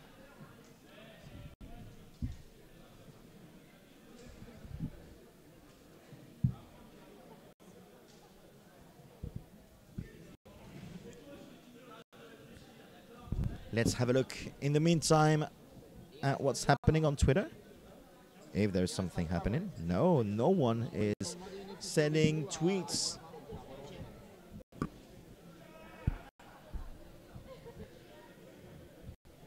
So, what's happening on this official review?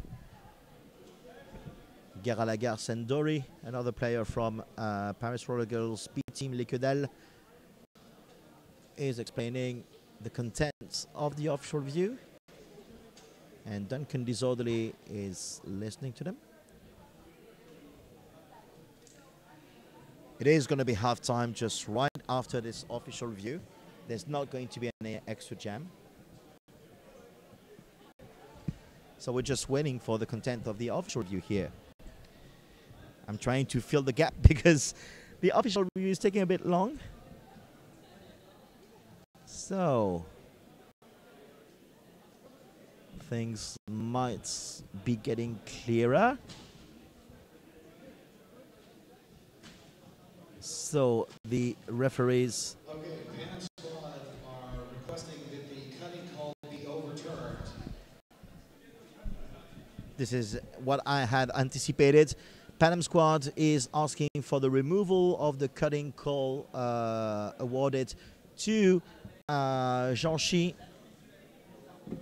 which led to another penalty for Jean-Chi with an insubordination. That's why Jean-Chi was awarded 2 penalties at the same time, is therefore remaining 1 minute in the penalty box. So the referees are talking about it. And let's see what's going to happen in a few seconds. It's starting to be hot a bit, but we are right in the middle of the afternoon. It's less hot than yesterday, so bodies seem to be a bit less affected by the heat, but are much more affected by the fatigue as well, because the players gave their best on those games.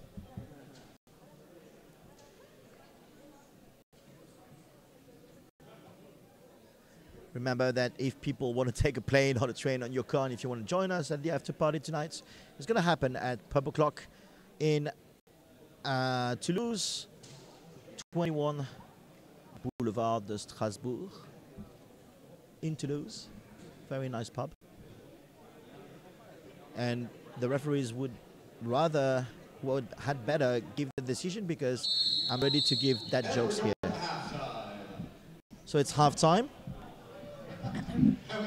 So is it removed or not? I couldn't hear the final decision. No, it isn't. So basically, from what I can understand, and God bless Panam for trying to do an official review in a language that they do not speak that well, they were after the cut to be removed from the jammer, which hasn't happened. And then Statman and I were having a conversation in the middle with, so as we know, the jammer got 2 penalties because one was an insubordination, is that if the cut had been reversed, then they would have to see, has he served 30 seconds or would he still need to serve some of the insubordination?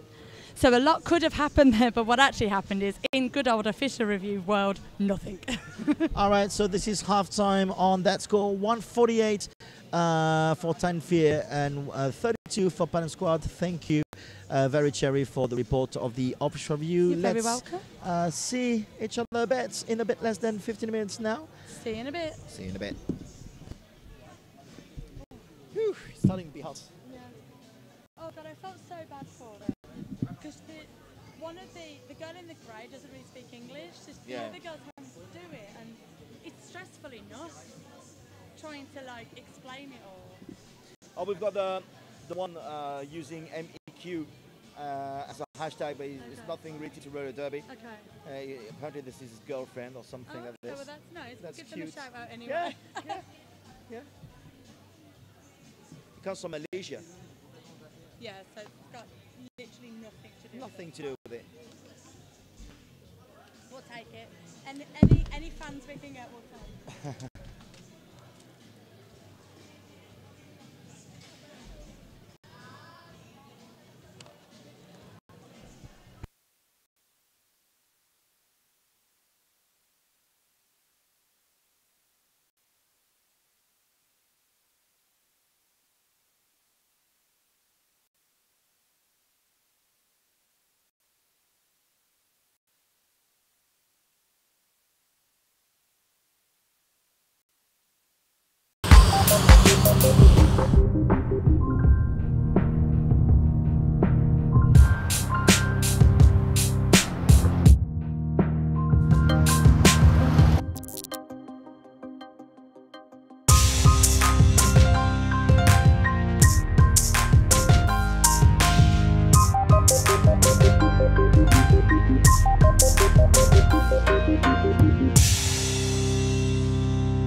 And here we are back live in Toulouse, just 2 minutes away before the second half of that game between Tyne from Newcastle and Panam Squad. For the moment, the score is 148-32. I have the pleasure to announce it with Very Cherry. Hello, it is my pleasure to announce it with you as well. Shut the Fred up.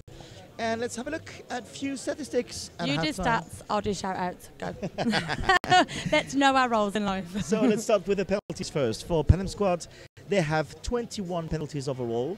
And 4 players with 3 penalties each, with Bouya, Badmojo, Kostikana and Malmström with 3 penalties each.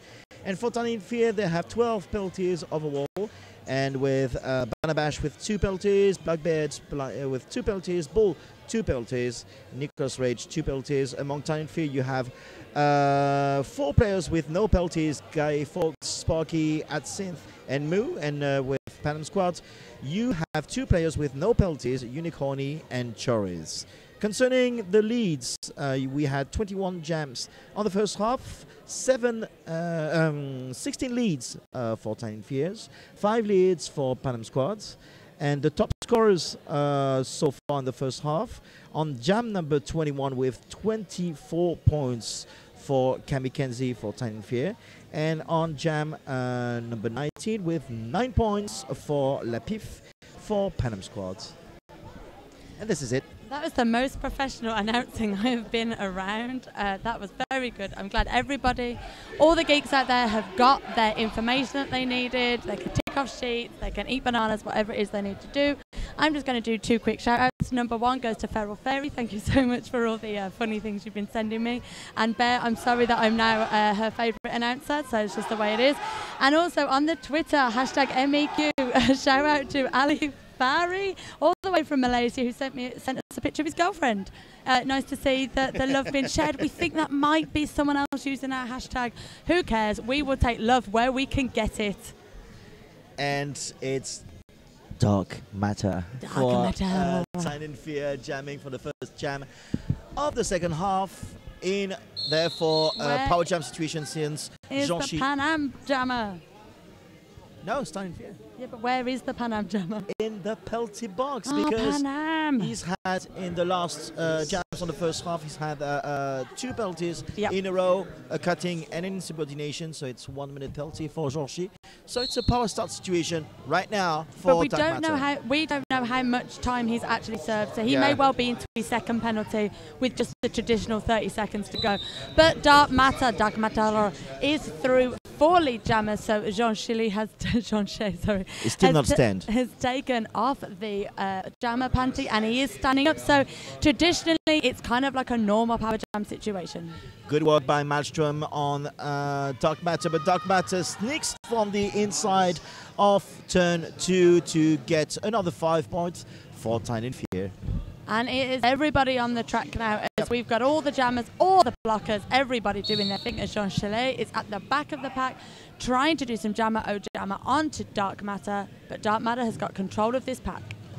And Dark Matter still on Nicholas Rage into the penalty box, so 1 blocker down for Tyne and Fear, but Dark Matter is calling off that jam, embracing a referee at the same time. 6 points for Dark Matter. It's now 154 for Tyne and Fear. And why not give a referee a cuddle on the way back to the bench? We don't get cuddles though, we're too far away. So it's going to be Lapif for next jam, facing Moo for Tyne and Fear. I hope that we don't stumble on his names, otherwise it would look like a cow. It will be Moo Moo. We don't want to boo-boo on Moo Moo. But it is Lapif who is through 4 lead jam. Your stats hand got very excited then. He's lead jammer for Panam, a much needed lead jam for them, as hopefully they can show a little bit more dominance in the second half, a little bit more clean dominance. An interesting statistics, Panam Squad has had 6 lead jammer positions since the start of the game, and out of the 6 lead jammer position, Lapif has taken 3 of them. So he is definitely in contention for best jammer of Panam Squad. 3 more points. Scenario. Yep, 3 more points for Panam squad, 35 now for Paris, 154 for Newcastle. Do you know much about Lepif? Is he quite new to the squad? Is he? He is new. This is his first season of roller derby ever, but he comes from speed skating as well. They've always got a trick in their basket, haven't they? You've got a lot of connection between speed skating and roller derby. We have Firestarter at Quad Guards, who used to be quite of a star actually at speed skating in France, and he's part of the roller derby committee as well for the French Federation. So there is a lot of connection between speed skating and roller derby. And here we have Pablo Diablo jamming for Tyne, but it's Chores getting the lead for Panam squads. Cherries, the number 205. So Panam squad really coming out of this second half with the dominance that they need, because they have been lead jammer twice now in the 3 jams that we have had. This is the kind of thing we want to see in this game. It can be so disappointing when it's a bit of a whitewash. We want to see every jam matter, not just dark matter, but matter. 1 point more for Panam squad. Chipping away. 36. And a good defending by, have to be said, good defending by number 50 from Tyne, who got Lepif out of the track and in a way made him call the end of the jam. So kudos to Bull, sorry. Not Boo, Moo, whatever. Bull. There's no one called Boo. There's plenty of players that begin with B, but there's no Bull. And there is no Bull about this, as Jean Chalet is lead jammer for Panam squad. Another lead jammer going to the Pigeons. I've said it already now, this is much needed dominance in this second half. I think that Gara Lagarce and Doris Words at halftime might have been effective, because clearly Panam squad is showing another face at the start of that second half, and it shows with 3 lead jammer position in a row, and now Jean-Chi is controlling that one with Barnabash just right in front of him, but Jean-Chi gets rid of him quite quickly and easily, and now he has Gay Fawkes just in front of him. And Jean Chalet is the only jammer on track, as Mackenzie went for a sit down in the penalty box. He's taken off the jammer hat, he's putting it back on again, obviously just as I said it. And Jean Chalet has been sent off for a cutting penalty, I believe that is. But he took his sweet ass time getting off the track, so he's been given another insubordination for not leaving the track on time. That would mean he has had at least 4 penalties in this game. Yep, 4 penalties. Risky business indeed. And each time he went to the penalty box, it was with another insubordination in the pocket. So really, Jean-Chi needs to get his spirits back if he doesn't want to approach the foul-out position. In the meantime, Cam Mackenzie is back on the track in his first scoring trip now. We are going to go until the very end of that jam with the full 2 minutes jam number 4 on this. But still, no points have been scored yet. But Cam Mackenzie is... He's just been hit out by Booyah with sorry, that's not Booyah, is it? It's Lucky B with the visor on. Just wanted to say Booyah again, didn't I? It was a nice hit by Lucky B. Can we say it was a lucky strike? You can say lucky strike as long as you don't say lucky blah. But it's not allowed to advertise for cigarettes on French television. But since we're on the internet, who we cares? can Talk about Harriman if you want. Good job by Booyah this time, and 5 more points for Tyne, I believe. 3 more points for Jean-Chi, so it's 39. It looks like somebody's about to be issued with a cut penalty, because the referees were just talking about it right in front of us, but I can't see who it is. No one has sat down in the box yet, so maybe it's been overturned. So basically, I have nothing to say. So let's go back to cigarettes. 159 for Tyne, and this is Dark Matter here versus Lepif once again. Is it going to be a 4 lead jammer position in a row for Panam squad? It's up to Lepif, but he is being blocked. Recycled right back by Dark Matter. And Blockbed is also giving a shot at Lepif here once again. Full configuration of the back. And it's Lepif being sent off for a forearms, as he went right into Sparky there. So he's been sent for a sit down, therefore killing his record of constant lead jammers, meaning that Dark Matter is the only jammer on the track at the moment. The lead jammer position is still open in speed. It is still open, and I think Dark Matter's about to grab it for himself, using Sparky as a battering ram. It's the second lead power jam in a row for Tyne, and this is it for Dark Matter getting the lead on that jam number 5. It's been a good thing because it's been 3 jams since Tyne didn't have the lead jammer position. But lead jammer position they have, and Dark Matter uses it to his advantage. A little rest. Yeah, exactly. I mean, he's been working hard. Can't deny him a sit down. Can we have a look at what's happening on Twitter? Hashtag MEQ. You can, as our Malaysian friend got back in touch. Yeah, it's still the same tweet. I mean, I think everyone is having their Sunday roast at that time. God, I wish I was having a Sunday roast. Instead, I am roasting on a Sunday. That was a good pun. I am full of puns, you may have noticed. What I've also noticed that lead jammer has gone to move, but Le Piff is back on the track. He's only got one more player to get past, but unfortunately, he does take a little bit of a tumble, meaning the Moo is back round for a scoring pass. Second lead jammer position in a row for Tyne Fear. Le Piff is out of the pack, ready to get back at Moo. Moo is going to try to collect more points for Tyne Fear, but he saw that Le Piff was coming over. That's why he decided to call off that jam after having scored 3 more points. And it's more cuddles for everyone in the black and gold, as it's apparently not black and yellow. Cuddles for everybody, big sweaty man hugs. 165 for Tyne Fear, 3-9 for Panam squads. Just over 20 minutes to go of this last game for Panam this weekend. Tyne and Fear have still got, I think they're playing the final game this afternoon against Toulouse. Yeah. Toulouse, as we know, have already, as Statman would say, punched their ticket to Newport. So they're already off to the champs in Newport. And Tyne and Fear will be looking for points difference and pride. And for the first place as well. They have to need to secure the first place if you don't want to be seeded quite high in Cardiff. Indeed. Actually.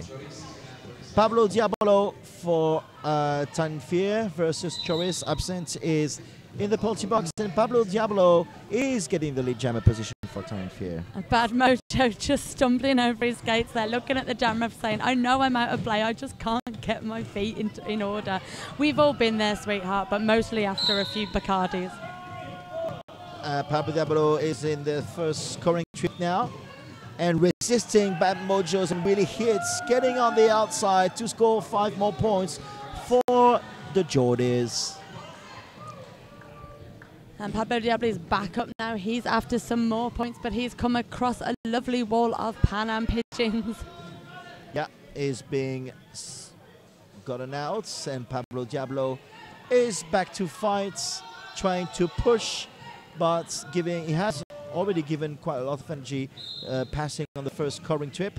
It looks like we've got a bit of injury trouble there for Twits, but he is not calling it off. I don't know whether it was tactical, but he looked like he was taking a second. Big Smack, his jam ref, gave him the signal to say, do you want to call it off? He's carried on. So in the eyes of the game, he's fine. He's fair game.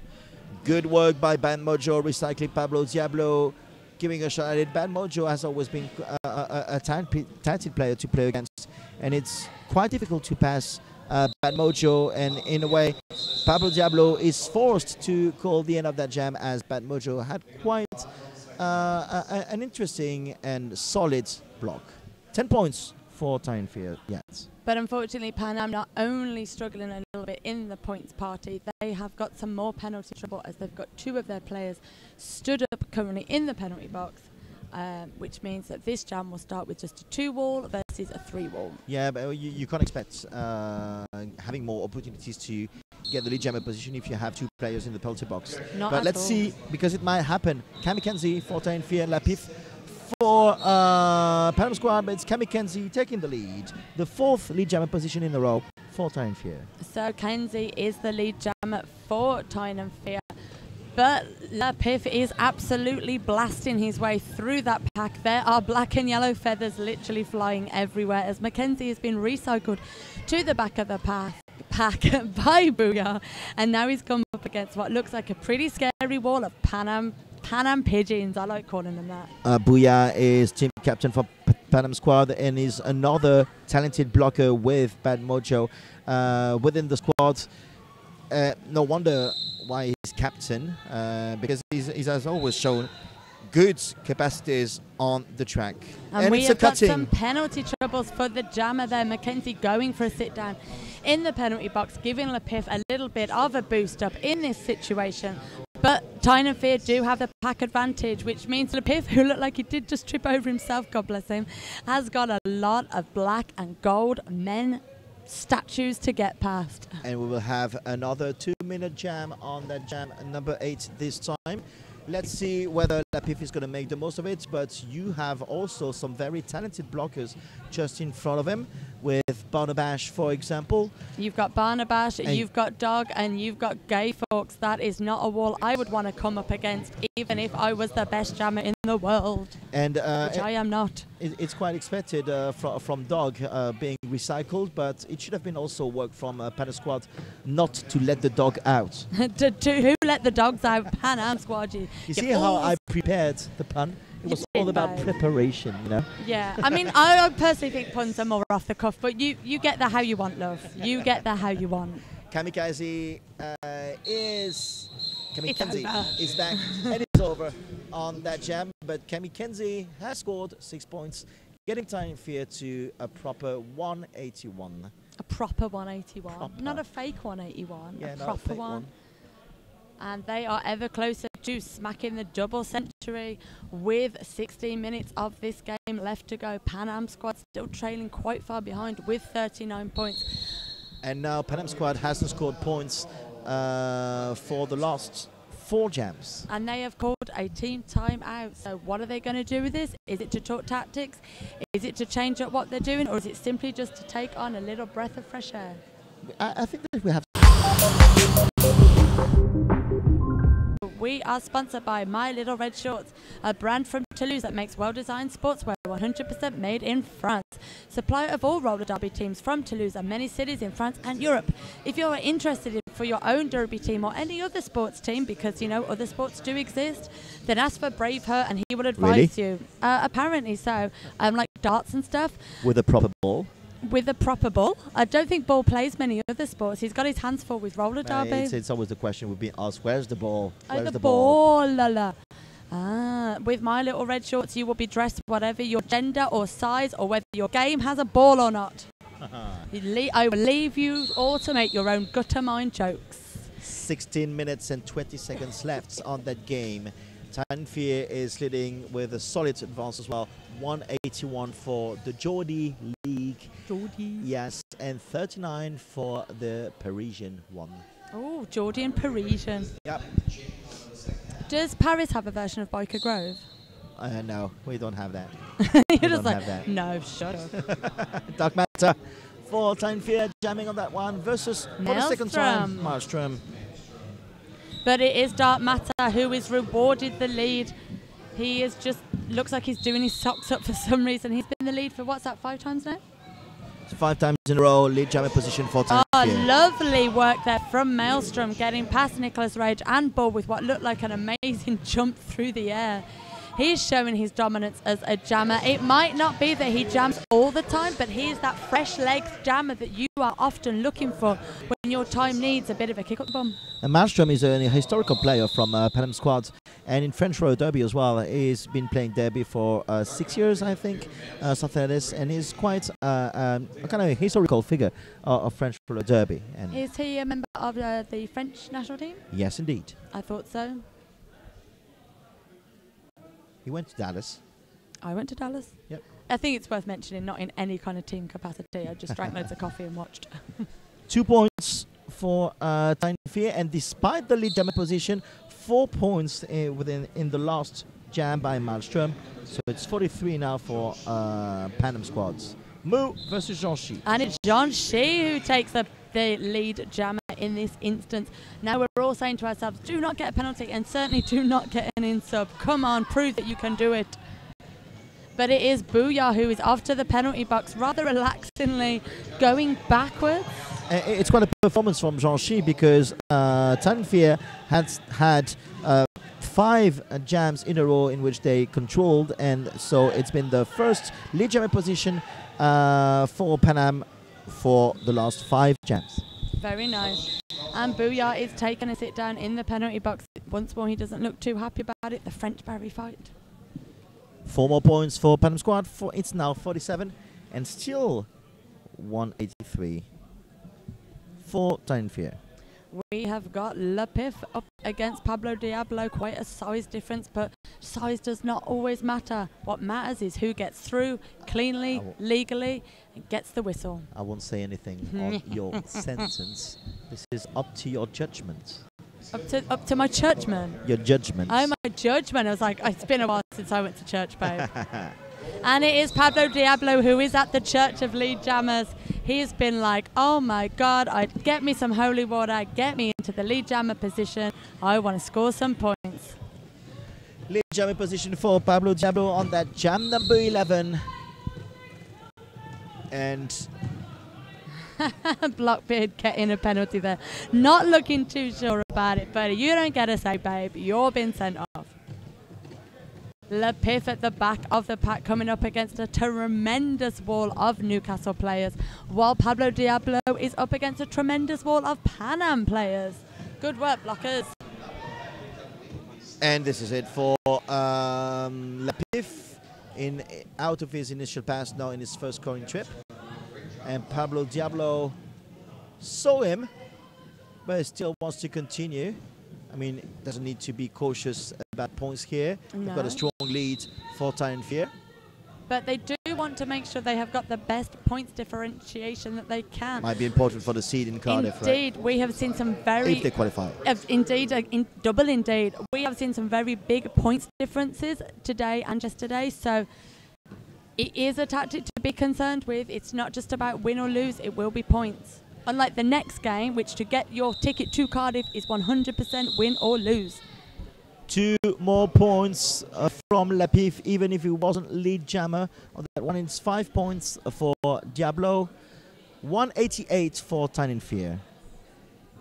We've got 12 minutes of this game left to go, so Tyne ever closer to slapping the double century. Panam squad 1 point away from the half a century. I like it when everything's neat and it's centuries. I know where I'm at. It's 7 points, yeah, for Tyne, so it's 190. Ooh, even closer then. 191, actually. Still even closer. It's like we're haggling for points now. But not haggling for lead jammer. It is Mackenzie as he bursts over the apex.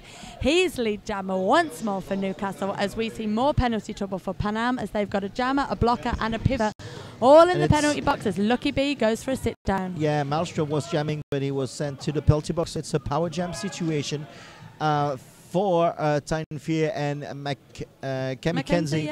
Yeah, Mackenzie is giving a shot here. To me, he's been one of the most, if not the most talented jammer either sides since the beginning of the game. He's showing so much pace, so much poise also in his gameplay. That is really, really beautiful player to watch.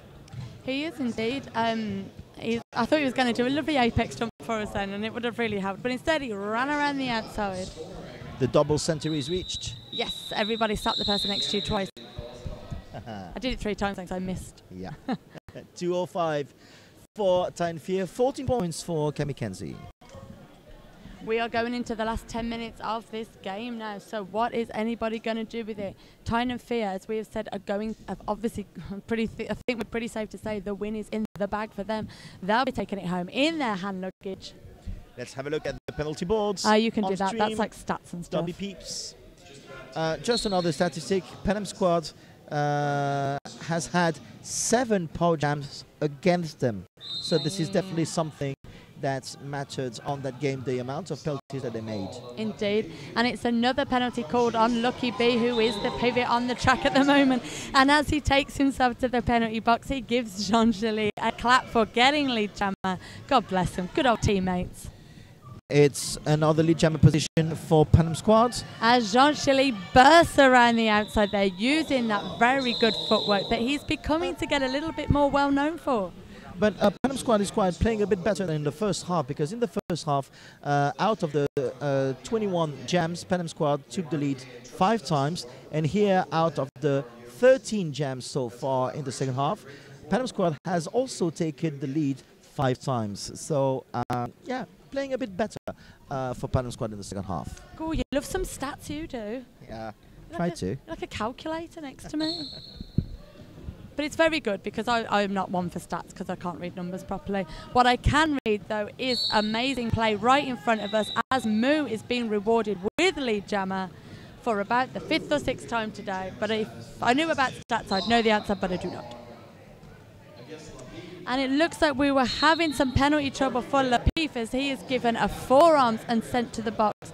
But he's still got a smile on his face, and that is what we want to see today. We don't want to see people getting riled or upset. We just want good derbs. And good derbs we have got. I mean, Moo. I like the way you're like, no, we don't. I've got the statistics on Moo. Moo appeared 8 times as a jammer on that game so far, and out of the 8 jams that he made, he only took the lead 4 times. We have just had a penalty there on Charlie Contermaster. He nearly, in my eyes, was in sub territory, but he went to the box in good grace and has been rewarded with a sip of water. Did you see there was a power jam for Moo? I did see there was a power jam. I was too busy looking at it in sub nearly happening. And I was too busy on the statistics, actually. And the power jam has ended since Lapif is back on the track. But Moo, in the meantime, has already scored 15 points, and I believe that it's going to be more in a few seconds since his passing.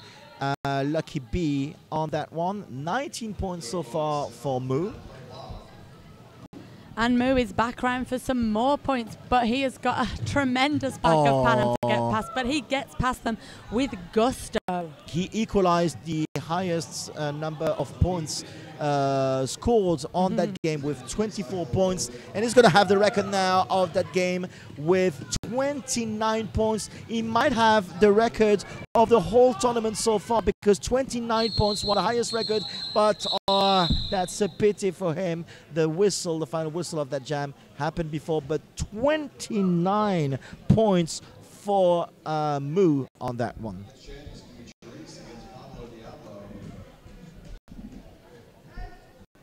So now we can see the score with Tyne with 234 points, Panam squad with 53 points. Just under 7 minutes to go. Everybody's looking as sweaty as hell. 2 more games to go this afternoon, but it's the last game for the Panam squad. So what are they going to throw at us for the next 6 minutes? I'm not expecting you to have the answer. I just think the answer will happen in front of us like a beautiful miracle. And a beautiful miracle, not a miracle because he's done it loads of times. Pablo Diablo is your lead jammer. Turitz is closely following, hot on his heels. Who is going to break some points in this jam? I'm going to say both of them. And Pablo Diablo calls off that jam. Has he scored and I points? was correct. Yes, he scored points, 2 more points and 2 points also. So it's a tie on that jam with 2 points each. Just over 6 minutes remaining. So 55 for Panam squad, 236 for Tyne.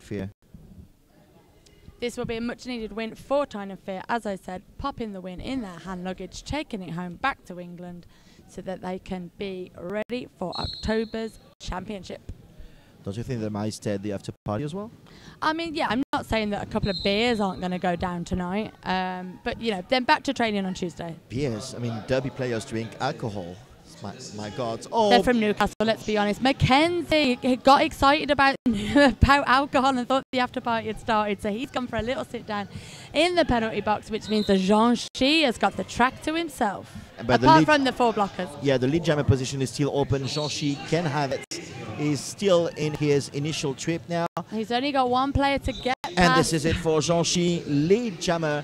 Braver, move your bum out of the way. Panam squad, and he's the scoring trip now, giving information to his back with only 2 blockers just in front of him for Tyne. For once and for all, Tyne made quite a lot of penalties here. They had 3 players in the penalty box. It was quite unusual from the Geordie side. Yeah, we haven't really seen that today, them getting into this kind of penalty trouble. It's more been like one in type of thing. But hey, it happens, especially in these kind of dying minutes of the games when everyone is throwing the kitchen sink at it as Jean Chili jumps past the last player and has got more points for the Panam squad.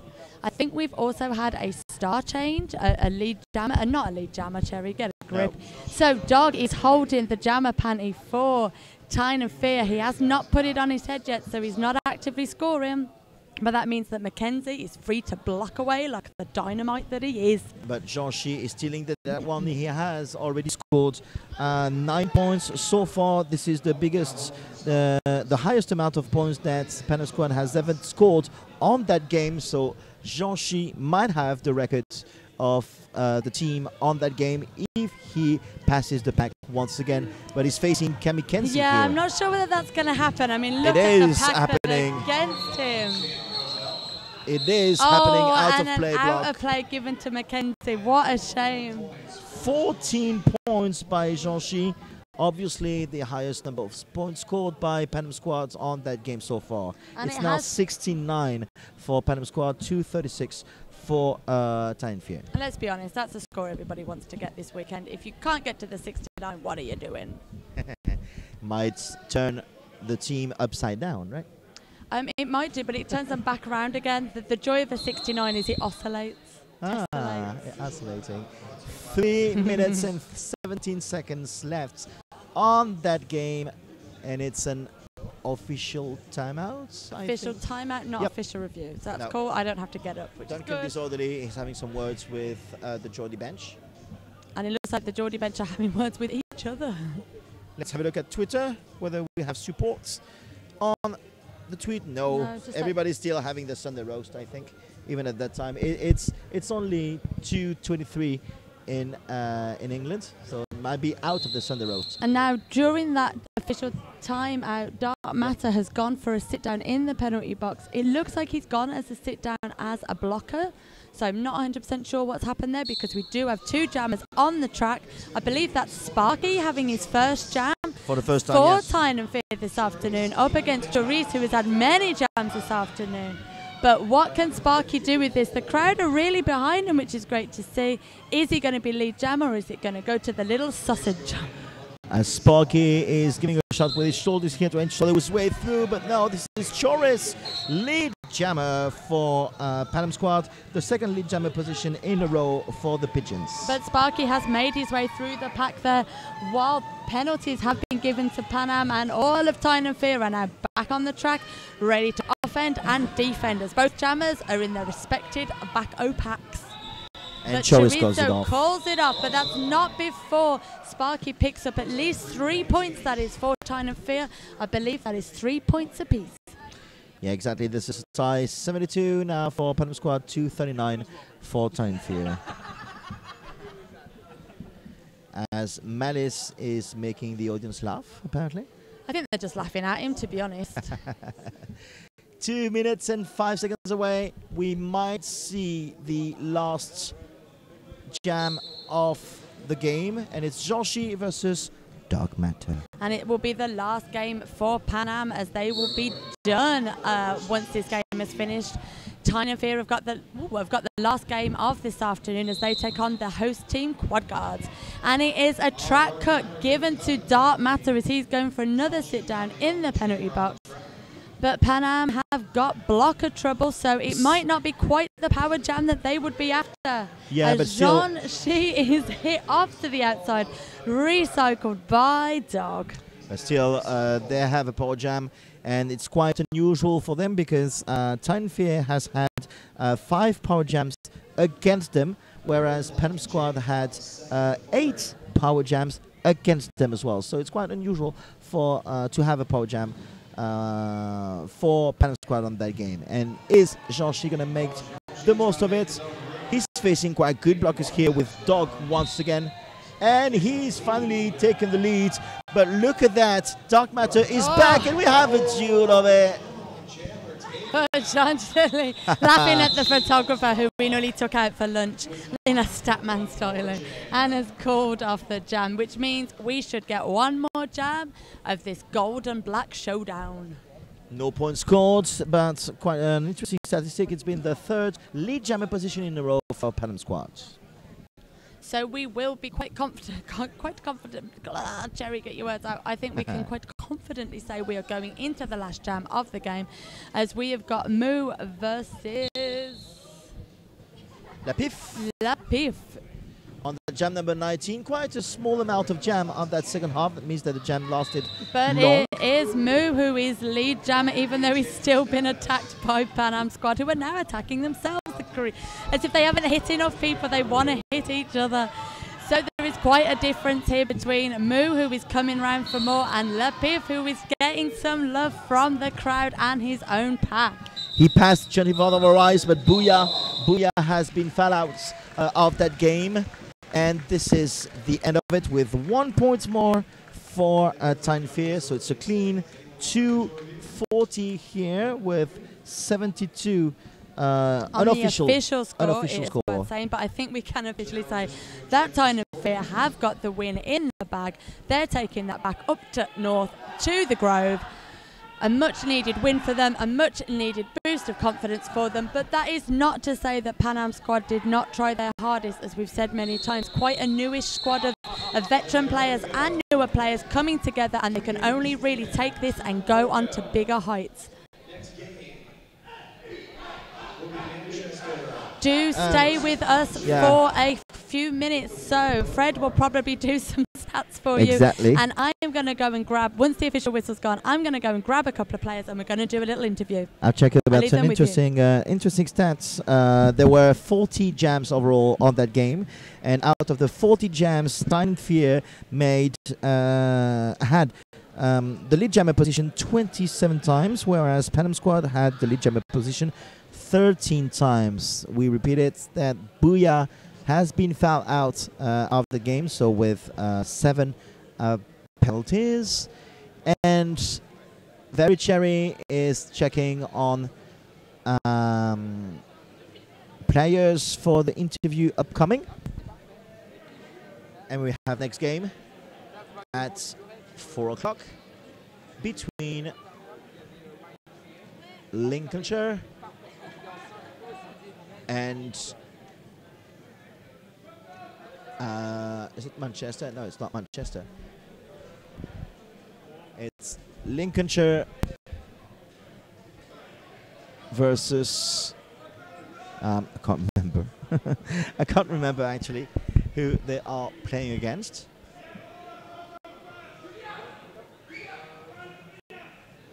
It's Lincolnshire Manchester.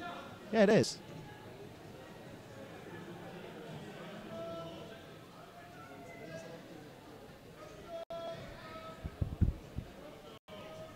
And then we have Quad Guards versus Tyne on the very last game of the day.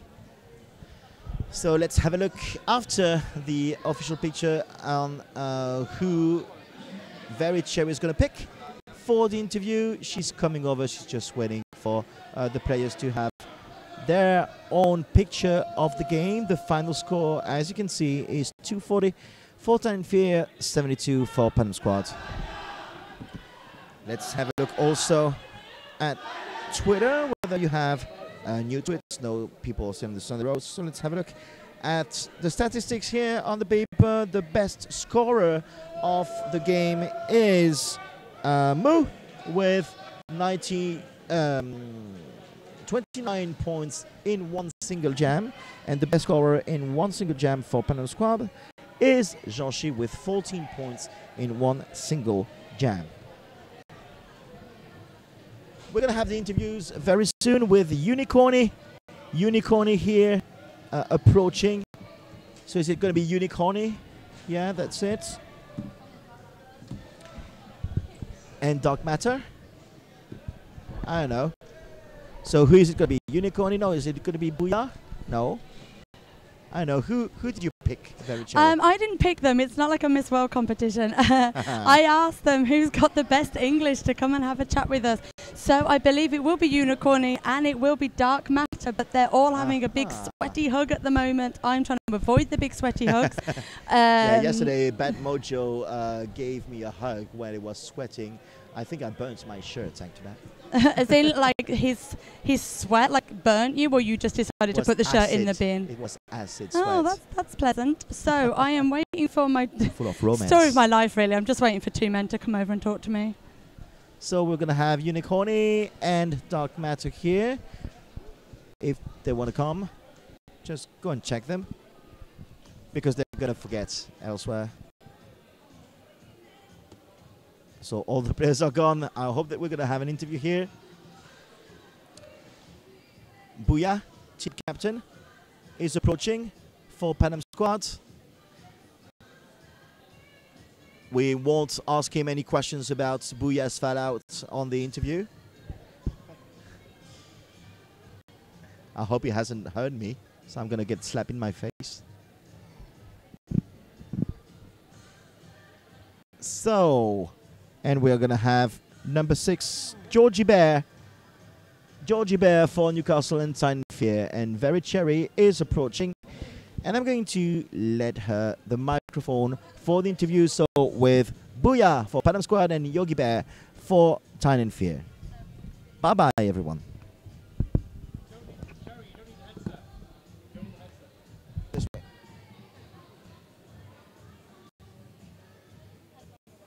Yeah. Okay then, so it's so weird, I can't hear myself right now. So I'm here after that amazing game of gold and black versus each other with Booyah, with Yogi Bear. So as a collective, how was that for you? Yeah, as a collective, the game and the whole tournament was very difficult and crazy at the end, because we came at 12 person and we had one man who got some pain on the toe, one guy on the rib, so it was very difficult, but we managed to finish together and we are happy to have done it. That is fantastic. It's so good to see you guys in a positive way. What we were saying across the feed is that we know you've lost a few players. We know that you've got some newer players coming up and you can only get better from this, so it's been fantastic to see. Is there anything you want to say to anyone watching back at home? Yeah, thank you all watch us. It was very difficult, but we are very happy to be here. And we were here, we know we would lose all the 4 games, but we were here to practice and to improve our new players. So we are happy anyway.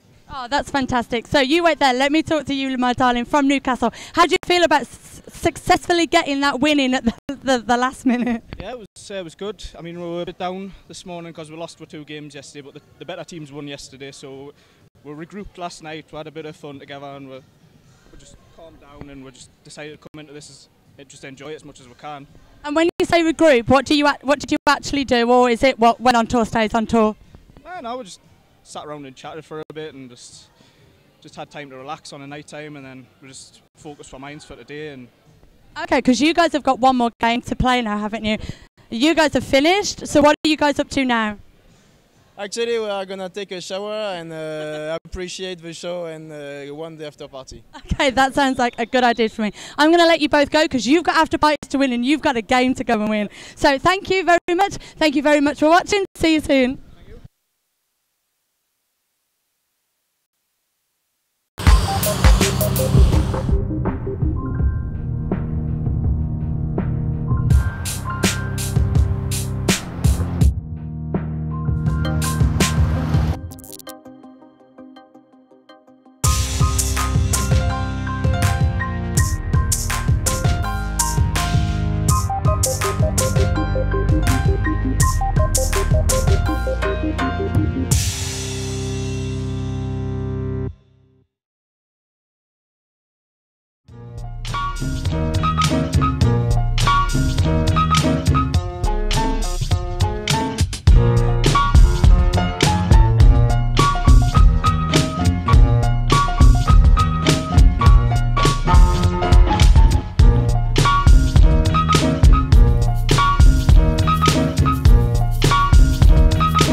Good afternoon, everyone at home. I am Captain Malice alongside Holly Sheet. We are here right now to announce what could potentially be treated as the final, as it is for the final spot available, which is going to be between Lincolnshire Rolling Thunder's Thunder Ducks and Manchester Roller Derby's New World Order. Now we're going to quickly go through the rosters before we talk about the implications. So, handing off to Holly Sheet. We're going to go through Lincoln in the purple and their roster. Thank you, Malice. And playing in this game for Lincolnshire Rolling Thunders, the Thunder Ducks, we have 007 Tomahawk, 13 Fenicity, 17 Benno, 199 Dapper Fox, number 21 Toots, 247 Little Joker, number 3 Sully, number 5 Saint, number 55 Holly Smith, number 6 Brothers, number 661 Ned, number 8 Gazabite, number 810 Fenno, and number 853 Dorney. And coming in for New World Order, number 000 Omar Gerd, number 042 Lieutenant Dam, number 05 Fish, 06 Rufio, number 1 Dungeon Giovanni, number 100 Alien Al, 15 Peter Parker, 17 Quadrakill, 187 Veggie Cray, 1997 Cloud Strike, 24 Smack Power, 672 Gazuka, 747 Scooby Zoom, and 805 You Go Boss. Those are your teams, and as I said, this is potentially the final here. It's do or die for both teams. It is. It's all or nothing. Both teams have been playing blindingly well this weekend, only taking losses to Toulouse, who have already qualified for the event in Cumbran. So we're looking here that potentially we're going to have the winner of this takes the second spot, we believe. Yes. Unless something drastic happens in the final, in which case it will be decided on point difference. But we believe on paper, Toulouse should beat Tyne and Fear in the final.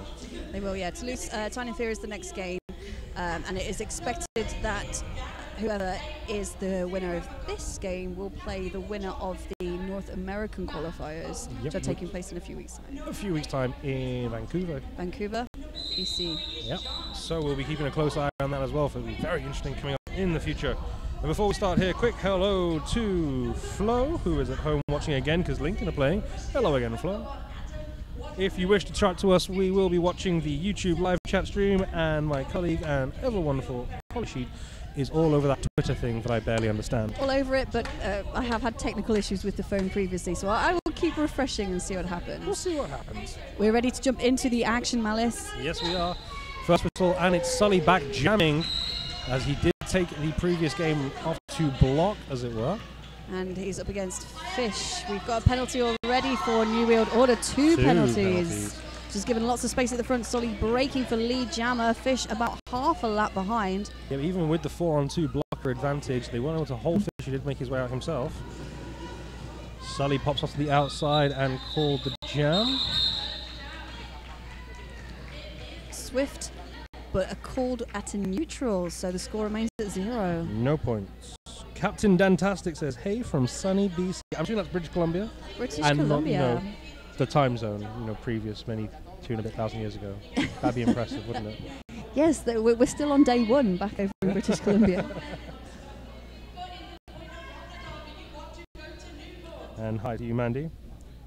Apparently Flo is so nervous she can barely watch, and I can perfectly understand that. This is going to be a close one, and we both know it. Oh, but Fenner with a lovely little turn and step there gets up for lead jammer. Alien Al popped out on the outside edge there by, I believe, Benno. Benno having quite a good, like, quiet, unflashy game, but really, really impactful. Yeah, he is such a solid blocker for the Lincolnshire Rolling Thunder Ducks. And now picking up a 4-on penalty, so we're going to go to a power jam in favour of Lincolnshire Rolling Thunder. And it's an inspiration for not leaving the track fast enough. He was gliding out in that gradual sort of make his way to the other track, got that hard lateral off. We have seen a few of those this tournament, so I'm surprised we're still picking them up. It's a silly penalty to pick up. Smack Bauer picking up a penalty, as is Benno. I believe both of them were being sent off for 4-arms. Don Giovanni now up with Veggie Crepe at the front. Fenno just throwing that shoulder through. Scooby Zoom comes after, unable to slow him down. And that's a Grand Slam scoring pass for the Thunderducks. Patient offense, I suppose, here from the Thunderducks, waiting for Fenno to engage. See if he can make it through. Ned just tracking, ready to go in to help out if he needs to. Fenno still got to beat Don Giovanni here at the front. Does just round those hips at the end there, but Alien Out is released with 20-something seconds left on the jam clock. Alien Out makes his way through. Fenno is around the outside, a good outside sweep by Lincolnshire Rolling Thunder. Smackbauer again, I think that's his third penalty. Yeah, and a little bit of unsportsmanlike conduct from Toots there, waving goodbye to him after the penalty was issued. I'm glad to see Joker was up in there. He took a stumble, went backwards and landed quite heavily on his head, but he came up pretty quickly, so that's a good thing to see. I'm sure passions are going to be very high in this game. As we said, we know it is for the second place, the second available spot at the only MRDA. remaining available spot for the European qualifiers. We now got the Saint pushing up against that wall, being held back by Gazuka. New World Order just swarming around at the front and at the back. We've got Lieutenant Dan finding that outside line, going around, not able to be chased down by, Lincolnshire coming in with that inside sweep. Very solid blocking. Gazabite's had a wonderful evolution over the few years I've known him as a blocker. He's come on strength and strength and strength. Very powerful offensive hits now. Both jammers hitting the pack. Wonderful. Both. Running that inside line, sorry, the Saint there, lovely toe-stop work, but they turned down, followed him through. He did indeed, yeah.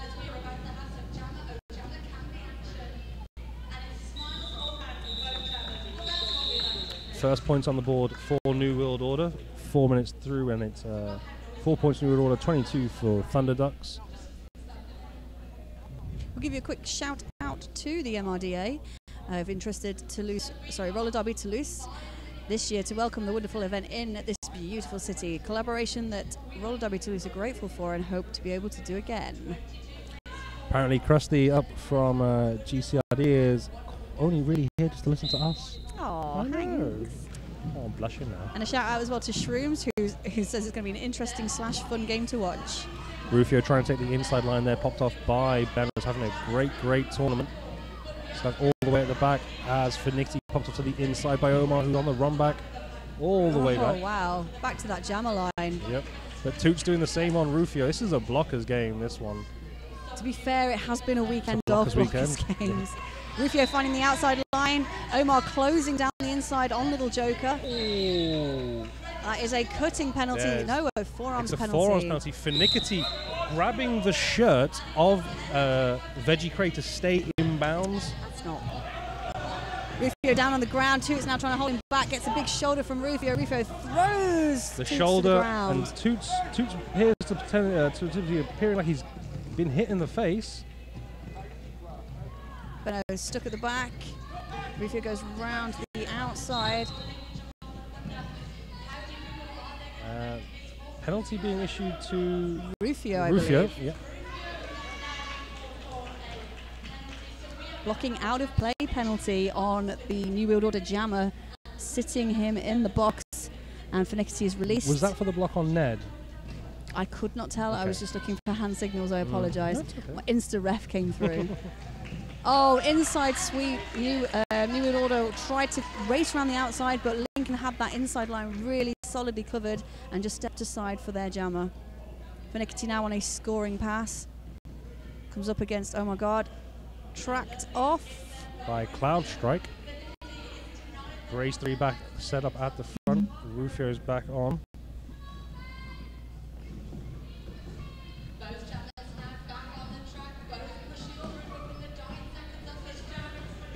Rufio doesn't stay in bounds, not right. Fortunately, with the seeding rules. Yeah. He did trying to break, he couldn't keep his balance and get his toe stops down. Another 4 points picked for Rufio though, but 25-12.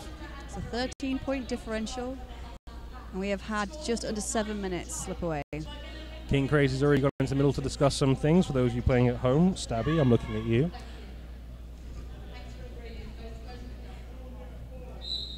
And we have Sully on the jammer line up against Fish. All England jammer, fantastic. Yeah, two very similar styles of jamming as well. Dungeon Giovanni going for a penalty, and I think a multiplayer going to Dorney. Oh, Sully getting very low, but being tackled up by Scooby Zoom and Gazooka. Gazabite again with some great offense, but quadra kill. Just really going for it. Yeah, I think Sully was impressed by that when he was having a little word there as they came back on track. Gazooka being braced by Scooby Zoom at the front, slowing down Sully. Tomahawk with a lovely bit of offense from the inside, but Scooby wise to it, moves round. And we've got a forearm penalty on Fish, so this is a power jam for Sully, who dances past quadra kill. They're trying to go quadra kill, maybe and Dungeon Giovanni there at the back. Dungeon Giovanni there, braced off at the outside, slowing down the approach of Sully. Cut track issue to Dungeon Giovanni, very penalty heavy early on New World Order. Sully just being very tentative and recycling back behind Scooby Zoom.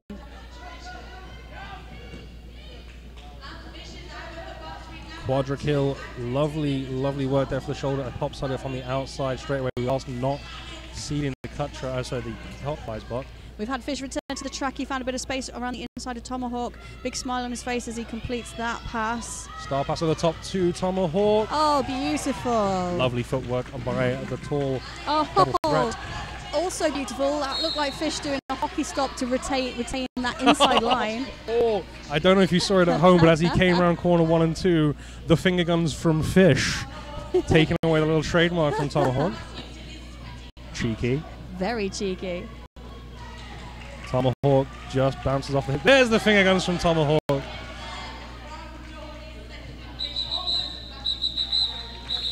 Fish knocked to the outside line. I think he's a bit tired now. I'll have a rest. Well, he took his time, taking a quick look at the clock. 13 points picked up by Fish, 7 points between Sully and Tomahawk. Scores now 25-32. We're approaching the 10 minutes into this game mark. Quick shout out to Quad Roller Skate Shop, because we love this game. Quad is Europe's original brick and mortar roller derby skate shop. The best selection, the most in the continent. Hashtag Quad Berlin. Gazabite in the bin, so a blocker advantage to New World Order. Alien now tried to take the inside. Sherpa whistle 4 almost to Alien now. So power jam now. Yeah, I think he was trying to reach through to his own wall and use leverage, and that arm got in the way of Toots' mobility. Deadly Nedley heading to the bin as well. Did not see the call. Fenno getting popped around in the inside edge. Good screen from Toots though. Smack Power can't get enough on him.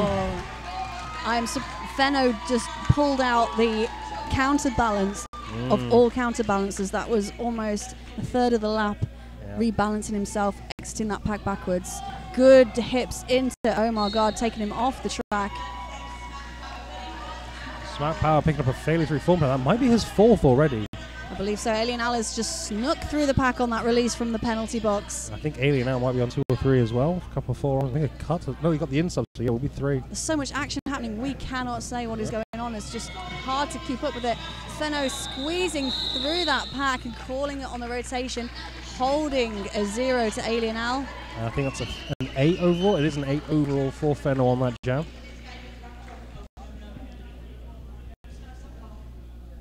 It's exciting here. I hope it's exciting at home for you. Hashtag MEQ if you are watching.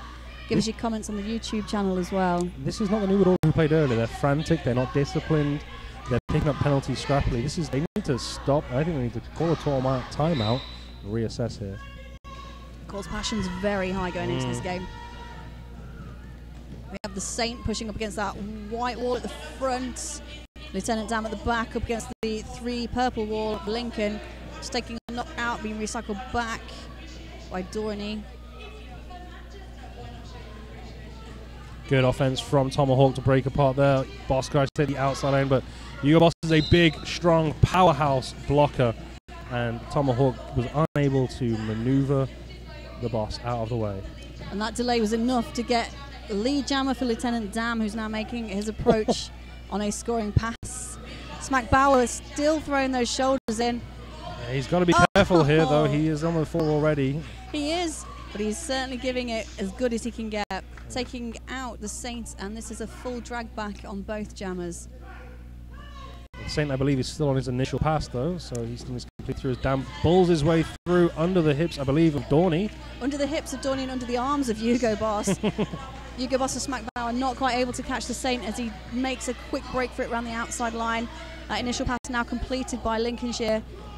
New World Order going in for a quick set of points. Hugo Boss picking up. A direction of gameplay there, but not able to pick up any points from that. 1 point picked up by Lincolnshire 5 for New World Order. 11-point differential, 30 against 41. This is how it started early on, I suppose, for the Toulouse game for New World Order. They weren't in the lead, but they weren't this penalty heavy either. What can change? Let's see what happens. Rufio with the star against Fnickety. Fnickety getting roughed up on the inside by Oh My God and Cloud Strike. Run back on Rufio by Deadly Ned. Fnickety, he did take that secondary contact yesterday into the throat, and I think he's been hit again. Big mess on the inside. Rufio has lost his helmet cover. And he's picked up a low block penalty. He's making his way to the penalty box. He is the jammer. He has lost his helmet cover. It is on the track. Yeah, there it is. Just at the start of corner one. Fnickety knocked off to the outside edge of the straightaway by Cloud Strike. Tooch stopping them, forming a brace 3 at the front. Fnickety on the outside, good screen from Benno. Rufio making his way back onto the track. There does seem to have been a return to track indicated to that jammer. The impact of these things can cause some problems, but here he goes, slips around Benno like he wasn't even there. I think a little bit of space and a little bit of focus gave Rufio a bit more options to get past. When it was much more scrummy at corner one, it's very difficult for him to get through. King Crazy making his way in to have a chat with the jammer referee. There's another one for you, Mr. Stabby. If you don't know what we're referring to, it's the frequency that King Crazy comes into the middle to discuss things.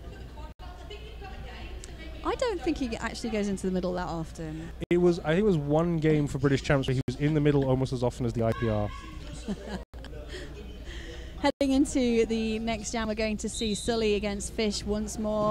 This matchup had Sully taking lead jammer the previous time. This time it goes to Fish. Honours even, I believe, so far between these two. They've very equally matched jammers.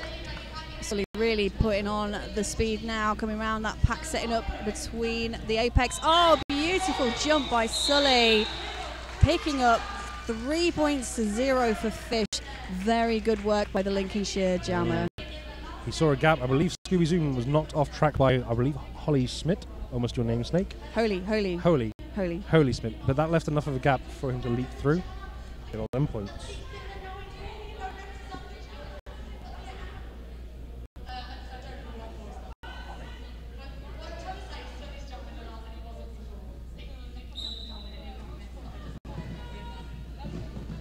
Back on track, Alien out, trying to find some space through Peter Pot. No! Alien now taken out by his own blocker, but a back block issue to Fenno, and Al gets back on track, picking up the lead jammer. That could have been crucial for the pivot jammer combination from New World Order. That could have been very, very bad. Alien now really needs to rack up the point here. Oh my God, on the offense, just dropped out of the way. But I believe it was either Benno or Toots, I think, who got enough on Alien now to lock him off track to the infield. 3 in front of Alien now, Joker, Ned, and Toots.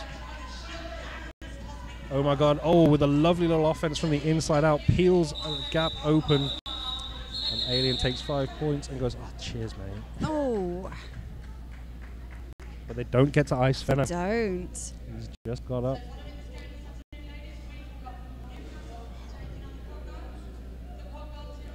Penalty box empty. Saint with the star. Oh, could you say that one more time for us? Penalty box empty. Wow. Yeah, I know, right? Shocking. New World Order have behaved for a whole jam.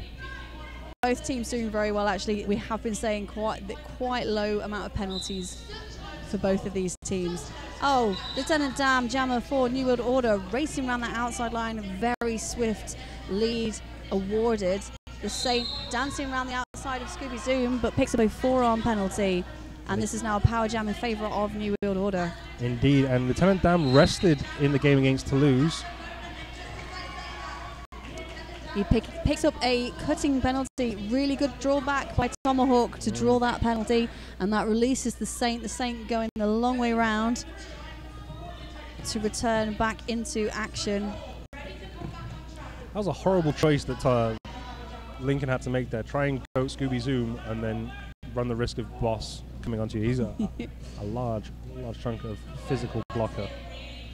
Saint still here to complete his initial pass at the front, 3-wall in front of him, bridged out by both Gazabite and Scooby Zoom. Gazabite trying to find some of the pivots here doing the bridges. It's always nice to see. Saint takes the outside, popped off by Gazuka. Strong defense from Lincoln at the back, stopping Lieutenant Dam from getting forward as Scooby Zoom drags back the Saint. Oh, Lieutenant Dam giving up maybe a foot in height to Gazabite, but not in strength as he plowed through the tall blocker. and the Saint has removed his helmet cover, but it's been recycled back by Hugo Boss. New World Order now heading to the bin as well. Yeah, New World Order setting up at the back. Lincolnshire at the front. There is a pivot up at the front. And he knew it. He knew it as soon as he came on. The drawback by Gazuka, and Saint just moved in front of him, and his head fell. He goes to the bin as the jammer. So this is now a power jam, second power jam for New World Order in this jam. Tomahawk tries, does get a hold of him and knocks him off on the inside, but that is the end of the jam anyway. 5 points picked up by Lieutenant Dam. 9, that is differential now down to 7 points. Pretty much like the last game, you know, between Toulouse and New World Order. Toulouse took a little bit of a lead and it was chipped away. And it was all neck and neck, and it was very stressful for the full hour. You can't. Don't tell me this is going to be the same. I can't could barely this. breathe in that one. Don't have an official timeout. I'm going to have a little wander and see if there's anything we need to know about. Thank you, Captain Malice. And in the meantime, I'm going to have a chat to our listening audience about My Little Red Shorts, not My Little Red Shorts, but the company, My Little Red Shorts, www.mylittleredshorts.com. Brand from Toulouse that makes well-designed sportwear, 100% made in France, from conception, fabric, sublimation, all the way through to the workforce. They are the supplier of all roller derby teams from Toulouse and of many cities in France and Europe. If you're interested for your own derby team or any sport, then ask for Braveheart and he will advise you. Their slogans are, with My Little Red Shorts, you'll be dressed whatever your gender or size. Remember, you can chat to us too if you're on Twitter. Hashtag MEQ. Keeping an eye on it. Not sure if there's a technological hitch with my phone. I don't think my phone likes the heat here. It is incredibly muggy today. Slightly cloudier than yesterday, but still very hot, very humid. All teams doing well to keep themselves fit and hydrated throughout this tournament.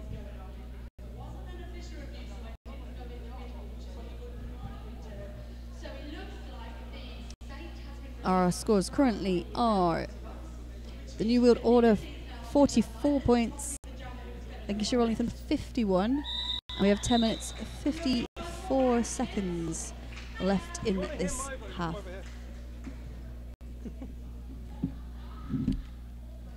Okay, so the blocker that drew the cut, who knocked the Saint off track, who they're not sure who it was, the block was clockwise. Oh. So he was knocked out of bounds illegally by someone they weren't 100% sure on who it was. So the cut track is rescinded, but they can't issue a clockwise penalty because we weren't sure who it was. Ah, but he has been released from the penalty box. He has been released from the box, but Rufio's gone straight there. He has. That was a cutting penalty. Rufio was under the impression it was a no pass, no penalty, but a cut has been issued. Finickety going into the strong New World Order wall there. Veggie Cray closing down the inside line. Finickety had a very good tournament so far. He sees the outside gap. Toots makes it easy for him. Lead jammer going to Lincolnshire. It has been a slow catch though. Rufio stood in the box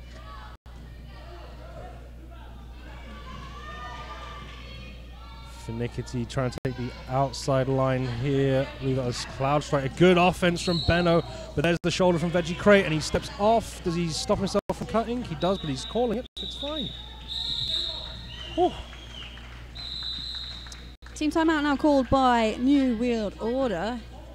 Yeah. And as Statman would say, this team timeout is brought to you by Sucker Punch. www.suckerpunchskateshop.com. Sucker Punch Skate Shop is the largest Derby-owned and operated store in Europe, operating online and actually having a physical store. Heavily involved in the European Derby community on a number of levels, but best known for our reliable service, honest advice and competitive prices, as well as our top quality products and wide product range. So visit www.suckerpunchskateshop.com. They are here this weekend. I think they have been lent upon for a number of skate maintenance issues. Yeah, the cleaner wasn't one of them, but he did have a whole truck full. He had a whole truck remove itself mid-jam. Slash Gordon, it was right at the end, so it's fine. Slash Gordon came out with a whole toolkit and an extra couple of skates just in case. Fantastic. And obviously whatever they did worked, because he was just as good in the first half as he was in the second. So brilliant. We have seen a number of wheels remove themselves as well over this weekend. So the moral of this tournament story is skate maintenance is important. Check your skates, kids. Yeah. Clean your bearings. Check your nuts and bolts are all tight. Happy days. I can't really talk. I think I've got like 3 Rust. holding my plates on. Yeah. It's fine. You ain't dead. This is Fish up against Barodas. And Fish straight down the inside line. Barodas popped off. No, not popped off. Scooby-Doo not off to get off on there. Gazabite heading to the bin again. Fish taking the middle. Dapper Fox, Tomahawk. Fish goes, not risking it, call that. No points awarded. No points awarded. Fish very certain he'd passed and picked up the penalty box, not on the track points as well. Well, Alien Al here has got the star, and he's only got 2 blockers to beat. It is Benno, who I said before, and I'll say again, is having a great weekend, and Toots has looked very impressive so far here today, and Sully has the star for Lincoln, and 4 blockers to beat.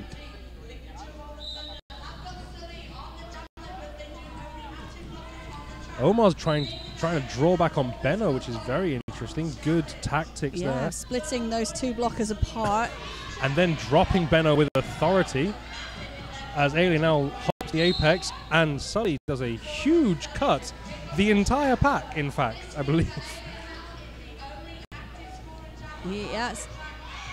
Al takes the inside, but Benno, lovely work. Again, having a great game is Benno. They're getting a lot of reinforcements here as Deadly Nedley is back on track, and Bite, not Gazuka, is coming in as well. Alien Al's through for his scoring pass. Yep, Lincoln up to a full 4 blocker. Oh, just as I say that, they're down to 3. They were a full 4 blocker allowance for that Swarm pass. offense, Cloud Strike takes the inside, but Al dupes them all to the outside. And we have now got a tied game. Alien Al 54 points. Actually, no, we have jumped over 15 points. That is a lead change. Oh, Al goes in. Off track as Alien Al leaped into the air, and the jam referee is very sure on this one, doesn't even issue a penalty. Alien Al, I think, was saying, I had established trajectory. That argument that jammers love to make in this situation. And he's slowed right down here, though. Oh, Alien Al, he's going to call that. I think he was looking for a low block penalty, and then no one was giving it, so not worth it.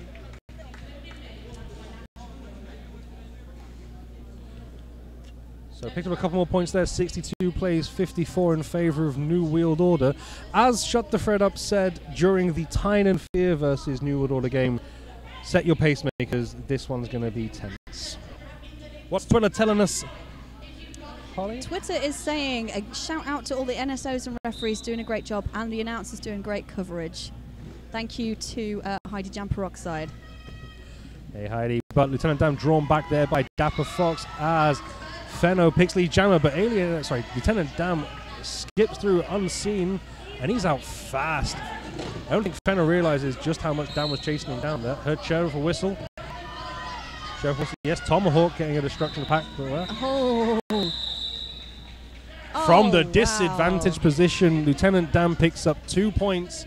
Fenno unable to score. Doug Hisgrave is very much believing these are brutal hits, and they are brutal hits. I'm very thankful to be distanced from the track behind a table in almost safety. Well, if they're going to come towards, they'll probably go through the actual technical table before they hit us, so we're really safe. Yeah. Yeah, hopes. Rufio against the Saint. Rufio runs the inside line, gets lead jammer, but the Saint gets out on the outside. This is a foot race. It is. Rufio's got to use his South African speed to get out, but no dice. Playing a sensible game.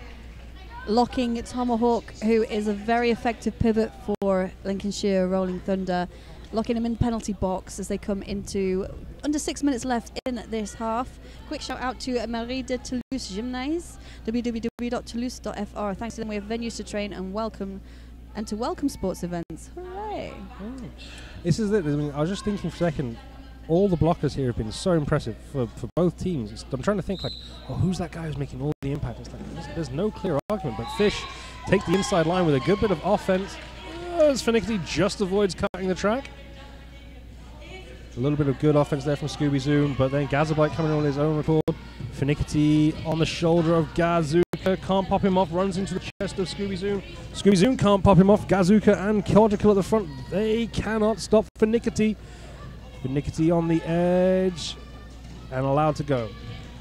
It's good slow down, but brilliant footwork by the Lincoln Jammer. No quit in that man whatsoever. Jam called there by Fish. He picks up another 3 points, just chipping out more of a lead, in fact, because they're in the lead. Our New World Order with 67 to 54. I called it the creep in the last game. The creep. The creep. Creeping when there's away. lots of action happening on here, but just a little creep happening on the scoreboard. There were many jams in the New World Order Toulouse game where they went for the full 2 minutes and only 4 points were scored. That was always very hard. At least it's not as bad as the days of Cube when nothing happened for a whole 2 minutes. We have Brothers for Lincolnshire Rolling Thunder up against Rufio for New World Order. Brothers finding that outside line, rides around Veggie Crate and around Peter Parker, picking up lead jammer. Good work there by Brothers. Rufio, though, gets a bit more space now, trying to find a hole through the middle, but Benno pushing him off to the inside edge. Cut track is issued. Benno does draw it back. This is dangerous room now for New World Order. Especially as it's a split 2 and 2. Peter Parker giving away his point there, trying not to engage on Ned. Look at that brace 3 at the front. Brothers having to drive, allow anything to happen here. They're going to ice Rufio in the bin. Rufio not having a great first half, I feel here. Pretty penalty heavy. He has been quite penalty heavy, and they do seem to be the majority cuts. Yeah. He did have a bad first half as well, I believe, yesterday against Tyne and Fear, and then came back much stronger in the second half. So hold hope, all you New World Order fans. So under 3 minutes left, 67 plays 64, and we're going to have Sully as the active jammer on the track for Lincolnshire Rolling Thunder. Captain Dantastic thinks that the gentleman in the white with the green helmet at number 17, or Quadrikill, as he is known, is having a great game, and I will agree, he is looking fantastic. And Tomahawk having a good game. And having a good game. I got a lot of love for Quadrikill. We went to McDonald's together on Friday. It was great. Sully at the front, though, trying to push his way past Hugo Boss, Quadrikill, and Scooby Zoom, and I believe that is Don Giovanni at the front. Oh, Rufio, beautiful run through, picking up lead jammer. Sneaky lead from the box. I was really impressed, really impressed there, Malice. Scooby Zoom was dropped back to do offense, but came up and closed the door on Sully before dropping back to do offense again. He's having a really great weekend for switching between offense and defense. Rufio throws a shoulder into Gazabite and then rides the hit from Holly Smith. Holy Smith, I know. I'm so just saying your name. Sat here, sorry. In my eye line constantly. Gazabite with good offense, but Don Giovanni just gets enough to knock Sully off the inside. Oh. Big shoulder from the powerful jammer that is Rufio. Tomahawk popped off to the inside. Star's been passed to Gazabite, and Rufio calls the jam after getting the box emptied, and Hugo Boss back on track. Honors, not even at all. I thought there was a much more, I thought a point scored by Sally there. I do apologise. No, that was the initial pass and a star pass over. So 9 points picked up by New World Order in that jam, bring them now to 76 to 64. So we're looking at 12 points. We've got less than 2 minutes. In fact, we're approaching the 1 minute marker. I think we're so used to seeing Sully score points that when he doesn't, I'm surprised. Well, let's see who gets the points here. We have Alien Al up against, that is Fenno. Little joke with had some great hits in the scrum there as they were passing the pivot line. Nedley, with the 1-2 with Toots, but not enough. Al sees the inside, takes lead, but Fenno's out quickly around the outside. Good and work. Chasing and not overtaking, but he's going to try for some more.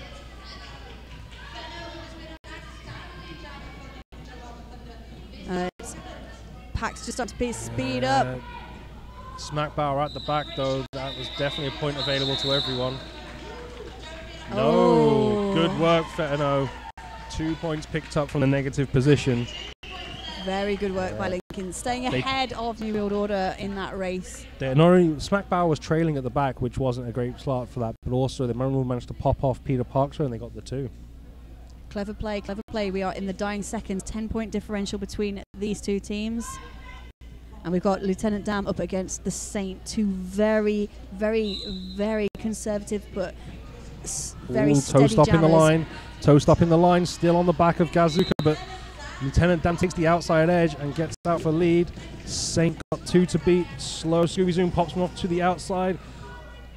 There was, it wasn't Scooby Zoom. Quadra-kill quickly on the run back as well, forcing the cut track on the Saint. And this to end the jam in a strong position for Lieutenant Dan with a power jam. There's definite indication from King Crazy there for one more pass. They want to ice the Saint in the box and start the second half with momentum. Dan making his approach up, goes around the outside line, gets past Gazabite on 1 foot, calls that jam to an end. We have run out of time. And they're going to have at least 10 seconds with Saint in the box. We have got an official review being called by Lincolnshire. Then I will go and find out what's going on. Many thanks, Captain Malice. Official review called by Lincolnshire Rolling Thunder with 0 seconds on the period clock. However, depending on the outcome of this, we may see another jam, so stick around with us. Hello to Shrooms, who has given his top tip for today, the team with the better defense to offense, which will probably win this game. I would say yes, aligning that with the penalties as well. If you can get your D to O switched on and your penalties low, well, you'll probably end up winning champs, to be fair. So good top tip for all the teams out there. Hello to Ginger, who says the unstoppable force is, oh my god. What happens when the unstoppable force meets an immovable object, though? This is the questions that will be answered here at Men's European Qualifiers in Toulouse. Whilst we're waiting for the outcome of the official review as well, I'm going to give a quick shout out to Silexe Fourchette. Silexe Fourchette takes its inspiration from the paleo way of eating, healthy and simple. Fresh products without gluten or lactose and non-transformed by the food industry. An atypical and nice place for healthy food in the city centre. From the nutrition-aware athlete in desire to optimise their performances to the persons looking for natural food to the gourmet. Silexe and Fourchette is overall about health and gustative pleasure. We are waiting for the response of this official review.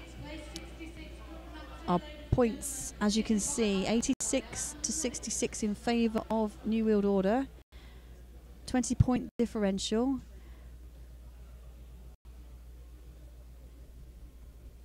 And this official review being called by Lincolnshire Rolling Thunder.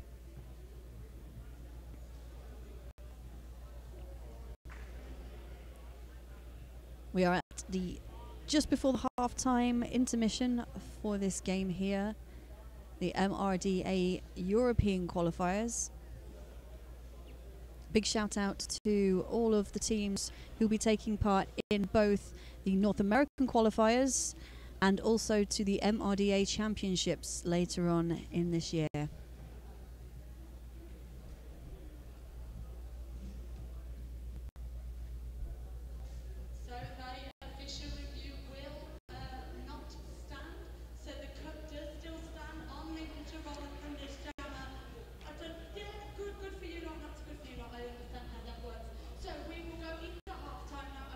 You may have picked that up from our house announcer already, but Captain Malice, do please feed back to us. What has just happened? The subtlety of this is really important because the Saint was knocked off track. He did re-enter and then attempt to leave straight away.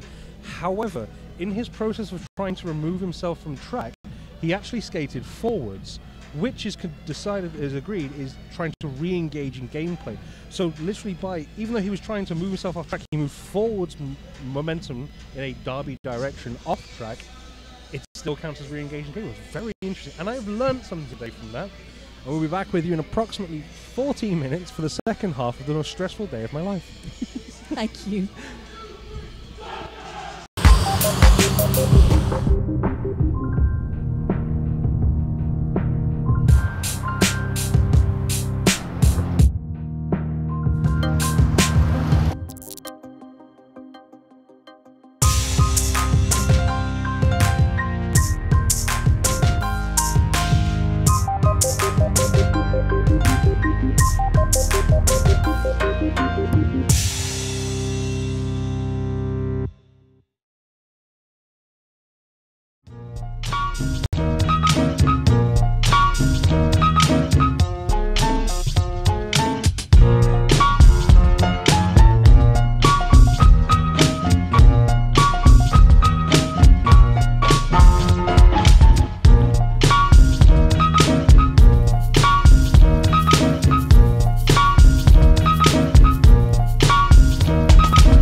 Okay, you're back live here from sunny Toulouse, where we are 2 minutes left till the second half of Manchester Roller Derby's New Wheeled Order versus Lincolnshire Roller Thunder's Thunder Ducks.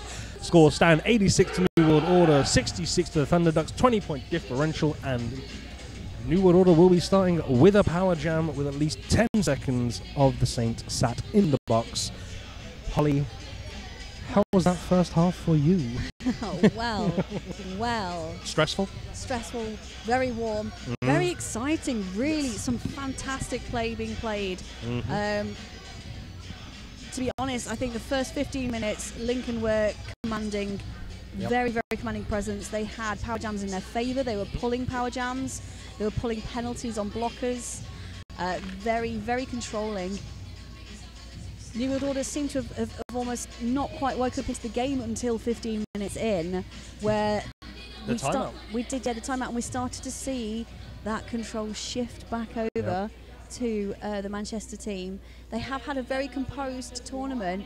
They seemed more flustered going into this game. A lot of pressure. The pressure obviously got to them. A lot of pressure, yes. But after that timeout, back to their disciplined control game. They never let it run away from them before that. They were always close. Not quite touching distance, but getting there. Yes. So it didn't let it run away from them. Because of that, they were able to keep it close, and they could always get back into it. Yeah, definitely not a comfortable one to watch from both sides of the argument. The YouTube conversation between both sides is very, very tense, and both of them, I think, all watching from behind pillows. There's no point watching behind a pillow. Watch the action. Quick shout out, whilst I can do, please, to Fatality and Scooby's mum, who are watching back in Halifax. We are seconds away now from the second half. Lieutenant Dam has a run-up as no one is close by him. Jam is released. Lieutenant Dam trying to find some space around the outside. Gazwhite peeled away by Scooby Zoom's big shoulder. Lead jammer to Lieutenant Dam. Saint has been released from the penalty box and is about 20 foot behind Lieutenant Dam as he hits the pack on a scoring pass. The Saint knocked the inside line and recycled back by Quadrikill. Lieutenant Dam just on the Dapper Fox. As he was coming out of the pack, the Lieutenant Dam had a hand on his groin. Yeah, he's lost his elbow pad as well, so I'm not sure what happened. Tries to take a train through with Quadrikill, but is stopped by Gazbite. Holy Schmidt not able to stop him there. I'm getting that one in. Just call him Holly. I'm sure he won't mind. I'll call him Smith. I'll call him Smitty. Call him Smitty. Smitty. Yeah, Lieutenant Dam straight away moving very slowly. He got a ginger. It looks like he might have pulled his right side of his groin there. Yeah, taking it very tentatively. And we have had a star pass over to Gazabite. Gazuka not able to hold back Gazabite. Gazuka picking up a cut track penalty as well there. He went down clutching his face as well, but I didn't see any real contact on that. Lieutenant Dam calling the jam there.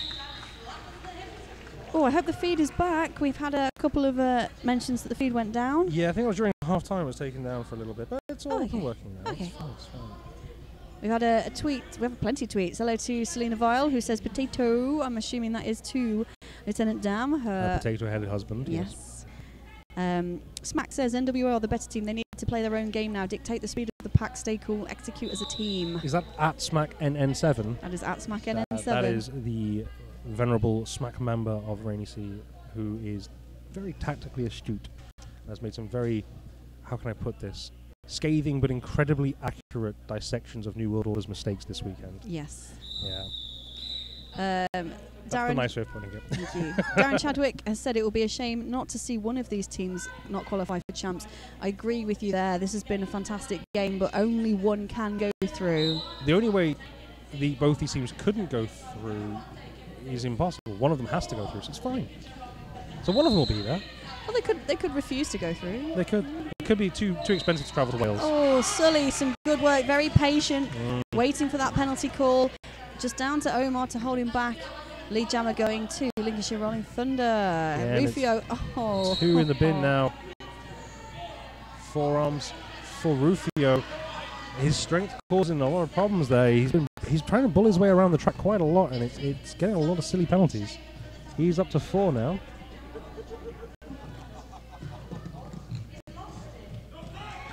And Sully racing around the outside of Veggie Cray. Gazuka being goated at the back as well.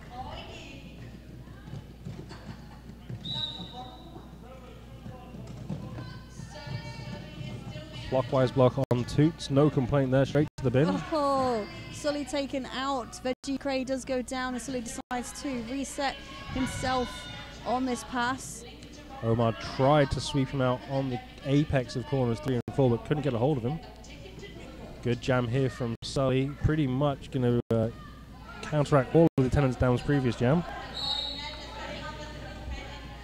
Multiplayer issued to Gazuka, who's only just came out of the box. And Rufio races around the outside. Ned goes in for a flying hit.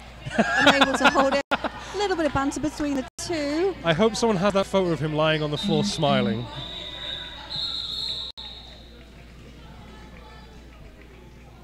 We have Decoy. I agree with you. This game is a bum squeezer.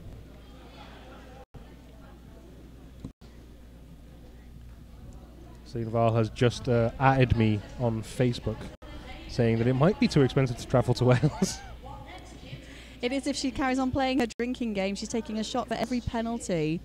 Now, these are clean games compared to some of the games we've had this weekend, Selena. So if you have been playing all weekend, I do feel sorry for your liver. As Doug Hisgrave has put it repeatedly on the YouTube feed, it is a harvest of penalties at times.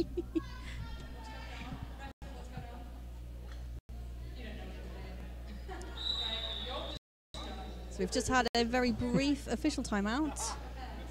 And a slight domestic between an OPR and an in-house announcer.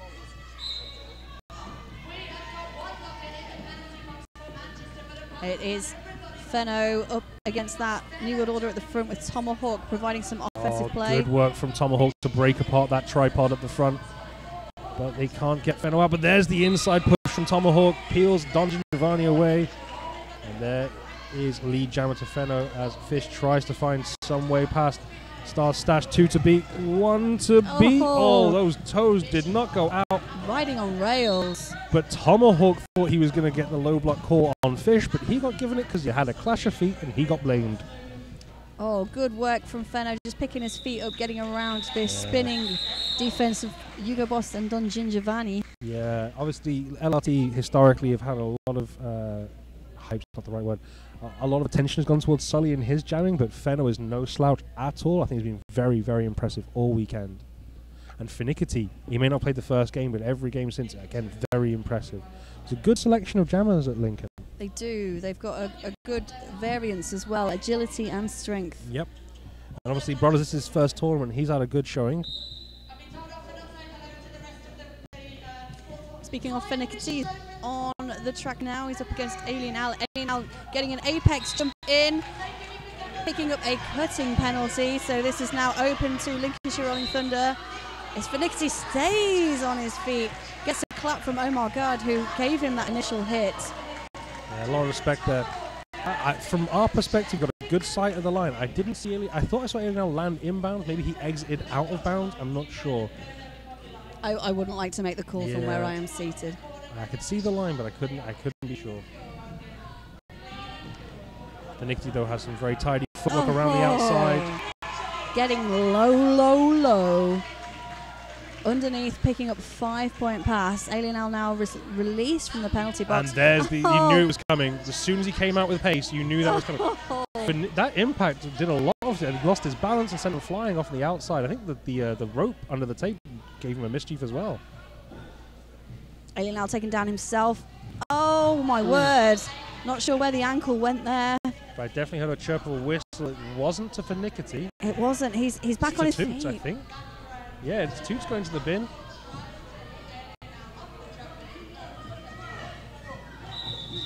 He does look in some serious discomfort here. I believe he has actually been asked to return back to the track. Well, definitely a chirp of the whistle. I'm trying to see.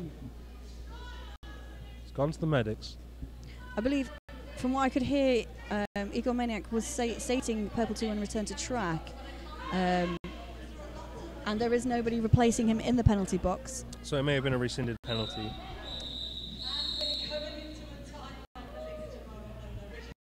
These points are so close.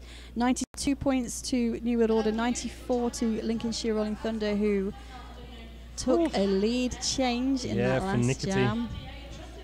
And 7 minutes gone. Flo is so excited she keeps making typos. She's called Finickety Feb. I think she's the autocorrect just saw 3 letters starting FE and went, oh, it must be February. Fabricity. Fabricity. Fabricity? Febreze? Fabricity. Febreze? That's a bit harsh. I mean, let's be honest. I mean, no, truthfully honest. These skaters smell like rotting clothes. This is not an exaggeration. If you've never been to a men's roller derby tournament, they smell like their clothes are rotting. Dark Matter's feet, he has these straps around them, made me physically nauseous. Oh my word. So yeah, just have that. Hope you're not eating at home. You know, soz. The team timeout from Lincolnshire Rolling Thunder has just come to an end. Quick shout out to the MRDA, entrusted us this year to welcome this wonderful event in our beautiful city. That's a collaboration we're grateful for, and we hope to be able to do it again. Penalty box empty again for a change. See what happens. Got Lieutenant Dan massaged his groin injury and he's okay. Sully next to him. New World Order with the back line. Offense from the inside line there from Gazabite. Gazabite can't get him out, but Lieutenant Dan knocked off to the inside, I think by a combination of Tomahawk and maybe Dorney. It was definitely Dorney. Dorney again taking Dan to the outside this time. And now we've got a melee. So scrum at the back. Sully's now pushed his way into the front. But he's still got a wall in front of him. Big offense from Gazabite. And it is effective because Sully has lead jammer. And Tomahawk's picking up another penalty. I think that puts him on 5. I want to guess. Lieutenant Dan not happy as he escapes on his initial pass. Sully's on his scoring. Runs straight into the middle. Flaps the arms. I think he may have picked up 2. No, just the 1. Must have only got the point, I think, off Don Gingiovanni, I think. We're on the creep again, Alice. Lots of action on track. Creeping just towards that century. Point. Both teams creeping towards the century. 95 for the Thunder Ducks, 92 for New World Order. 21 and change on the clock. We have Fenno up against Rufio. Rufio crumbles on the inside under a block from Benno. Oh my god, in there trying to mix it up. Ned, Benno, and Dapper rotating around. Dapper goes down. Fenno on the outside. Oh my god, sees and can't shut him down. Screening cloud strike. Oh! Rufio just slips out. Oh! A little ungentlemanly, but perfectly legal. All high fives. Yeah, Rufio disengaged and was tapping the hips, and Fenno saw an easy hit and took it. Yep, if it happens before those whistles. It's all legal. As long as it's a legal hit. As I said, it was perfectly legal. Slightly ungentlemanly, but perfectly legal. Good clean hit. A 0-0 on that jam. The double donut. Potatoes for everyone. Potatoes. Potatoes high. Potatoes high.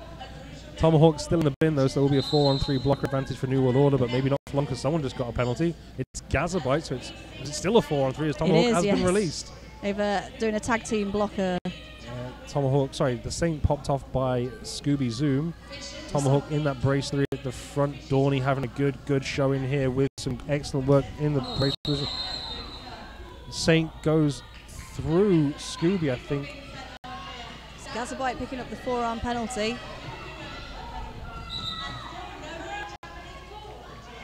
And Gazuka heading to the bin. Start nearly past the Tomahawk. Then they thought about it, changed their mind. It is now past the Tomahawk. Tomahawk on the chest of Quadrikill, who can't do enough to soften off, but Fish is out. Beautiful footwork by the Lincolnshire pivot now, Jammer. Yeah. Really good dance around on that inside line. Fish just not even trying to fight around. He's going straight through the Lincoln wall there. Gazuka blindsiding the Saint at the back and gets a forearms penalty. Saint going in, trying to mix it in with Scooby Zoo and can't get any purchase and stumbles to the floor. Tomahawk trying to fight his way past, slips through. Good offensive screen from the Saint. Tomahawk on a quadra kill, recovers the position and gets the shoulder check off. And the run back, but a big hit from Dorney. And insult to injury, Tomahawk leaps over quadra kill's buddy, splayed out on the track at corner 1. But Scooby Zoo this time gets the cush and the run back and manages to pull him all the way to the back. Still got 14 seconds left for Tomahawk, and he's taking a little bit of a beating on this one. I've benched Tomahawk before. The guy's got good cardio. He'll be able to go. Yeah, I do believe he's picked up 4 points already, though, having passed all of the players, just being recycled back in. He's got the points. Points all around, 4 and 4 in that last pass. For those of you playing the traditional roller derby drinking game, this is the drinking time because we've had a lead change. We've had a lead change. We've also hit the century for New World Order. 13 points in total picked up in that jam. So 105 points now to New World Order with the lead change and the century. Have 2 drinks of whichever beverage suits your needs. 99 for Lincolnshire Rolling Thunder. They're just a point behind the century. Less than 20 minutes left in this game. A very defensive game. Alien Owl takes the outside beautifully, dancing past the pack. Loft on his scoring pass. Sully's also made his initial pass as well. Alien Owl trying to get some points to put in his magic sack here. Takes the inside line and calls it. Did he get any points to put in the Satchel de Magique for the French?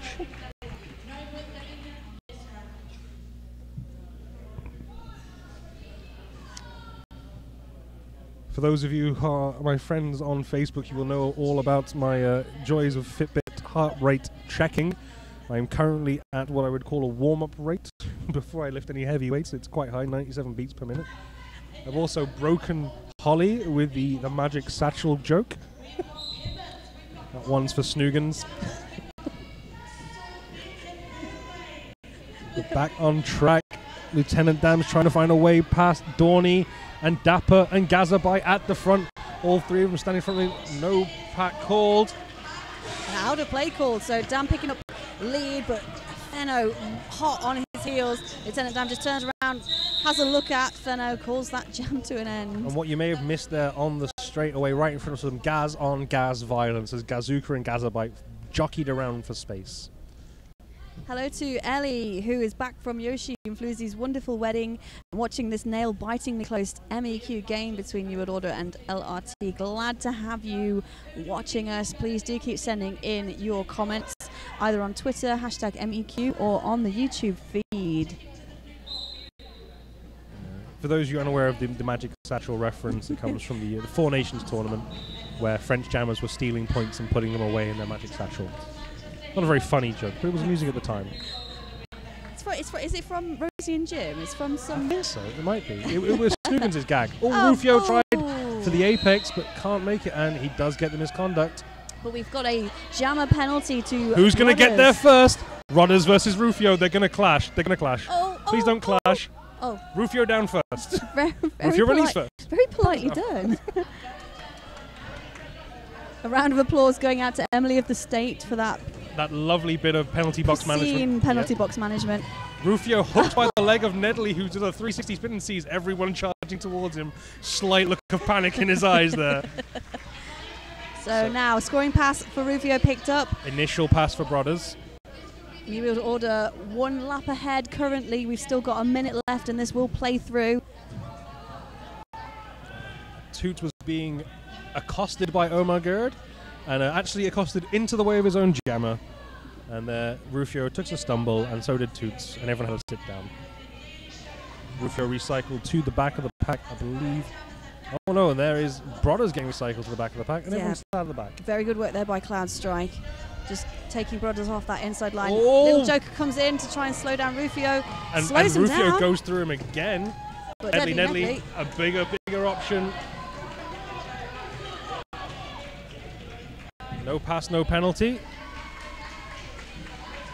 So indicated by the New World Order bench coach rather than the jammer, yes. Yeah, very certain from King Crazy. That was definitely a no pass, no penalty. Screaming at Rufio to get back on track. New World Order up, trying to slow down. Oh my goodness, Brothers straight into Omar Gerd. Lincolnshire Rolling Thunder have passed the century mark. They have. And they have caught up almost on jams. A +3 differential for the jam, I believe, once these scores go up on the boards. You're correct, Captain Malice. +3. Flo, sitting at home, agrees that Gazabite has had a fabulous tournament. I went to a boot camp with Gazabite, I'm going to say 5 years ago.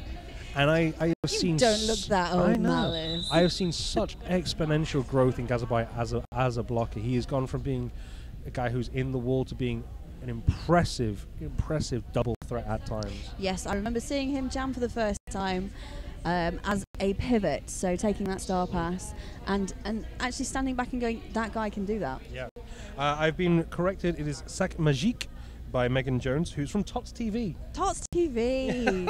Tots TV. Thanks, Megan.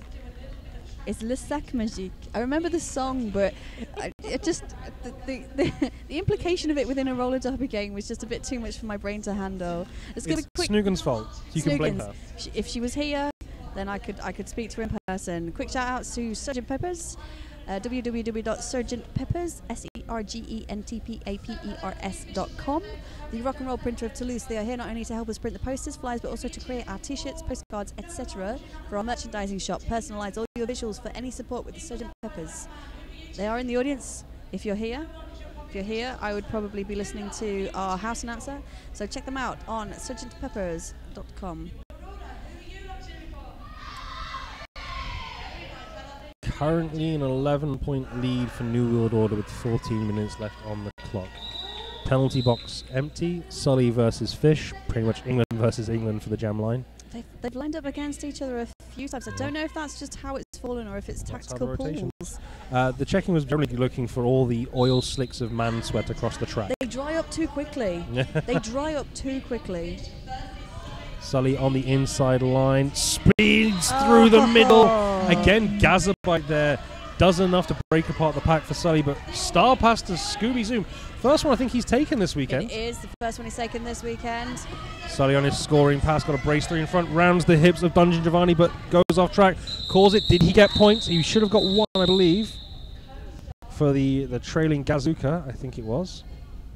Just having a double check with the jam referee on the floor. It is 2 2 points. So may have got the one off, what's his face, with the hips. Dungeon Giovanni. To give him an incorrect name. Hello to Samantha Fennell, who's watching her brother Finickety do his thing on the big screen. On the big screen? The big screen. Oh, Mr. Stabby, have yourself a drink. King Crazy is in the middle. Just having a chat. Just having a chat. Probably getting some rules checked up. It's like, I learned so much already this weekend on the crazy intricacies of rule calls. Well. Well. 13 minutes and change on the clock, 9 points the differential. I do love myself some officiating. This is not a tournament that I would go into lightly as an official. As an announcer, it was difficult going into. Some very, very unusual circumstances that the officials have had to deal with. And they've dealt, all crews have dealt with it just efficiently, cleanly and transparently as well, which I think has assisted in the teams being able to be really confident in the referees that are here this weekend. Oh, of course, good communication allows for everyone to be informed, and informed fans are happy fans. Well, you'd think. We do also have a bar, which I think helps our fans here. I get to sample that in hopefully 13 minutes and 15 seconds. Well, I have. You've got another game. I have another game. I might nip to the garage and get another 6-pack. Wow. This is the thing I love most about France so far, is finding that the garages sell beer. That's been very helpful. The garages sell beer back home too. Do they? They do, Malice. I've not noticed. It's because I pay at pump. That's why I pay at pump. We have Fenno lining up against Alien Al. 13 minutes and change left in this game. Still anybody's to play for. Alien Al at the front, knocked off to the outside edge, I believe, by a combination of Toot and Ned. That means Fenno's at the front. Fenno's got 2, 3 to beat at the front. Peter Parker can't do enough because there's lead jammer to Fenno.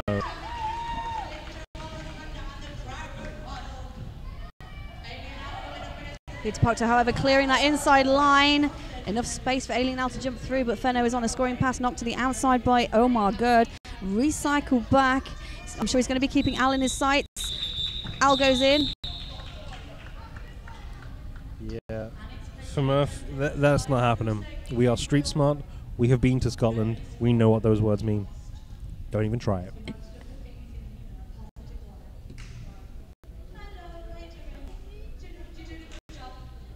So, nil pois. Nil pois, potatoes again. Potatoes to the sky. Going into this jam will be Lieutenant Dam up against Sully.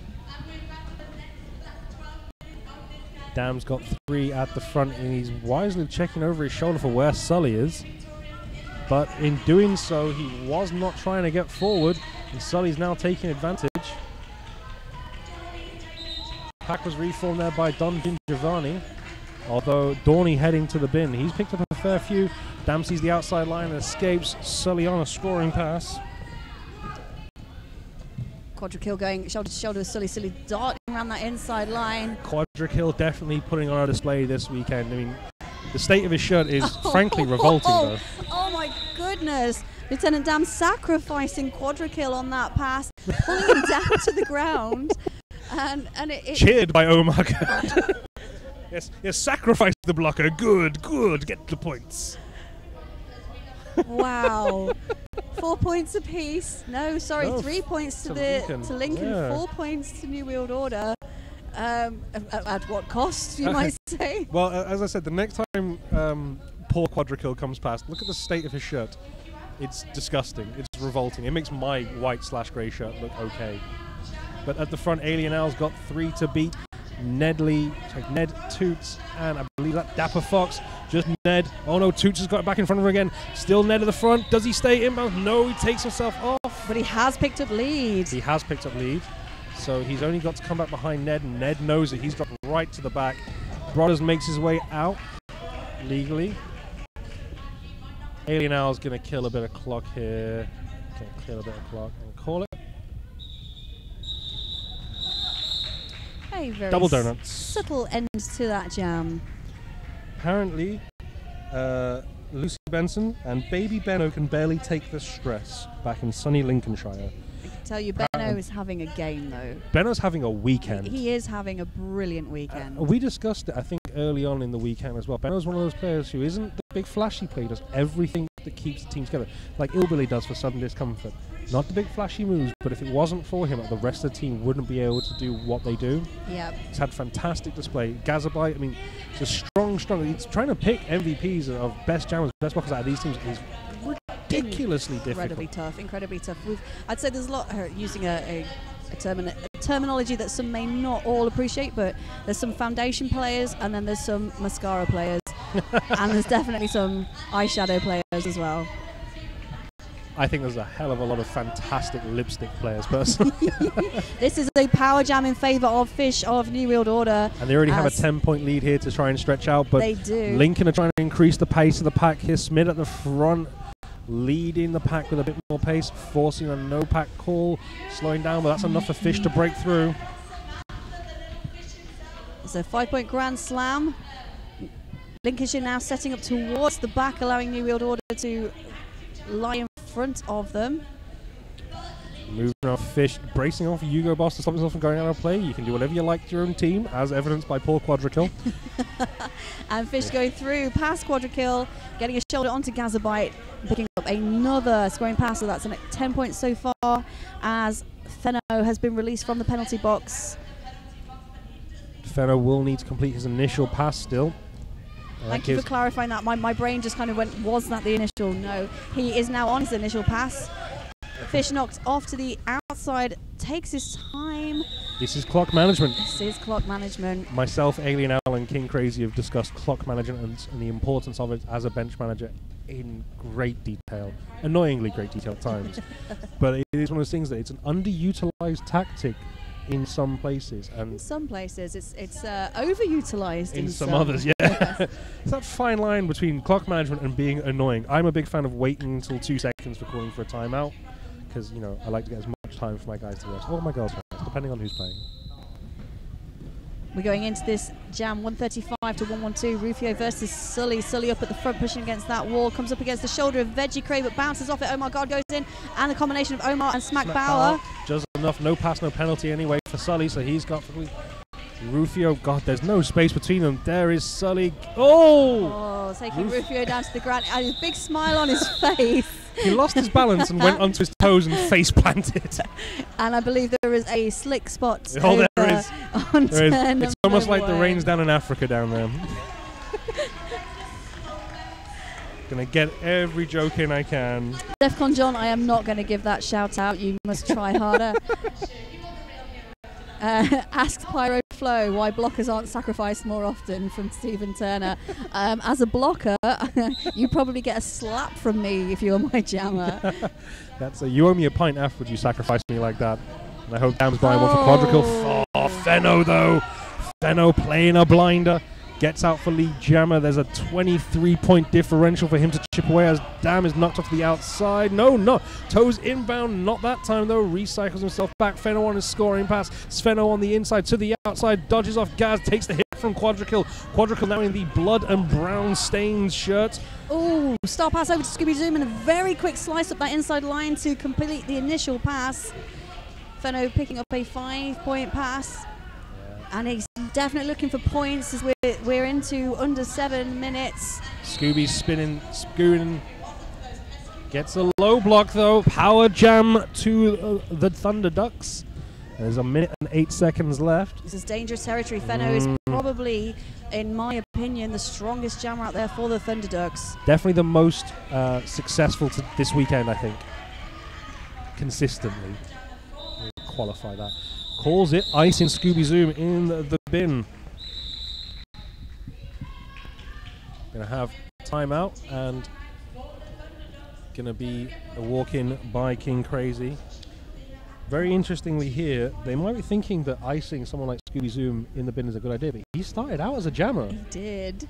He's a very effective jammer. And different from the other threats. He's a blammer. He is a blammer. A blammer, for those of you unaware of the term. I'm going to have a quick nose at the penalty board. Thank you. You do. It's a jammer who likes to just blast their way through. Shout out to a girl who has no name, who says, loving this glimpse into Euro teams, announcers, skaters, etc. Hope games will be archived. I hope too. MRDA, please can you archive these games so that we can all rewatch at our leisure at a future time. And again, same thing for the North American qualifiers and the championships. This year certainly looks to be incredibly exciting with the 2 playoffs brand new to the MRDA championships tournament structure, and expanding the amount of availability for some teams to attend. And the championships will have 12 teams participating, 8 who have been invited as the top 8 seeds who are available, and then 2 from each of the qualifying teams.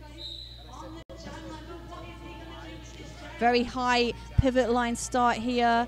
Sully coming out, Deadly Nedley going in. Oh, Sully jumping over Cloud Strike, but taken off to the inside line, and now just trying to power through Alien Al and Veggie Cray. Veggie Cray slowing him down. Benno comes in, but picks up a clockwise penalty. Sully now dangerous on the outside, takes a hit by Veggie Cray. Veggie Cray goes down. Sully gets a no pass, no penalty, so not lead jammer. Lead is open for Scooby. Will he get lead? 2 rounds, does get lead, calls it safely just in time. Well done, Scooby Zoom. Perfect timing by the New World Order jammer, releasing himself from the box, actually holding a block in the box as well. Just one thing to note, of all the penalty boards I was checking before, only Rufio, number 06 for New World Order, is closing in on the danger line. He's on 5. He is on 5. Oops. No one else has gone past the danger line. We have a 4 versus 3 blocker advantage to New World Order. Quadrikill going straight in for the offense to allow Fish to push on the 2 wall.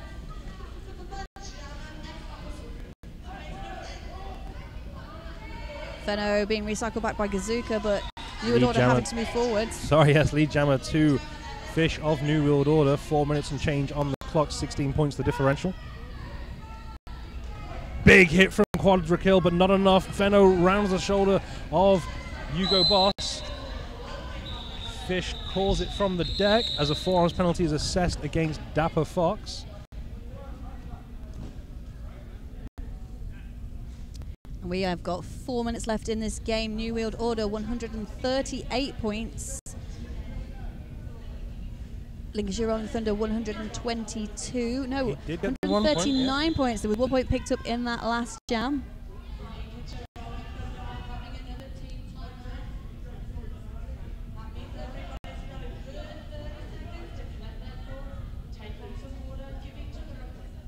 Team timeout to Lincolnshire Rolling Thunder. So we're going to tell you about Pub O'Clock.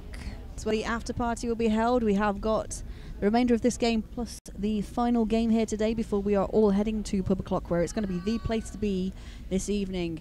We're glad to suggest you go drinking and eating at Pub O'Clock. Go to the city centre next to Jean Jaurès to meet your friends and enjoy your time in Toulouse. Big thank you to them, and we hope to be able to work together again soon.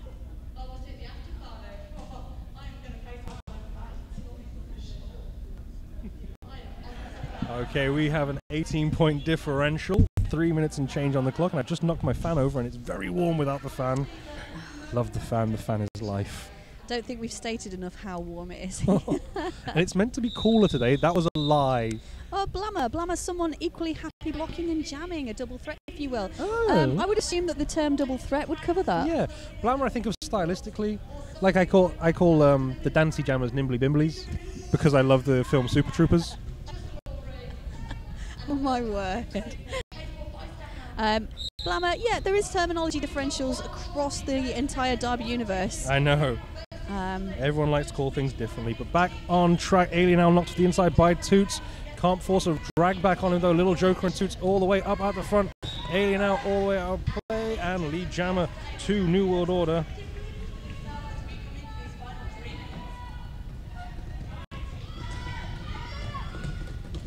Big hit by Smack Bauer on Sully, knocking him out. Oh my god, with the run back. Yeah, this is going to be very close. There's not much time left on the clock, an 18-point differential. If they can keep these games slow and reduce scoring, this could work very strongly in New World Order's favour. But Sully, as I say, that slips through the inside, completing his initial pass. Alien now going to play it safe. I feel he's already stopped. He's not trying. He's just waiting to kill as much clock as possible. Calls it. I have the perfect line for exactly when he's going to call it.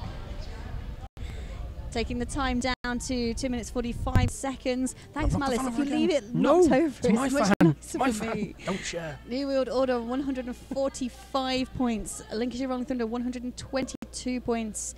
It's not unheard of. This could still go either way. But very interestingly here, Thunderducks have used all their timeouts, only have their official review left. And so if they need the time, they can only do it once. If New World Order need the time, they have 2 timeouts and their official review. But Fenno has lead jammer. Scooby tries to slow him down. Can't get much on him, but Dam does. Dam's out, and they've got some jammer on jammer a little bit, trying to jockey, but they're going to try and force the call as Quadra Kill and Scooby Zoo move forward.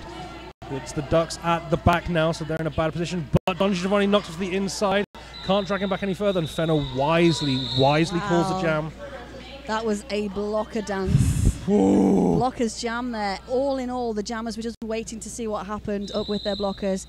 Potatoes high. Potatoes high. We have an official review being called by Lincolnshire Rolling Thunder. This means they can't clock manage later, but let's find out what this one's about. And again, if you are drinking every time King Crazy enters the centre of the track,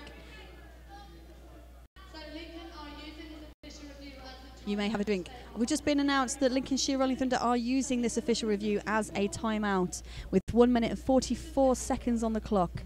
As we said, 145 points to New World Order, 122 points to Lincolnshire Rolling Thunder, only a 23-point differential. Both teams have got jammers who have put up jams over that amount this weekend. Shout out to Smack Bamba, who says, #fan is life, #pay at pump. I'll pass that on to Malice when he returns back to the announcing table. Ginger says, come on, NWO, you can do it. #MEQ. And Darren Chadwick, Defcon John, no. You guys are being mean. And I'm naive, but I'm not that naive. Final shout out to Quad Roller Skate Shop, because we love this game. Quad is Europe's original brick-and-mortar roller derby skate shop with the best selection and the most stock on the continent. We know skates, you don't have to. Our customer service is the best from Derby skaters. Come see us online or in store for your derby needs. Hashtag Quad Berlin. I already picked that one up, Captain Malice, but thank you for all of the hand signals. I was just practicing my hand signal should I ever decide to become a ref and be that masochistic. I mean, I can skate and What's wrong with refereeing? Refereeing's amazing. Well, I can skate and I kind of know the rules. I can't do both at the same time. That's my problem. Fish knocks off to the outside by Ned. Sully pushing his way through the back takes a big, Smack Power takes a big hit off Toots. Sully trying to jockey first position on the shoulder of Omar Gurdon. Get through for lead. Lead jammer, 23 points the difference. 1 minute 20 on change, but Fish is out. He is. Very good rail riding there by the New World Order jammer right in front of us. Sully needs to call points and literally call the jams, call points, get points and call it almost instantly. They need to field the line as soon as possible. And you know New World Order are going to play with the clock. Sully being dragged back by Omar Gurd. That is a need. pass for That Fish. is not what the Thunder Ducks need. Fish very excited though, cheering up with the crowd. That might be too much, unless they can get a power jam in this next jam, because there's 51 seconds left. Points picked up by Fish on that call from Sully. Almost a lazy call, I would say. I think he realised the differential here, and I think they might realise it might be out of reach. They need a power jam. They do. They do have time. There is going to be an additional jam here. At least one. And I would doubt that New World Order would call unless they are behind for an additional jam following on from that. Well, that's 26 points. They need 27 points in one jam. They're going to need nearly a 2-minute power jam. And it's Dam. Lieutenant Dam, up against Fenno though. Very, very effective jammers. It's going to be close. Stumble on the outside. Lead jammer goes to Lieutenant Dam. Let's watch the clock. Big smile on his face. He slows himself down in front of that scoreboard. He stops in front of his bench whilst they explain to him that they have no timeouts and he can call it. And that should be the win for New World Order. It's not over till it's over. It's not count our ducks before they've hatched for the Thunder Ducks at home. New World Order feel very confident that they've won this game. It's still an unofficial score. It is still an unofficial score. It would take a severe mistake to overturn 26 points, but I've seen stranger things happen. I have too.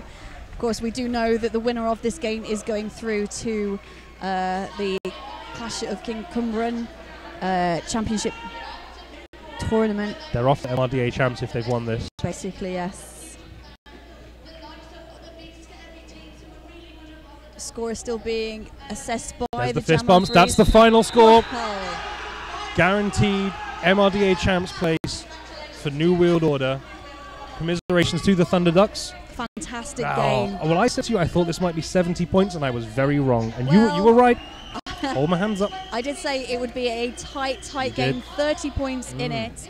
We have actually got 26 points. 26 points of differential. Wow.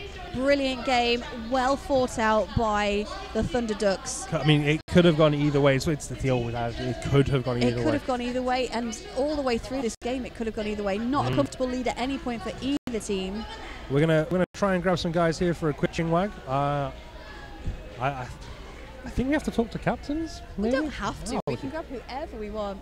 Alien Al was in tears. Alien Al is literally crying. He was nearly going to retire after the World Cup. He'd achieved what he wanted to achieve. He never played the MRDA champs though, and now they're gonna take that. It's another thing for them to do. They're fist bumping the NSOs. It's all smiles here. To be fair, Lincolnshire also big smiles on their faces. Yeah. We cannot fault this team. They have gone in, both teams with 3-1 going into this game. Such a tight, close game, as was stated. 2-1, sorry. As was stated on Twitter, both teams very much deserving of a place at the championships. Yeah, I mean, in all seriousness, I mean, both teams here deserve the place. Compared to possibly some of the other guys who haven't made it, Lincoln were heads and shoulders above the rest of the competition, and for them to drop out here, it feels cruel. You know, it does feel cruel. It's a harsh loss. Yeah. A harsh loss. Well, I'm going to go and find a couple of them to have a chinwag about this, so we'll see what can happen from that. Thank you very much, Malice. Do stick around. We will have that interview taking place later. And of course, you need to hang around for the final game of this tournament. which will see Tyne and Fear Roller Derby, who went in first seed for the tournament, facing up against the hosts, Roller Derby Toulouse Quad Guards.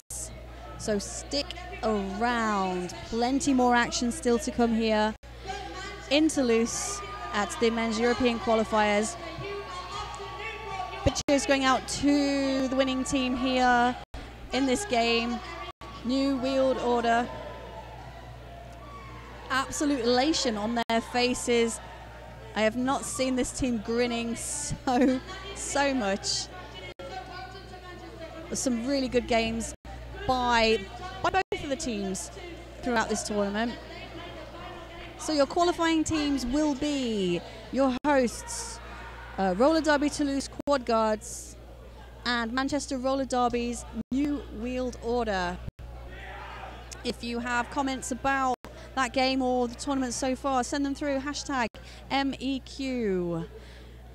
Do stick around, as we said, interviews and a final game here. Lots of love coming through on the Twitter sphere for the New Wheeled Order.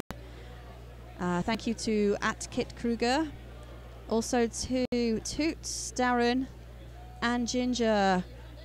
Thank you all for tweeting in. And Derby Central just confirming there is one more game at MEQ. But the results so far, Manchester and Toulouse securing their spots at MRDA champs.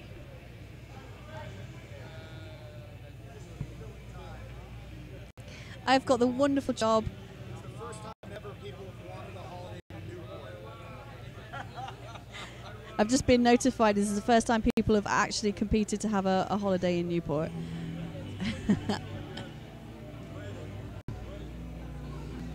So whilst we select a few skaters to come over and have a chat to you about that previous game from New World Order and Lincolnshire Rolling Thunder, you get to see a little bit of the warm-up here.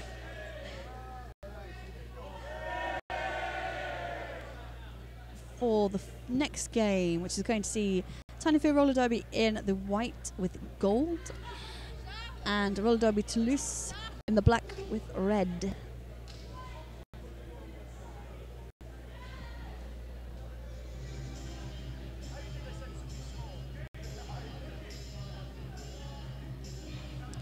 Interviews will be taking place shortly with Tomahawk from Lincolnshire Rolling Thunder and Veggie Cray from New World Order.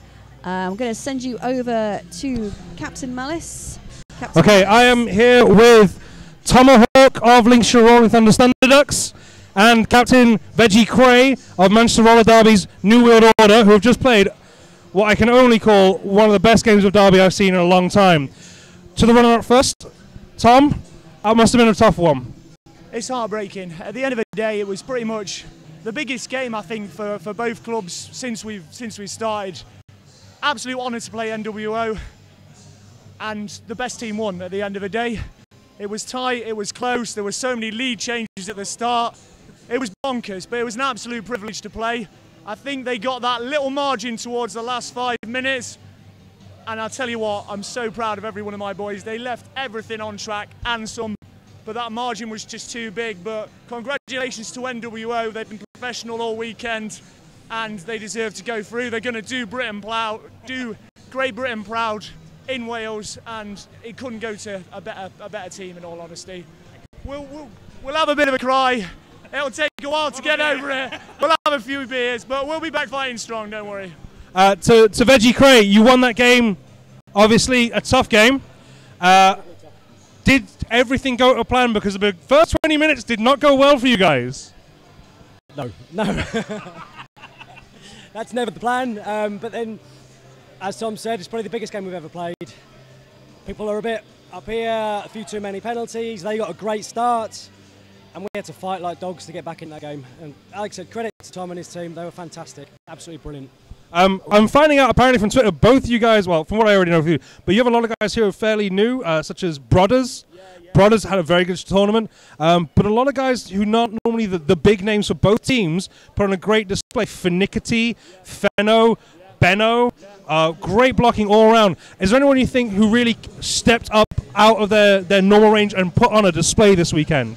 It's really hard to single out somebody because I'm so proud of everybody, but I know from jamming previously how hard it is, and in this heat I've got to take my hat off to every one of the jammers.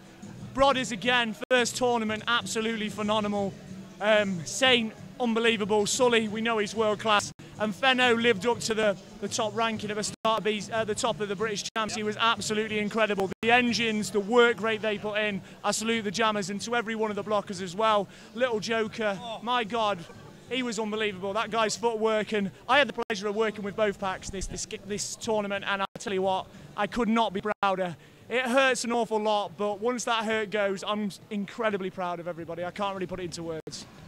It's Gabe, it's Veggie. There was a lot of appreciation for New World Order. Quadrikill getting a lot of props. You may not have seen the face there. There's some pride in Quadrikill. But for yourself, a good team display. Anyone you feel who's made that step up? I'm not going to pick anyone. It's the team's professionalism that's got us the whole weekend. They've even forgave, whatever. They haven't drunk any alcohol. And a couple of our guys, they live on alcohol. Everybody showed the level that we wanted, the level of professionalism, the commitment, and now they can go and we'll do what they like. I don't care now. So no, I wouldn't pick anyone out. I'm so proud of everyone in the squad. I will definitely name Phil and Rosie, who didn't play in that last game, and they were gutted. And showed real team spirit to be there cheering the team on. So no individuals. Well, commiserations, Tomahawk. The Thunderducks did fantastically this weekend, and as I said on the live feed, you may hear, it feels almost cruel for you not to be in Wales. You were very, very well played. Veggie, New World Order take home to be the second team from Britain to go into the MRDA Champs. Congratulations. I've been Captain Malice. These guys are very friendly. We're 20 minutes away from the final game of the tournament, which will be Toulouse Quad Guards versus Tyne and Fear Roller Derby. Thank you.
Normalement non.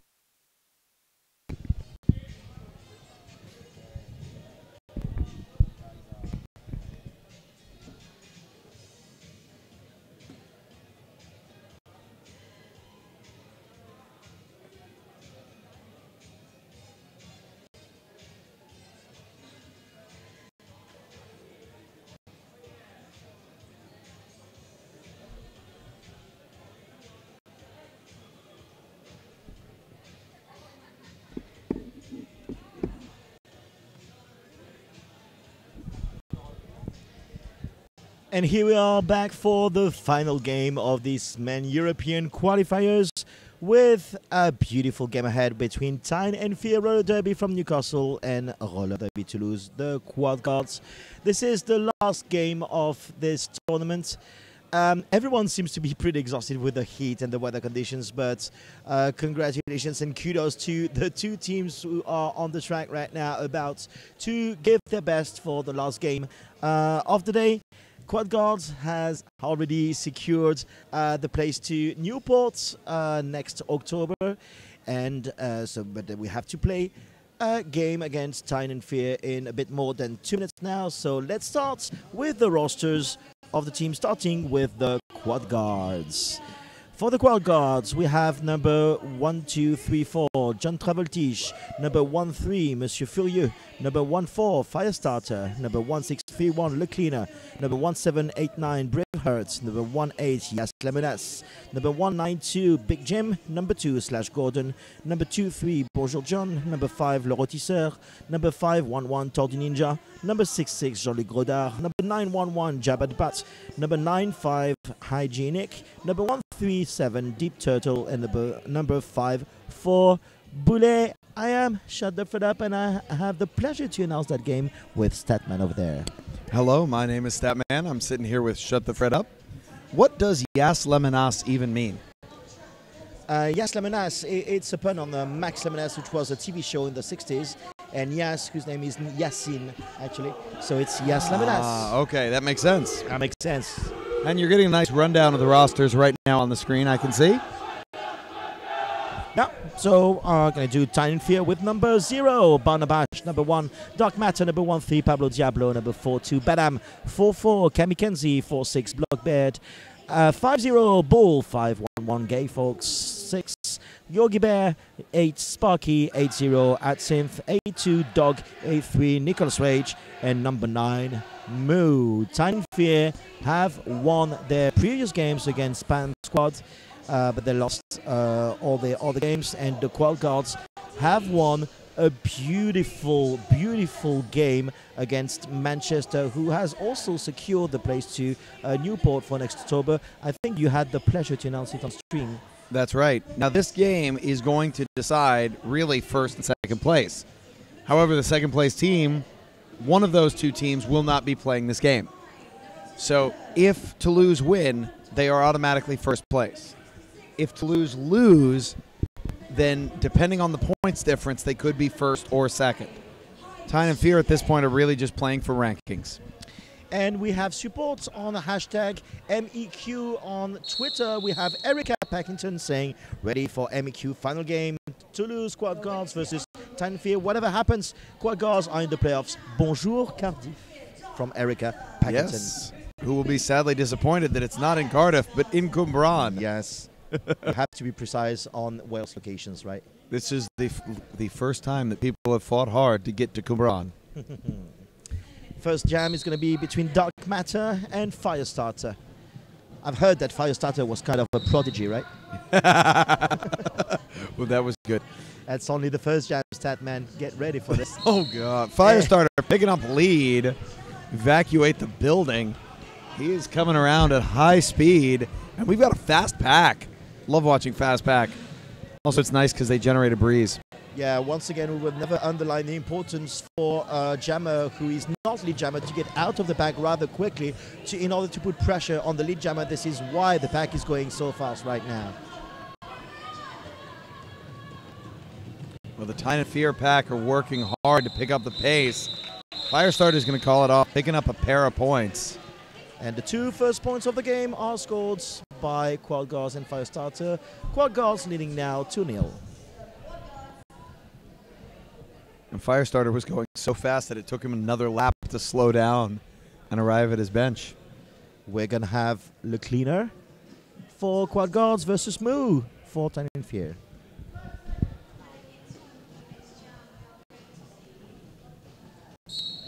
And here we are for the second jam, Le Cleaner versus Moo. There's one blocker from Quad Guards in the penalty box, but he's just gone on the track again. So full configuration of the pack right now. That's right. There's some penalty somewhere, but nobody's left. It's on Le Rotissier, who's on his way to the penalty box, and lead jam status goes to the Cleaner. The second lead jammer position in a row for Quad Guards, who play in their black and red shirts. Tyne and Fear plays in white and gold. Le Cleaner in the first scoring trip now. A little bit of pack definition game there by Toulouse. Looking for a recycle on the Cleaner. Good defense from Tyne and Fear for the moment, containing Le Cleaner. But Le Cleaner insists and tries to shoulder his way through the pack.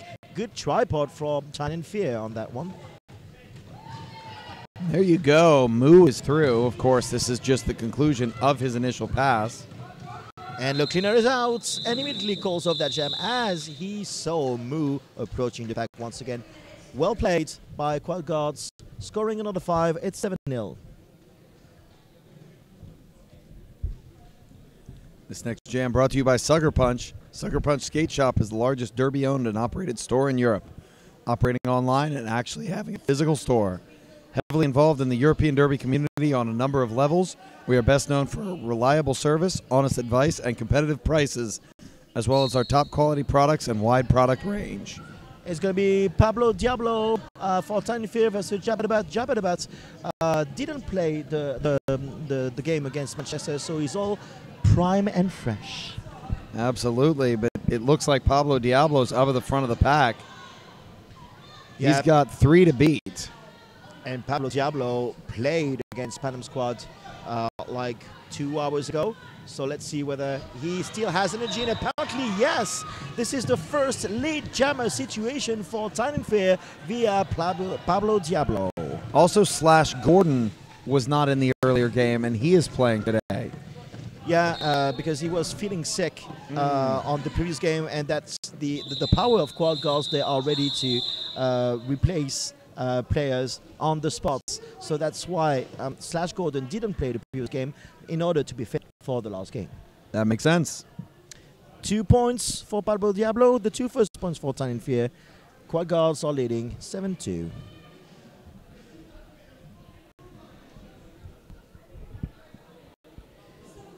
It's going to be Kamikaze jamming for Tyne and Fear versus Yas Lemonas, the one you were wondering about, Statman.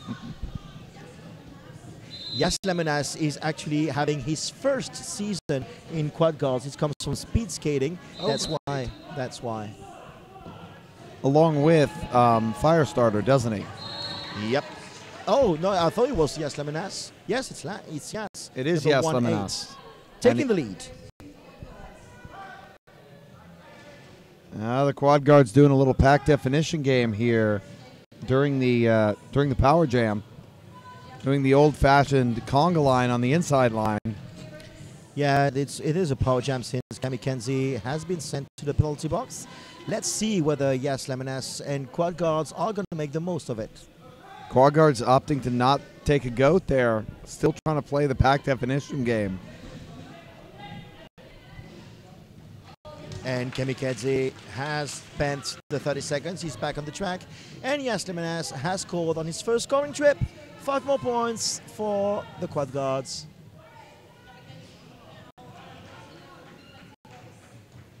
I can't believe that Yas Lemonas is having his first season because he seems to fit so well among the Quad Guards roster. He does. He's doing a great job here this weekend, putting up shed loads of points. Exactly. For the moment, he has scored 9 points on that jam number 4, and he doesn't seem to be willing to stop on this. No, he's doing a great job. He's chugging along in this jam. As you say, 9 points. He calls it off.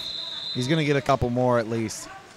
Let's see that. Looking at the referee's hand. It seems to be 2 points more. Or 3, I can see. No, 2 points more. So 11 points overall on that jam number 4 for Yes Leminas. Quad Guards leading 18-2.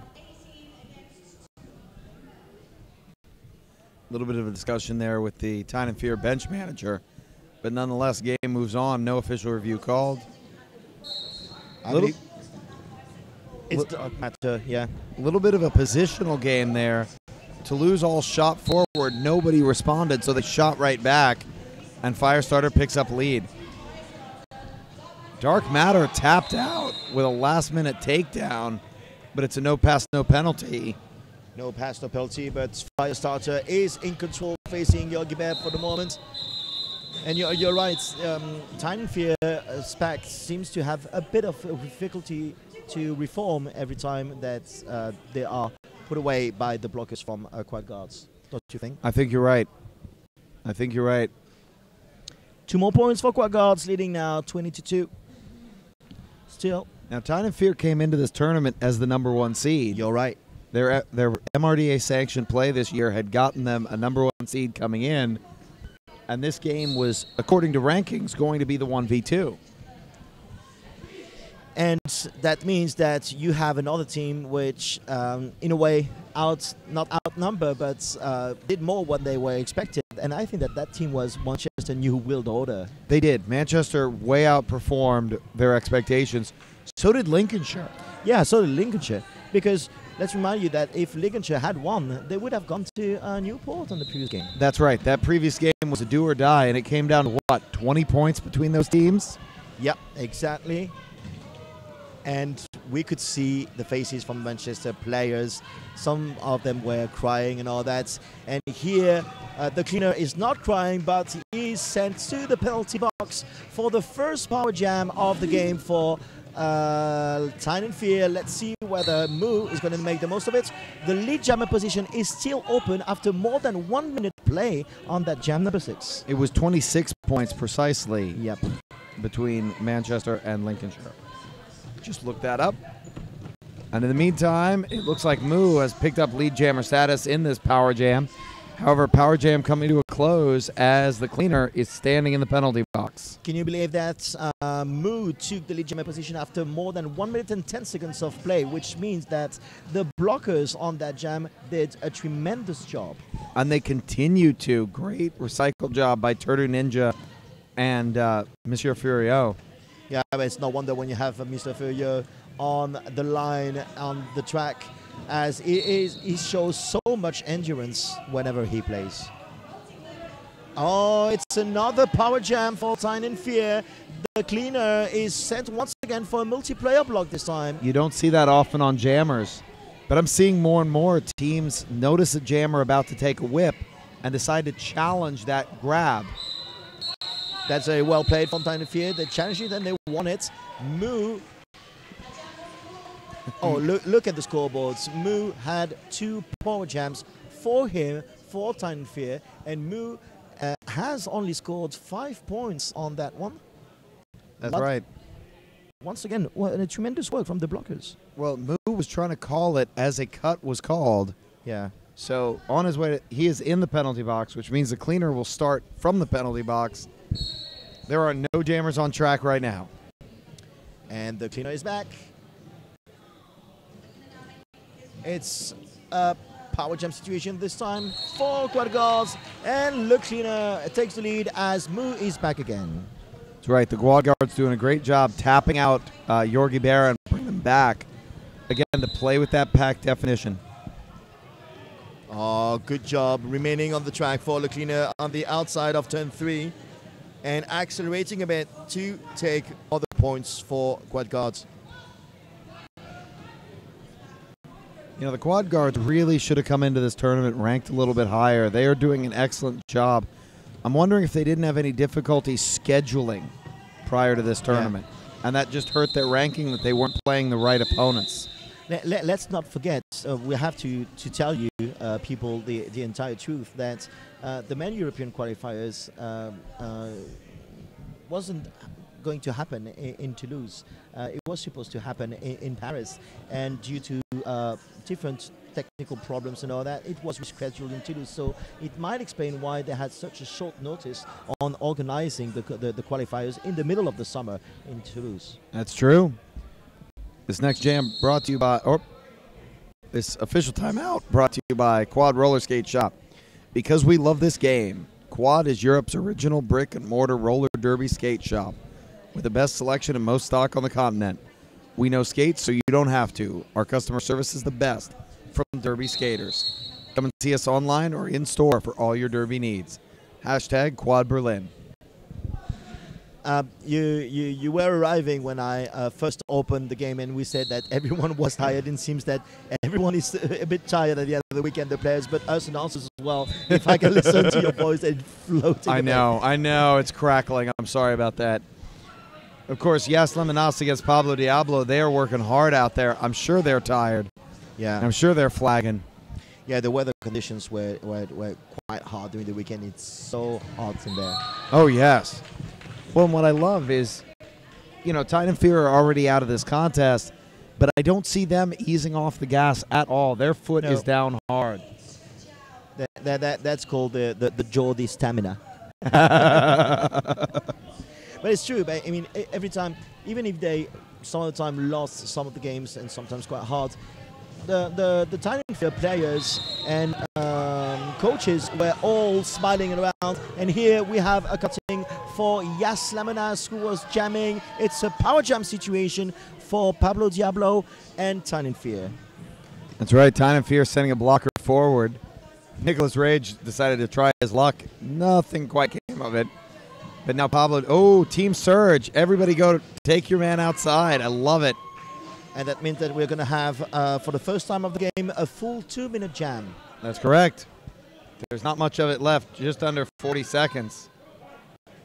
Furio recycling Pablo Diablo. Oh, going for those shoulder punches. Can it be different when you say that Furio recycling somebody? Because he's always recycling Oh, people. yeah. Oh, yeah. Well, he is not subtle with those shoulder punches, is he? Yeah. But in the meantime, Pablo Diablo skates on the outside of the track and scores 5 more points for Tyne and Fear, slowly getting back at quad guards. Furio still taking on Pablo Diablo. Pablo Diablo looking almost eager for the challenge. Yeah, seems to be all smiling. And this is it for that jam. It's a tie, apparently. 5 points apiece. I think there's another parameter as well. I think that quad guards, as we said previously, played an energy-demanding game against Manchester, so they might be a little more tired than Tyne and Fear, which had quite an easy game against Panam squad, right? Absolutely. So we're underway. Cam McKenzie against Jabba the Butt doing this next jam. It looks like Tyne and Fear building the wall at the back, Toulouse with the wall at the front. And a good recycle job, but it's on a direction of gameplay penalty. Oh, Jabba the Butt thought he had come in behind the skater who knocked him out. He did, but he didn't come in behind that skater's partner who had cut back as well. Now a cutting penalty on Cam McKenzie. But I can't believe that it's been the jam number 9 since the beginning of the game, and quad guards already had 4 power jams against them. So this is clearly something that we have to fix, and it might explain with what we were saying previously about their energy and their fatigue maybe as well. I think it's the fatigue, and I also think it's Tyne and Fear are going in there trying to generate jammer penalties. Their recycling is excellent. Yeah, you're right. You're right. We're going to have another 2-minute jam on that jam number 9. Neither Jabba the Butt nor Cam McKenzie can stop the jam. And Jabba the Butt is passing 5 more points. Ooh, nice little hop, skip, and a jump up the inside for McKenzie. Furio tried to take him down, but did not quite make solid enough contact. You don't say that often with Furio. No, you're really right. Ooh, let the bodies hit the floor. Everybody goes down. I love when you're doing musical quotes, Tatman. Barnabash in the penalty box. Now Furia is trying to create chaos among Tyne and Fear's defense for Jabba the Bat, but Jabba the Bat is out and is back on the track now, ready to fight again, try to solo his way through. There's a star pass. Maybe. Against Mr. Furio. And Mr. Furio is trying to get the helmet cover. Oh, beautiful apex jump from Cam McKenzie. That was it. He landed it. Picks up 3. And 9 points for Quad Guards, 7 points for Tyne and Fear. This next jam brought to you by Pub O'Clock. This is going to be the place this weekend. We're glad to suggest you to go drinking and eating at the Pub O'Clock. Go to the city center next to Jean Jaurès to meet your friends and enjoy your time in Toulouse there. We went there yesterday night. It's a really lovely pub, actually. I think it was chosen for the English people because it really looks like an English pub. It's an official review. No, not an official review. No, but Statman is trying to fish for information on that one. And for the moment, it's 41 for Quad Guards, 19 for Tyne and Fear. With jam number 10 upcoming. Nothing much. I can see Statman frowning. Maybe he's going to explain us what was going to happen. So Statman, did you fish for new information on that game? Not really, actually. All right. Just for a walk, strolling a bit. Just a little chit-chat between the middle of track friends out there. Yeah, because you know, some people want to chat. I mean, we have also to underline, I don't know if you realized it, but the extraordinary friendly atmosphere on that weekend. It was really a fun weekend to spend. Absolutely. So we're out of that official timeout now. There's the 5-second warning. By Joker, 1 player down for Tyne and Fear in the penalty box. It's Bonabash coming back on the track right now. And it's Le Cleaner jamming for Toulouse versus Dark Matter. And Le Cleaner is having a lead jammer situation. That's right. Dark Matter not far behind. And it looks like Tyne and Fear are trying to stay at the front of the pack. Interesting statistic, Tyne and Fear hasn't taken the lead for the last 4 jams. Oh, that is an interesting statistic. Here comes an assist from Le Rotissier. When was the last time you saw a whip, ladies and gentlemen? Yeah, this is why we like roller derby so much, for such beautiful gestures. And the jam is off with 2 points for Tyne and Fear. Even if Dark Matter didn't have the leads on this one, he managed to score to sneak 2 points for Tyne and Fear. That's right. That was a net gain for Tyne and Fear. 1 point for the Quad Guards on there. So it's now 21 for Tyne and Fear. And the answer to the question about the universe and everything, 42 for Quad Guards. I know my classic. Firestarter picking up lead jammer on this one. Moo still working his way through the pack. Look at the way Firestarter is skating. No wonder, because he also comes from speed skating and he was kind of a star, kind of a celebrity in speed skating. He's also very much involved in French roller derby because he's part of the French bureau at the Federation of Roller Skates. That's right. Heavily involved with the national team as well as French championships. And he always seems so much focused whenever he plays. He has already scored 5 points. He has, and now he's going to get a little bit of offense from Turdu Ninja, offering him an outside line. There he takes it, calls off the jam, and he's going to pick up a few on this one. He's going to pick up all 4. So it's going to be 9 points, I believe. Yes, 9 points for Quad Guards, going up to 51. This is going to do some interesting things to those MRDA rankings when they roll out in September. Yeah. Keep in mind that both qualifiers will occur prior to the rankings cutoff date. So this will factor into the new MRDA rankings. Oh, interesting.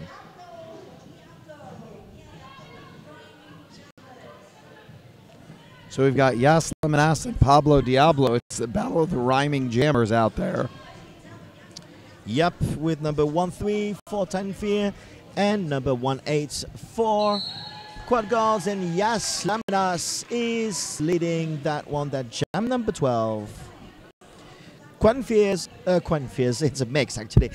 Quad Guards have led the last 3 jams. Well, once again, everyone is quite tired at the end of that weekend. Yeah, it's been a long weekend. Yep. So Pablo Diablo still trying to get through on his initial pass. Yas Laminas with some help from Monsieur Furio, who's acting like a wrecking ball there, just taking people out left and right. Indeed, once again, I love your musical references. And you're not the only one to have noticed Mr. Furio, since Erica Pankington on hashtag MEQ on Twitter saying Mr. Furio is an actual wizard. It's like he knows the laws of physics and just doesn't care about them. I like that. Furio still trying to play that offense up front. Bursts his jammer through for 5. Oh, star pass. Bull for Tyne and Fear now holding the stars. And good job by Yas Laminas skating through the pack. Once again, I know I've already said that like 2 or 3 times, but I'm really, really impressed by the way Yas Laminas, for a first season in roller derby, is playing. That is amazing for a first season. You know, to be able to jam at this level so consistently. Has he been in all 4 games? Not last game, I think. Oh, was yes. He? I think he wasn't here. He wasn't here on last game. This next jam brought to you by Sgt. Papers, the rock and roll printer of Toulouse. SgtPapers.com. They're here not only to help us print the posters and flyers, but also to create our t-shirts, postcards, etc. for our merchandise shop. Personalize all your visuals for any support with Sgt. Papers. And look at that, about another interesting fact at the scoreboards. You have 9 minutes to go at the before halftime, and only 12 jams on that one. The jams were quite long. That's true, because we had a number of double power jams. Yep. We had a number of jams where the full 2 minutes had to be played. Good recycle job there by Tyne and Fear on Jabba the Butt. Yeah, please call 911 since Jabba the Butt is jamming for Quad Guards versus Cami Kenzie, the number 44, and Jabba the Butt is lead jammer on that jam number 13. 4 jam in a row where Quad Guards are leading. Now that is an interesting statistic. Jabba the Butt there almost stuck behind his own team for a while. Had to figure his way past Bonjour Jean. And here comes a nice big recycle job. Bonjour John is the bench coach for the B team, the Bloca Nostra from Toulouse in women's. Is it just me, or is this entire blocking lineup from Toulouse over 2 meters tall? Yeah, they are pretty impressive, actually. And you have now the number 82 Dog getting the helmet cover after a star pass. Also not a small unit himself. Yeah, quite a big boy. 5 points for Quad Guards. Getting to 17 now. And we have a team timeout called by Tyne and Fear. Yeah, Tyne and Fear hasn't taken the lead within the last 6 jams. Quite interesting statistic. And they haven't scored for the last 3 jams. So logically speaking, that's why they're asking for a timeout. Tyne and Fear, yes, they've been outclassed a little bit in this game so far. Now, things are working for them. You know, they're not completely falling apart. They definitely... No.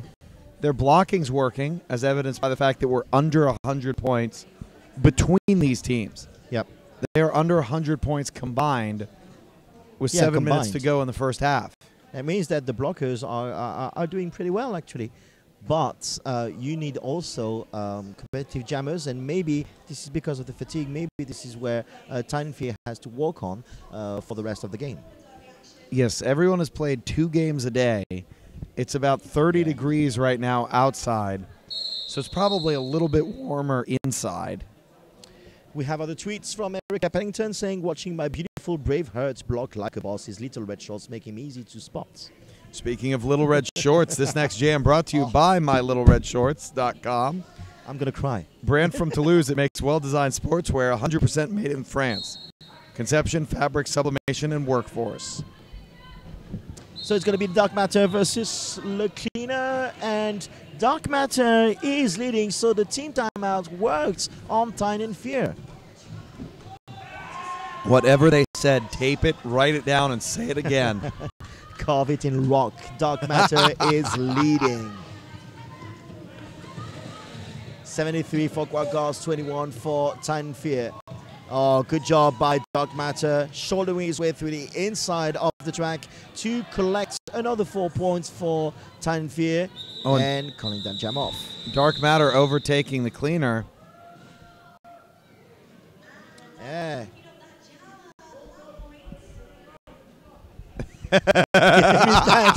Dark Matter arguing with the wrong jammer ref. Because Tyne and Fear are often wearing black, he turned to the jammer ref with the black armband and started trying to campaign for a point for the penalty box. And he was so gutted not to be awarded points, but he was addressing the wrong jam timer. He was looking at the wrong hand. The wrong hand. Fire starter for Qualifiers, Moo for Tyne and Fear. And Moo is cut the track, put a skate wheel down on the inside line. It's the third power jam of the game for Qualifiers and Firestarter, and the lead jammer position is still open for Firestarter. Oh, look at the poise that the blockers give on the track against Firestarter. Recycling him to the back of the pack. Beautiful job by Tyne and Fear blockers. Moo and his jammer ref having a long distance discussion there about that call. I mean, give each other your phone number and discuss it on the phone, right? Oh, we have a lead jammer status now for Firestarter. Nice little jump there over the inside line.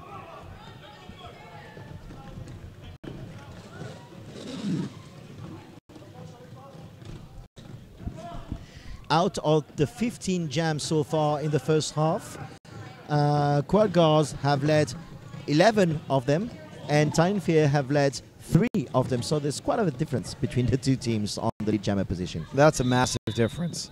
You know, I wonder how much of that is power jams by Tyne and Fear, that they've just conceded the right to lead jammer early on. They're playing hard. They're playing up to the line. It's pretty easy to guess, right? Each time they had a power jam, the first one they scored 7 points, the second one they scored 12 points, 5 points, and the third one they scored 7 points. And it's 5 more points for the Blacks Qualifiers this time. Moo still continuing this discussion with his jammer ref. Hey, give yourself a phone number. And now we're going to have Yas Lemonas against Pablo Diablo. Just under 5 minutes remaining in the first half. This went so fast. The first half went so fast. I know. Oh, and Yas Lemonas storming through the back like his name is El Nino. Can't go a game without saying that one. But he seems to be a bit young, so maybe his real nickname is El Nino, right? Ooh. El Nino, for those of you who do not speak Spanish, is Spanish for the Nino. Just like I love the fact that the Cleaner helpfully translated his jersey. Yep. So on the scoreboard it says Le Cleaner, and on the jersey it says The Cleaner. The Cleaner. Thanks. I didn't know what the "la" meant. Yeah, so some people are not fluent in English, right? In the meantime, we still have Yas Lemonas jamming for Qualifiers. He has already scored 5 points in his second scoring trip now. Rotisseur going all the way back. Oh, beautiful job by Yas Lemonas. 5 more points in the pocket for Qualifiers. A little bit of a bean dip to avoid the block there. Well, and this is also the power of Furiel. Because he's a jammer, he knows how to throw that offense at the key moment to make room. And he also knows the rule of the games, the game quite precisely, because let me remind you, people, that he's also the lineup of the Nothing to Lose, the French champion team. That's correct. Pablo Diablo now 1 to beat. He is out and scoring. He's going to have the record of the most points scored so far in one single jam with, for the moment, 15 points. Let's check whether he's going to have another one. No, 20 points. 20 points for Yas Lemonas. And Qualifiers knocking on the door of the 100-point barrier. We have a good analysis on Twitter by Erica Packington saying that the quad guards' defensive triangles are brutal, and she is really right. Absolutely right. If you want to get in touch with us on Twitter, go ahead and use hashtag MEQ, and we might read your tweet online, on the radio, on the TV. And here we go. We've got Cam McKenzie against Jabba the Butt. Working hard to get through here. Jabba the Butt stepping over Gay Fawkes. Now having to reset. Good blocking by Gay Fawkes all the way at the back of the pack. And Jabba the Butt having to drop his inside foot and recycle. Lead jammer status, Cam McKenzie. Just when I was about to say that Cam McKenzie was not as predictive as he was on the previous game, Cam McKenzie is taking... Oh, and he just went airborne straight over the apex. Beautiful jump. Beautiful. Picking up all 5. In the previous game, Cam McKenzie scored 29 points in one single jam. Let's see whether he's going to make the same thing or not on that game. Oh. And the stars for Toulouse are on the floor. Bonjour John is stepping on them right now. Now, and pick it up. Slash Gordon's picked them up. He can't put them on until Jabba the Butt touches them. Yeah. And now that has been completed. It looks like Slash Gordon has the stars in his hand, and Slash Gordon has cut the track and is on his way to the penalty box as a jammer. Oh, okay. It's been quite impressive. It's been the 5th power jam against Toulouse on that one. And in the first half, 10 points scored by Cam McKenzie on the last jam, which led us to 36 for Tyne Fear, 98 still for quad guards. That was an excellent job by Tyne Fear to put on the momentum in that jam. I've been told that the person tweeting on the hashtag MEQ on Twitter was actually Braveheart's wife. That's correct. And now we have an official timeout with 24 seconds left in the first half. Really, it's quite an impressive statistic here. We're almost through the first half, and we've only had 17 jams. Do you think that it's something that's chosen? Is this strategy, or this is just what the players lived on the first half? I think it's what happens when you have so many power jams. Yep. It's what happens when your blockers are so good at locking down the opponent, so you want to let the jam ride. You're not doing hit and quit. Yeah, exactly. 26 seconds to go. That means that we are going to have one last jam on that first half. Likely to be. We can never say never on this, but it's likely to be the last jam of the first half. And it will start as a power jam with Slash Gordon wearing the stars, starting in the penalty box. And Jabba the Butt as a blocker also in the penalty box, so maybe there's going to be room enough for the next jammer, who appears to be Dark Matter for Tyne Fear. Dark Matter sort of looked at the opposing bench manager and made the official review gesture and saying, look, if you want to keep talking, call an OR. Otherwise, let's play some derby. Seems that Tyne Fear players like to talk, because the last time they were talking quite extensively with the referee. There's a bit of talking. Whoa! Airmail. Second lead jammer position in a row for Tyne Fear, and Dark Matter provided us a beautiful apex jam to take the lead on that jam number 18. Dark Matter taking his inspiration from that wonderful Ariane rocket standing outside this venue. You're right. Dark Matter is leading that one. It is going to be the last jam of the first half. Let's see whether Dark Matter is going to make the most of it, because he has been recycled. Oh, beautiful spin. Stays in bounds. Furio lives up to his name and storms furiously towards the front of the pack. Not quite able to catch him. Dark Matter in the second scoring trip now. Passes Le Rotisseur, calls it off. He picks up 4 for the second pass. 9 points scored by Dark Matter on the last jam. It leads us to 45 for Tyne Fear, 98 for Quad Guards, and it seems to be half time, but I haven't heard the whistle. No, they're waiting for 30 seconds each time to give both teams an opportunity to call an official review. All right. Before they roll to halftime. And there's the whistle. Quad guards haven't scored for the last 2 jams. It's now 45 for Tyne Fear, 98 for Quad guards. It's quite more than 50 points difference, but Tyne Fear seems to be still here, right? They are most definitely still here.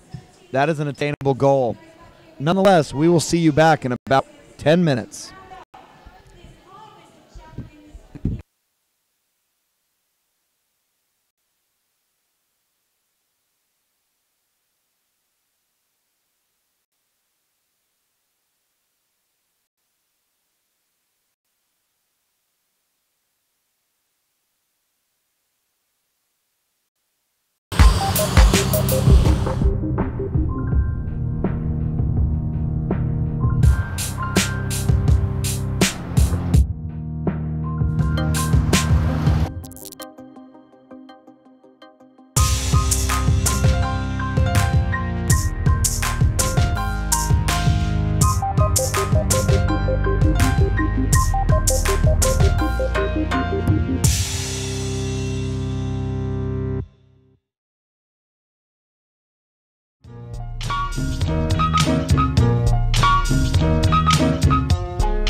All right, everybody. Welcome back to the second half of this game between Tyne and Fear and the Quad Guards. Neither team yet to break the triple digits, even a full half into this game. Now, during halftime, it was actually quite amusing to me. There's a skater called John Travoltage. Yep. Staying Alive came on. And so John Travoltage was dancing around to Stay Alive. Quite unexpectedly, right? Absolutely. It was like the most relaxed warm-up I've seen yet at the end of a half. Yeah, definitely. This is usually what happens on the last games in a tournament. And we had quite a good tournament over there with a superb level of roller derby.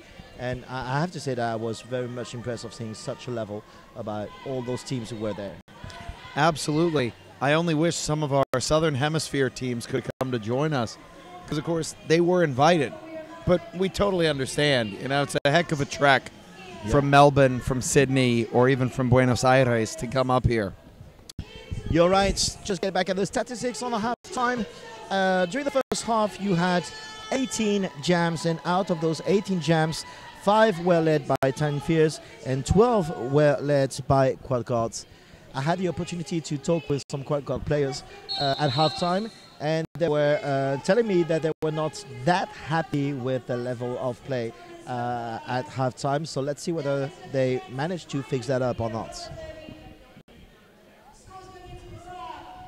Yeah, I sort of expect both teams to try to turn it on here because this is a shot for rankings.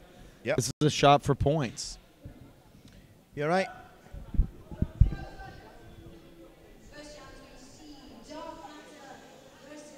All right, it's Dark Matter versus the Cleaner. Wearing the stars, and Dark Matter completely undetected. No wimpy jammer there. It's just macho time right out of the box. The first jam of the second half is led by Tyne Fear. Tried the apex jump and he did it. 4 points for Tyne Fear. For those of you that didn't get the references, those were actually all physics puns. Yeah, physics puns, yeah. I'm too much of an artist to understand those ones. Dark Matter is undetectable. Oh, yeah. So he was undetected. Oh, yeah. And the two theorized types of dark matter are known as wimps and machos. Okay, yeah, that's a good one. You were talking about the triple digits. The Cleaner scored 2 points, so they reached the triple digit for the Quad Guards, 100 points. And it's the second lead jammer position in a row for Tyne Fear with MEQ. What a start of the second half for Tyne Fear. So whatever their bench manager said at halftime, again, write that down. MEQ's going to call it off, not concede any points. And how many is he going to score? No points for Quad Guards, obviously. Waiting on the count for Tyne and Fear. And the count is also 0. But 2 jams in a row, lads. That's quite... lifted up your spirits a bit. We'll start off as you mean to go on, right? Yep, exactly. Still, 100 for Quad Guards, 49 for Tyne Fear. It's Pablo Diablo for Tyne Fear and Yas Lamanas for Quad Guards. Oh, it was a heavy takeout by Braveheart. That's going to bring Pablo Diablo way back. It took him a while to check his momentum, too, so he had extra distance to cover. Oh, beautiful defending by Dog. Once again, Yas is trying to get on the outside.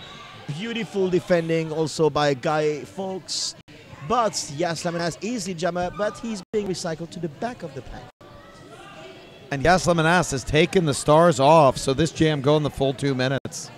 Exactly. We have still Yas Lamanas jamming, but he has taken Gay Fox going toe-to-toe with Monsieur Furio. And Furio took 2 tries to get past him. It's quite a vendetta for Gay Fox, right? Oh, yes. Did you get my pun? Oh, yes. See, I couldn't get the scientific puns, but maybe you could get the artistic ones. Okay, Vendetta's artistic. Got it. Let's get back to roller derby as wonderful things are happening on the track right now. We still have Yes Lemonade, but as you said, he removed his helmet cover. So clean up on turn 2. Yeah, well, the jam will go up to the end of the 2 minutes. Oh. And Pablo Diablo taking a second to get, he has a low block on his way to the penalty box. And 5 points for Yes Lemonade. 5 points for Yes Lemonade. It's 105 for quad guards so far. Yes Lemonade in the second scoring trip now. Getting a little offensive assistance there from Hygienic. Again with these whips, Toulouse still playing the old game. They still keep the old gods. 10 points for Yes Lemonade, and this is the end of the 2-minute jam here. 110 for quad guards, 49 for Tyne Fear, but Tyne Fear and Pablo Diablo just before going to the penalty box had scored 3 points, so it's 3 more points. 52 for Tyne Fear, 110 for quad guards.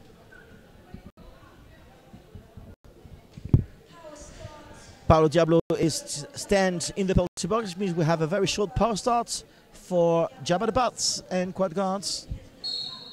And here we go, we are underway.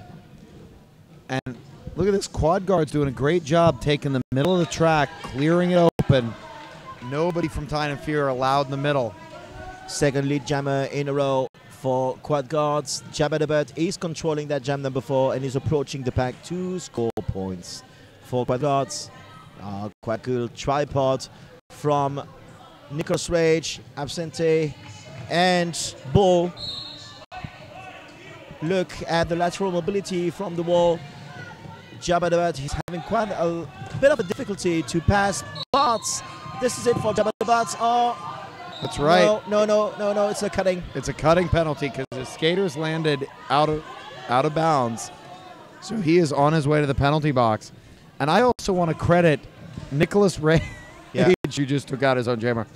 But Nicholas Rage and number 80, Adsinth, who, when their third member of that wall was sent to the penalty box, they did not miss a beat and maintained their block exactly as strong.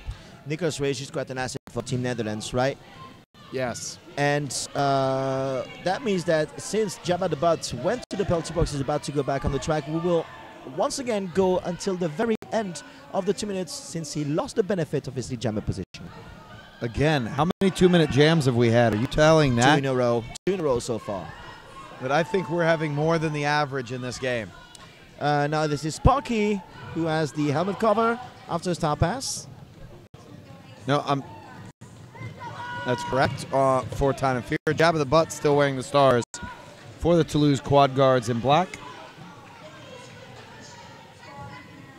Jabba the Butt is back on the track and has already scored 8 points and 5 points for either Sparky and Pablo Diablo, but Jabba the Butt is back again to the penalty box and the final whistle of the jam. That means that Tyne and Fear will have a power start on the upcoming jam number 5. 8 points for quad guards, 5 points for Tyne and Fear. With 3 more points, it's going to be a tie, I think. 8-8. Yes. I believe you're correct. Oh no, 3 more going up for the quad guards.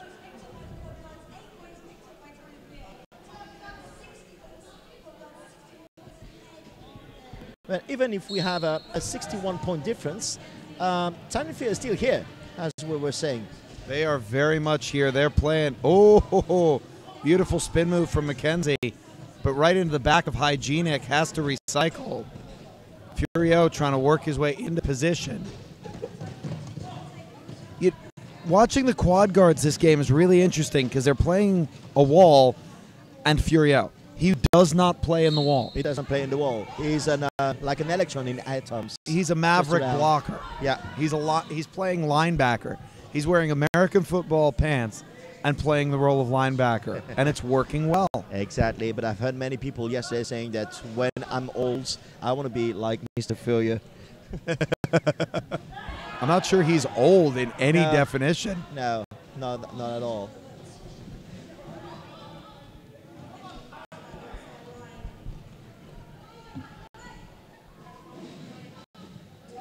Jam 5 is still going on. with Jabba the Butt back on the track. One player down for Tyne Fear, so maybe more room for Jabba the Butt taking the lead after 1 minute and 10. Pretty much stealing lead jammer status, coming out of the box. Yeah. Taking time, taking 40 seconds to pick it up. This is great defense. And for the second time in a row, we have a star pass, succeeded star pass with Dog. I think they have it covered for Tyne Fear, but it's the end of the jam. 3 more points for Quad Guards.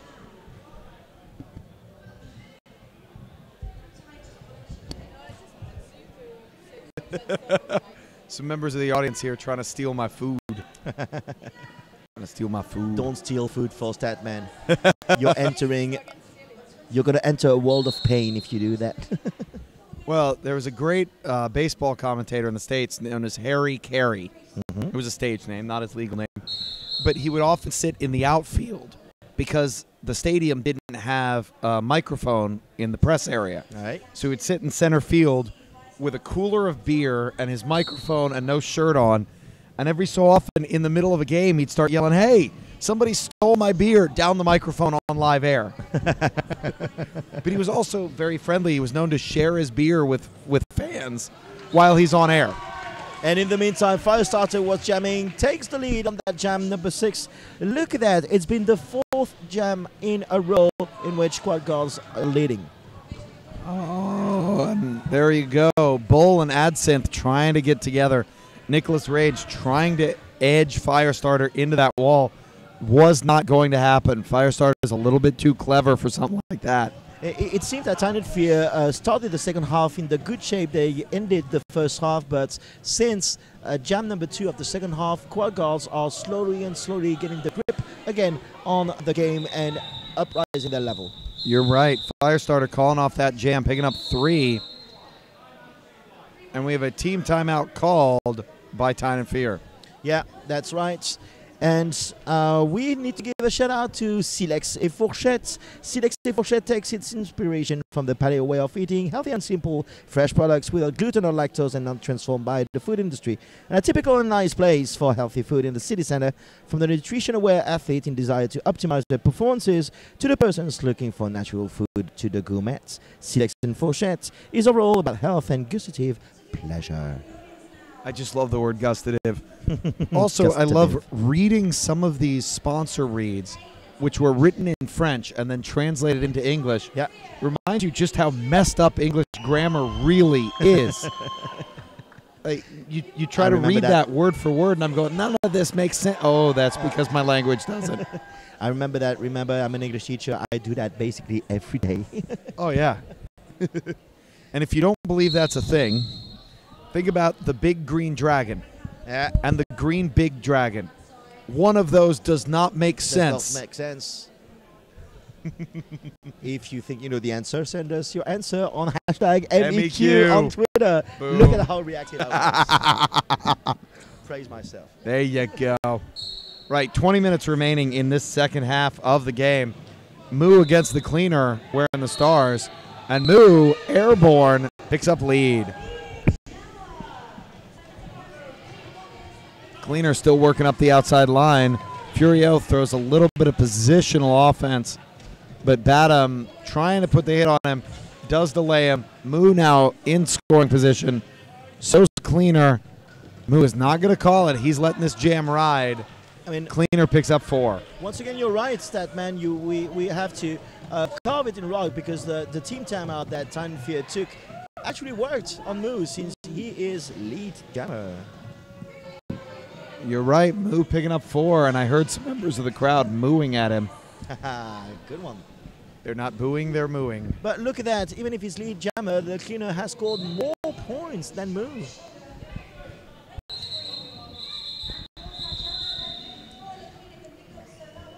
It's 4 points for 8 points for Tyne Fear, 68, and 8 points for Quad Guards, 140.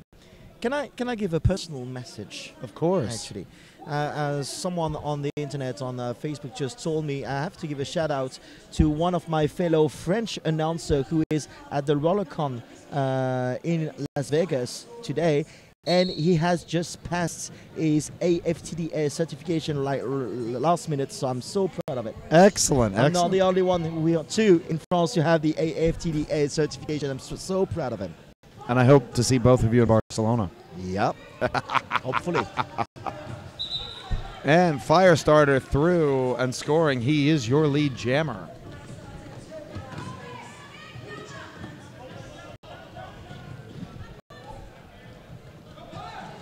Lead jammer for Firestarter.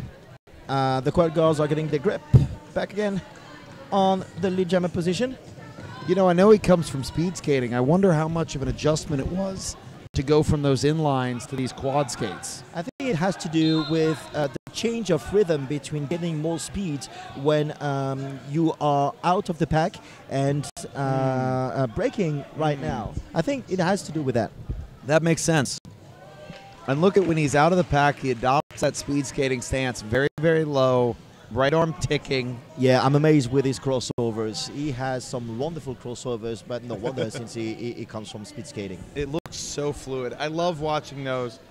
And I love watching, too, the ones that come from ice hockey. Yep.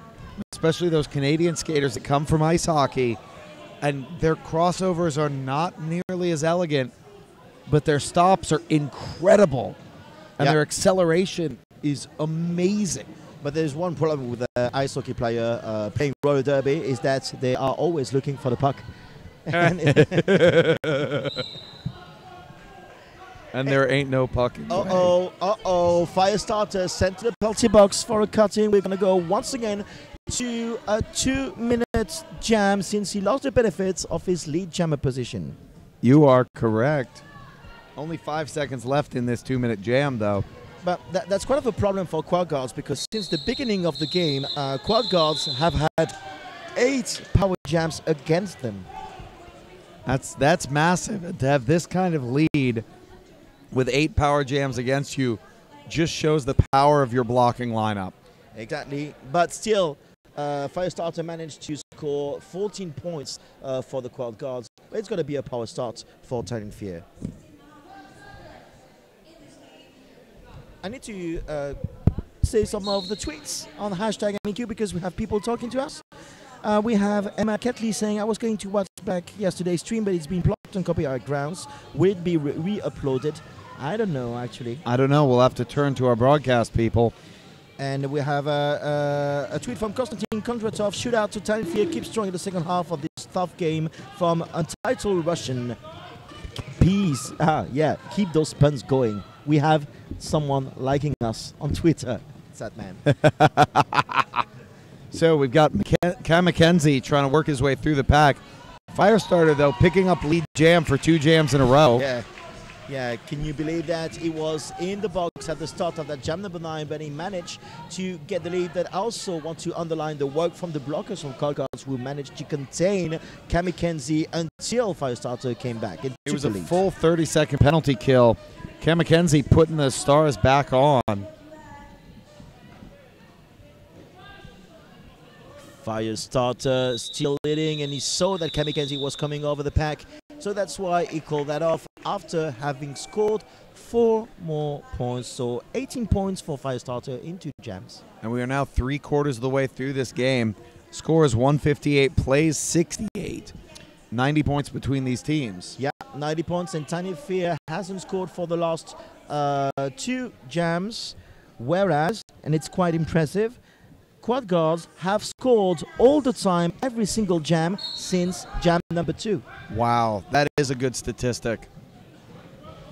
And remember, stick around after the conclusion of this game because we will be broadcasting the awards presentation, both for individual awards and for the team medals for our 2 qualifiers.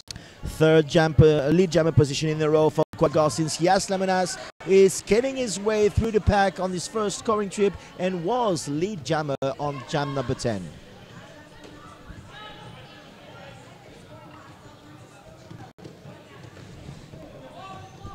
A little bit of offensive assistance there from Bonjour John. Dark Matter is sent to the penalty box. John Travoltage just leveled Blockbeard. Blockbeard was trying to go clockwise, to recycle, and John Travoltage just put him down. Voltage. Voltage in French means flying away, so this is a tribute to his derby name, actually. I like that. But in the meantime, it's a power jam for Quad Guards since Dark Matter was sent to the penalty box for a cutting. It's not only, but the fifth power jam for Quad Guards, and therefore against Tyne Fear since the beginning of the game. And there you go. Yes, Lemonas out for 4. Dark Matter back on the track, still working his way.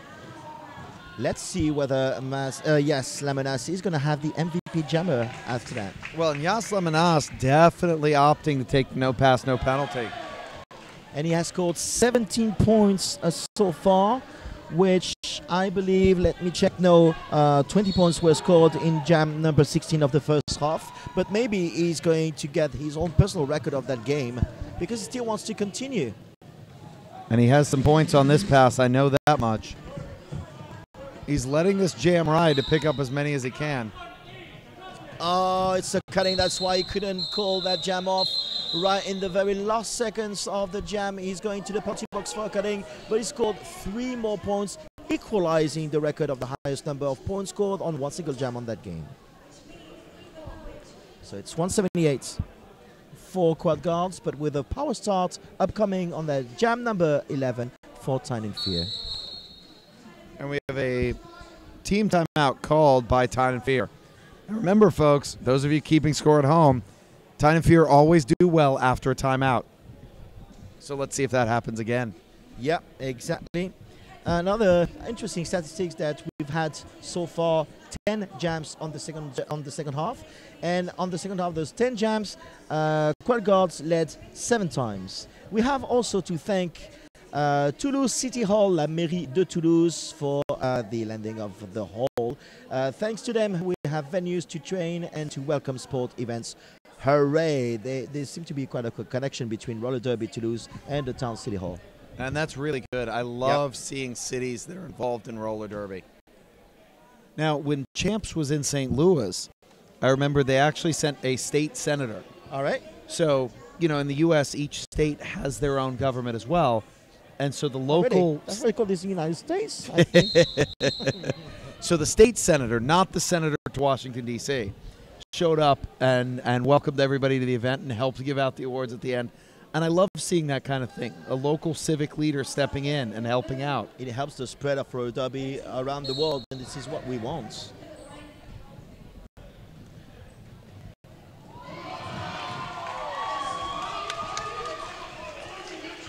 It was a great takeout by Turdu Ninja there.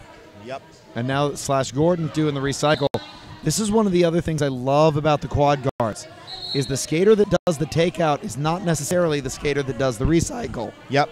They work like a team. They are a hive mind. This is what they do in practice, and this is why it's important to have the practice presence before a game. And this is why most of the leagues also having a presence policy before the game, so that people can practice for that. It makes sense to me. Oh, Tyne Fear doing a great job defending against the star pass, physically separating the jammer from the pivot. So the jammer, Yas Lemonas, opting to keep the stars and finishes his initial pass. And you were right also, Statman. The team timeout works on Tyne Fear since Smoo is lead jammer on that one. But Yas Lemonas seemed to have scored more points for the moment. 4 points for Yas Lemonas and Quad Guards. We're waiting for Moo's count from the second pass. 5 on the second pass. Yeah, 5 on the second pass for Tyne Fear. So it's a 5-4 on that jam. Number 11. Stay tuned. Right after the game, we have the MVP award ceremony and also the medals and the official announcement of the teams going to the championship in Newport. But those of you who weren't keeping score, those teams are Toulouse and Manchester. Stop being a spoiler. Well, until the end of this game, we won't know which one's going up as champs. Exactly. And we don't know who between Cammy Kenzie and the cleaner is going to score more points, even if Le Cleaner is lead jammer on that jam number 12.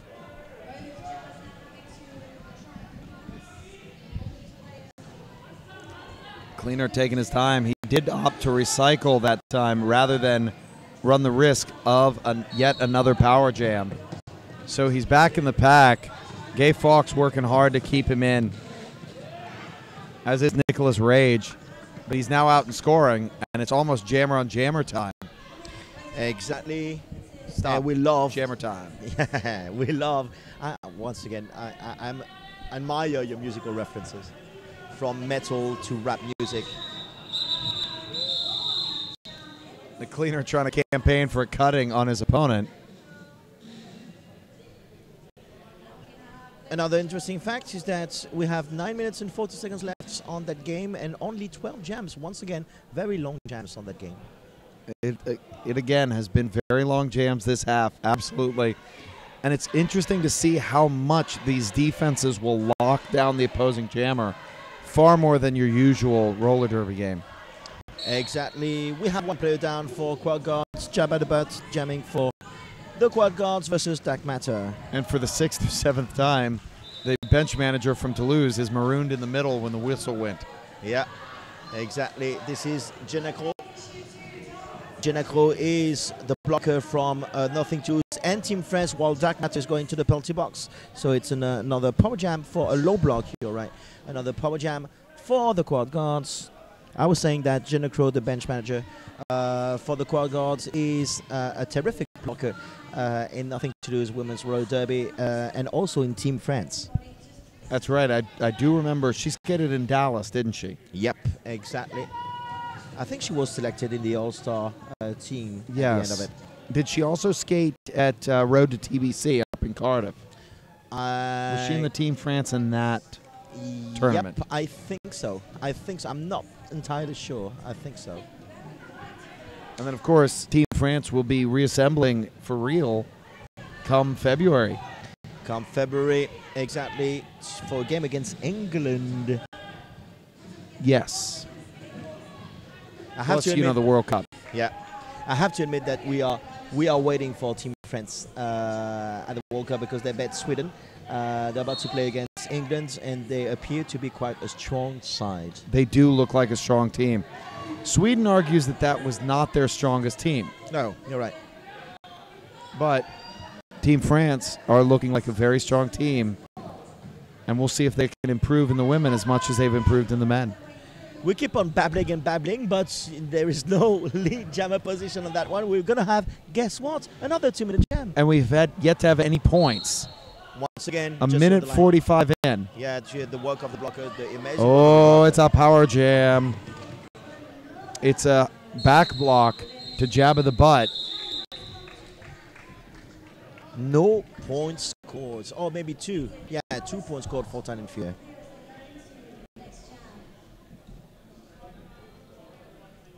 And Dark Matter into the middle campaigning for something.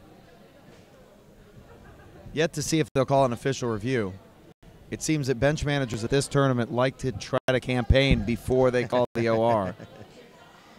And once again, I repeat it, but 9 penalties from the quad guards jammer. It seems to be a bit much, even if they are leading quite by far, but they will have to work on this in the next practice, I think. It's definitely something to work on. It's Moo jamming for Tyne and Fear. And Dog trying to do some offense against Furio. Moo taking Furio on one-on-one and blasting him. Moo is in his scoring trip now. He managed to remain on the track despite Braveheart hits. And actually almost rides Braveheart for an assist to pick up the 5 points.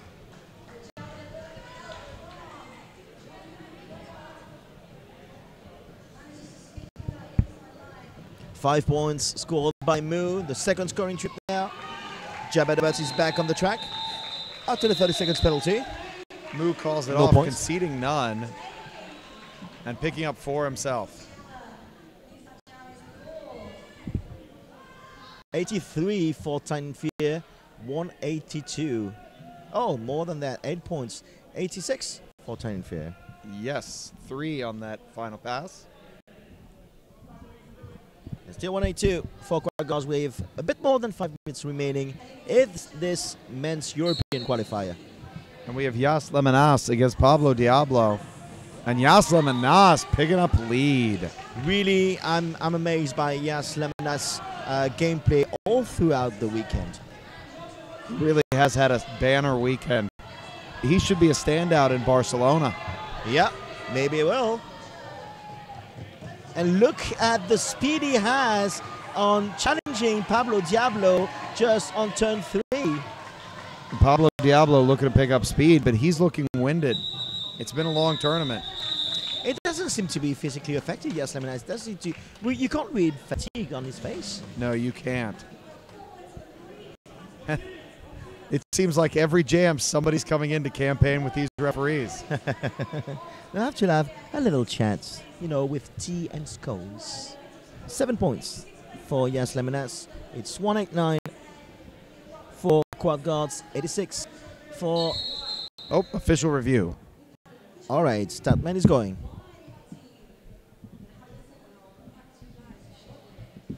Just in time for me to check what you Derby peeps are saying on Twitter.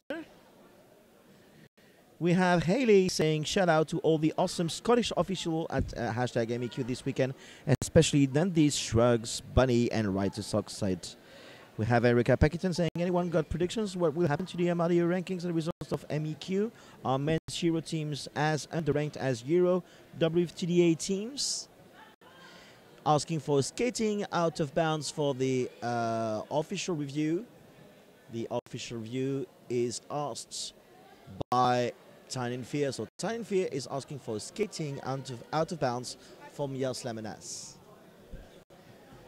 And I have Shack Attack trying to disturb my speakering. Take up your cap, please. We have also Erica Peckinton saying gay folks versus Mr. Fear. Derby / fake opportunity right there. 4 minutes, 20 seconds remaining in this men's European qualifier. So what about the skating out of bounds? The skating out of bounds is not accepted. Official review, no call stand. Official review not confirmed. It's still 189 to 86. And look at that, Tyne and Fear don't have anything to stop the clock. That's correct. They are completely out of clock stoppages. I had a question on Twitter from Erica Packinson saying, anyone got prediction of what will happen to the MRDA rankings as a result of MEQ? Are men's Euro teams as underranked as Euro WTA teams? I think you're right there. And now that, the Crucible will be the playoffs, the championships in Cwmbran. Where we will see probably a few of these teams outperform their seed. Dark Matter picking up lead on this jam. The only thing to remember is whether it is for men or women, Europe is coming. So you got the official review, yes? Yeah, exactly. Excellent. So the ruling was in detail that there was contact with the jammer prior to exiting the track, and thus the jammer has the right to exit the track without suffering skating out of bounds. Okay, and we have an interruption asked by Tyne Fear. They take the lead. Dark Matter is lead jammer on that one. And I think that was what I was saying earlier. The referee's finally saying, look, you either call your OR or we stop talking. All right. 193 for Quad Guards with 4 points. Mr. Foyo is down. And it looks like he's not only down, but also awarded a back block penalty. Uh-oh. So he is on his way to the penalty box. So it's going to be a power start for Tyne Fear, 195 with 6 points. And 8 points for Tyne Fear, 94. And it's an official timeout, bringing the clock to a stop just below 3 minutes. So you said, and we're approaching the end of the game, that Quad Guards are going to be number one of that tournament. And Manchester is also going to Newport.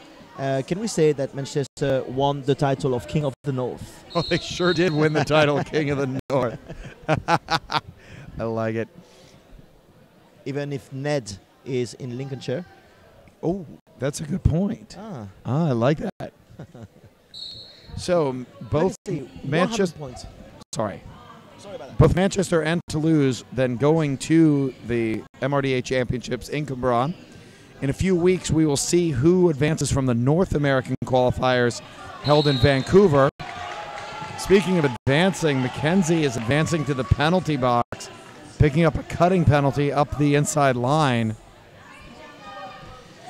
So now we have 7 power jams against Tyne and Fear and 10 power jams against Quad Guards. That's correct. Quad Guards setting up on the inside line at conga line. Here comes the swarm. Furio forced to recycle. It's interesting to me that they did not put in a jammer as a pivot when they knew Furio was starting from the penalty box. He's been playing pivot and blocker far more than jammer. Oh, Furio picks up lead and furiously calls it off. As Pearl Jam would say, it's a question of love and trust. Oh, yes. Very well done. I tried to reach your level of musical references. No. To reach my level, you gotta have to quote like Limp Bizkit or something equally awful.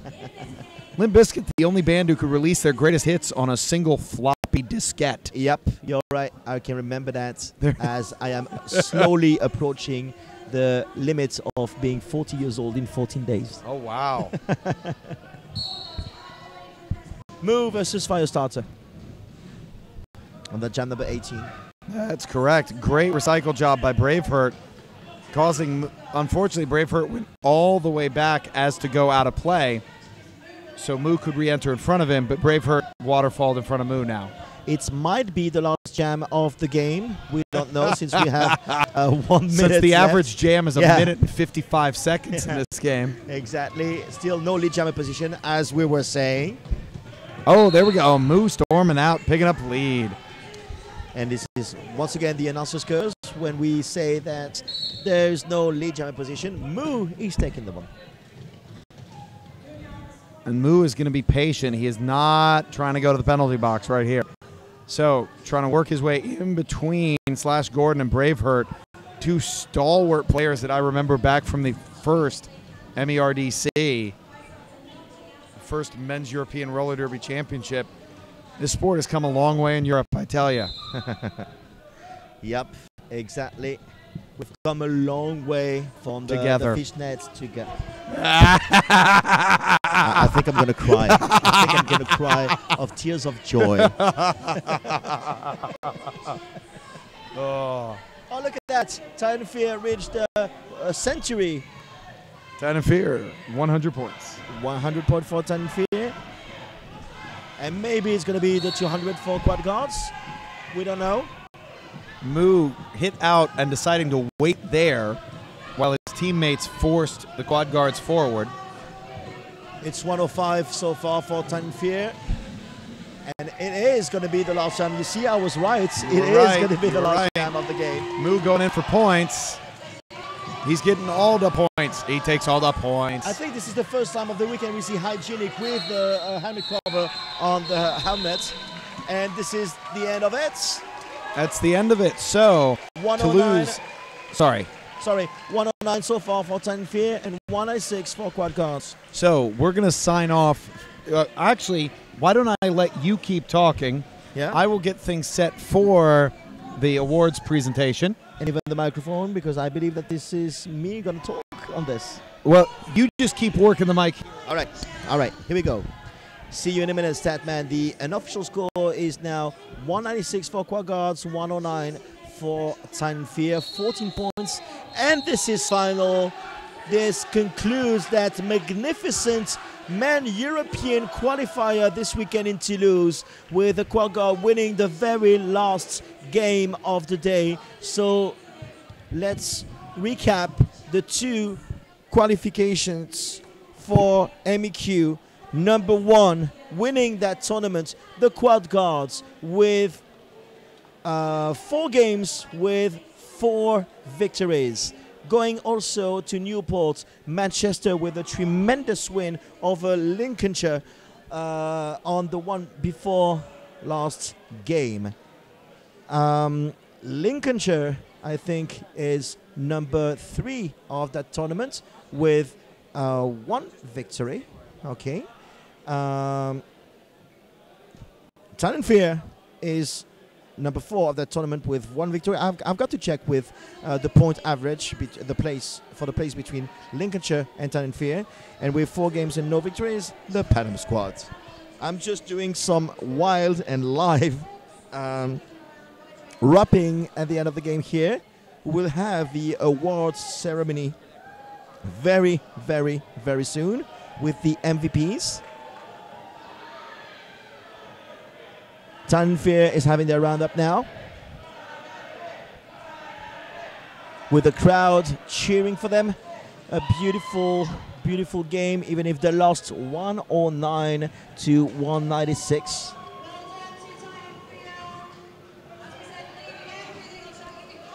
I have to calculate the rankings, but I think that Tyne Fear might be above Lincolnshire.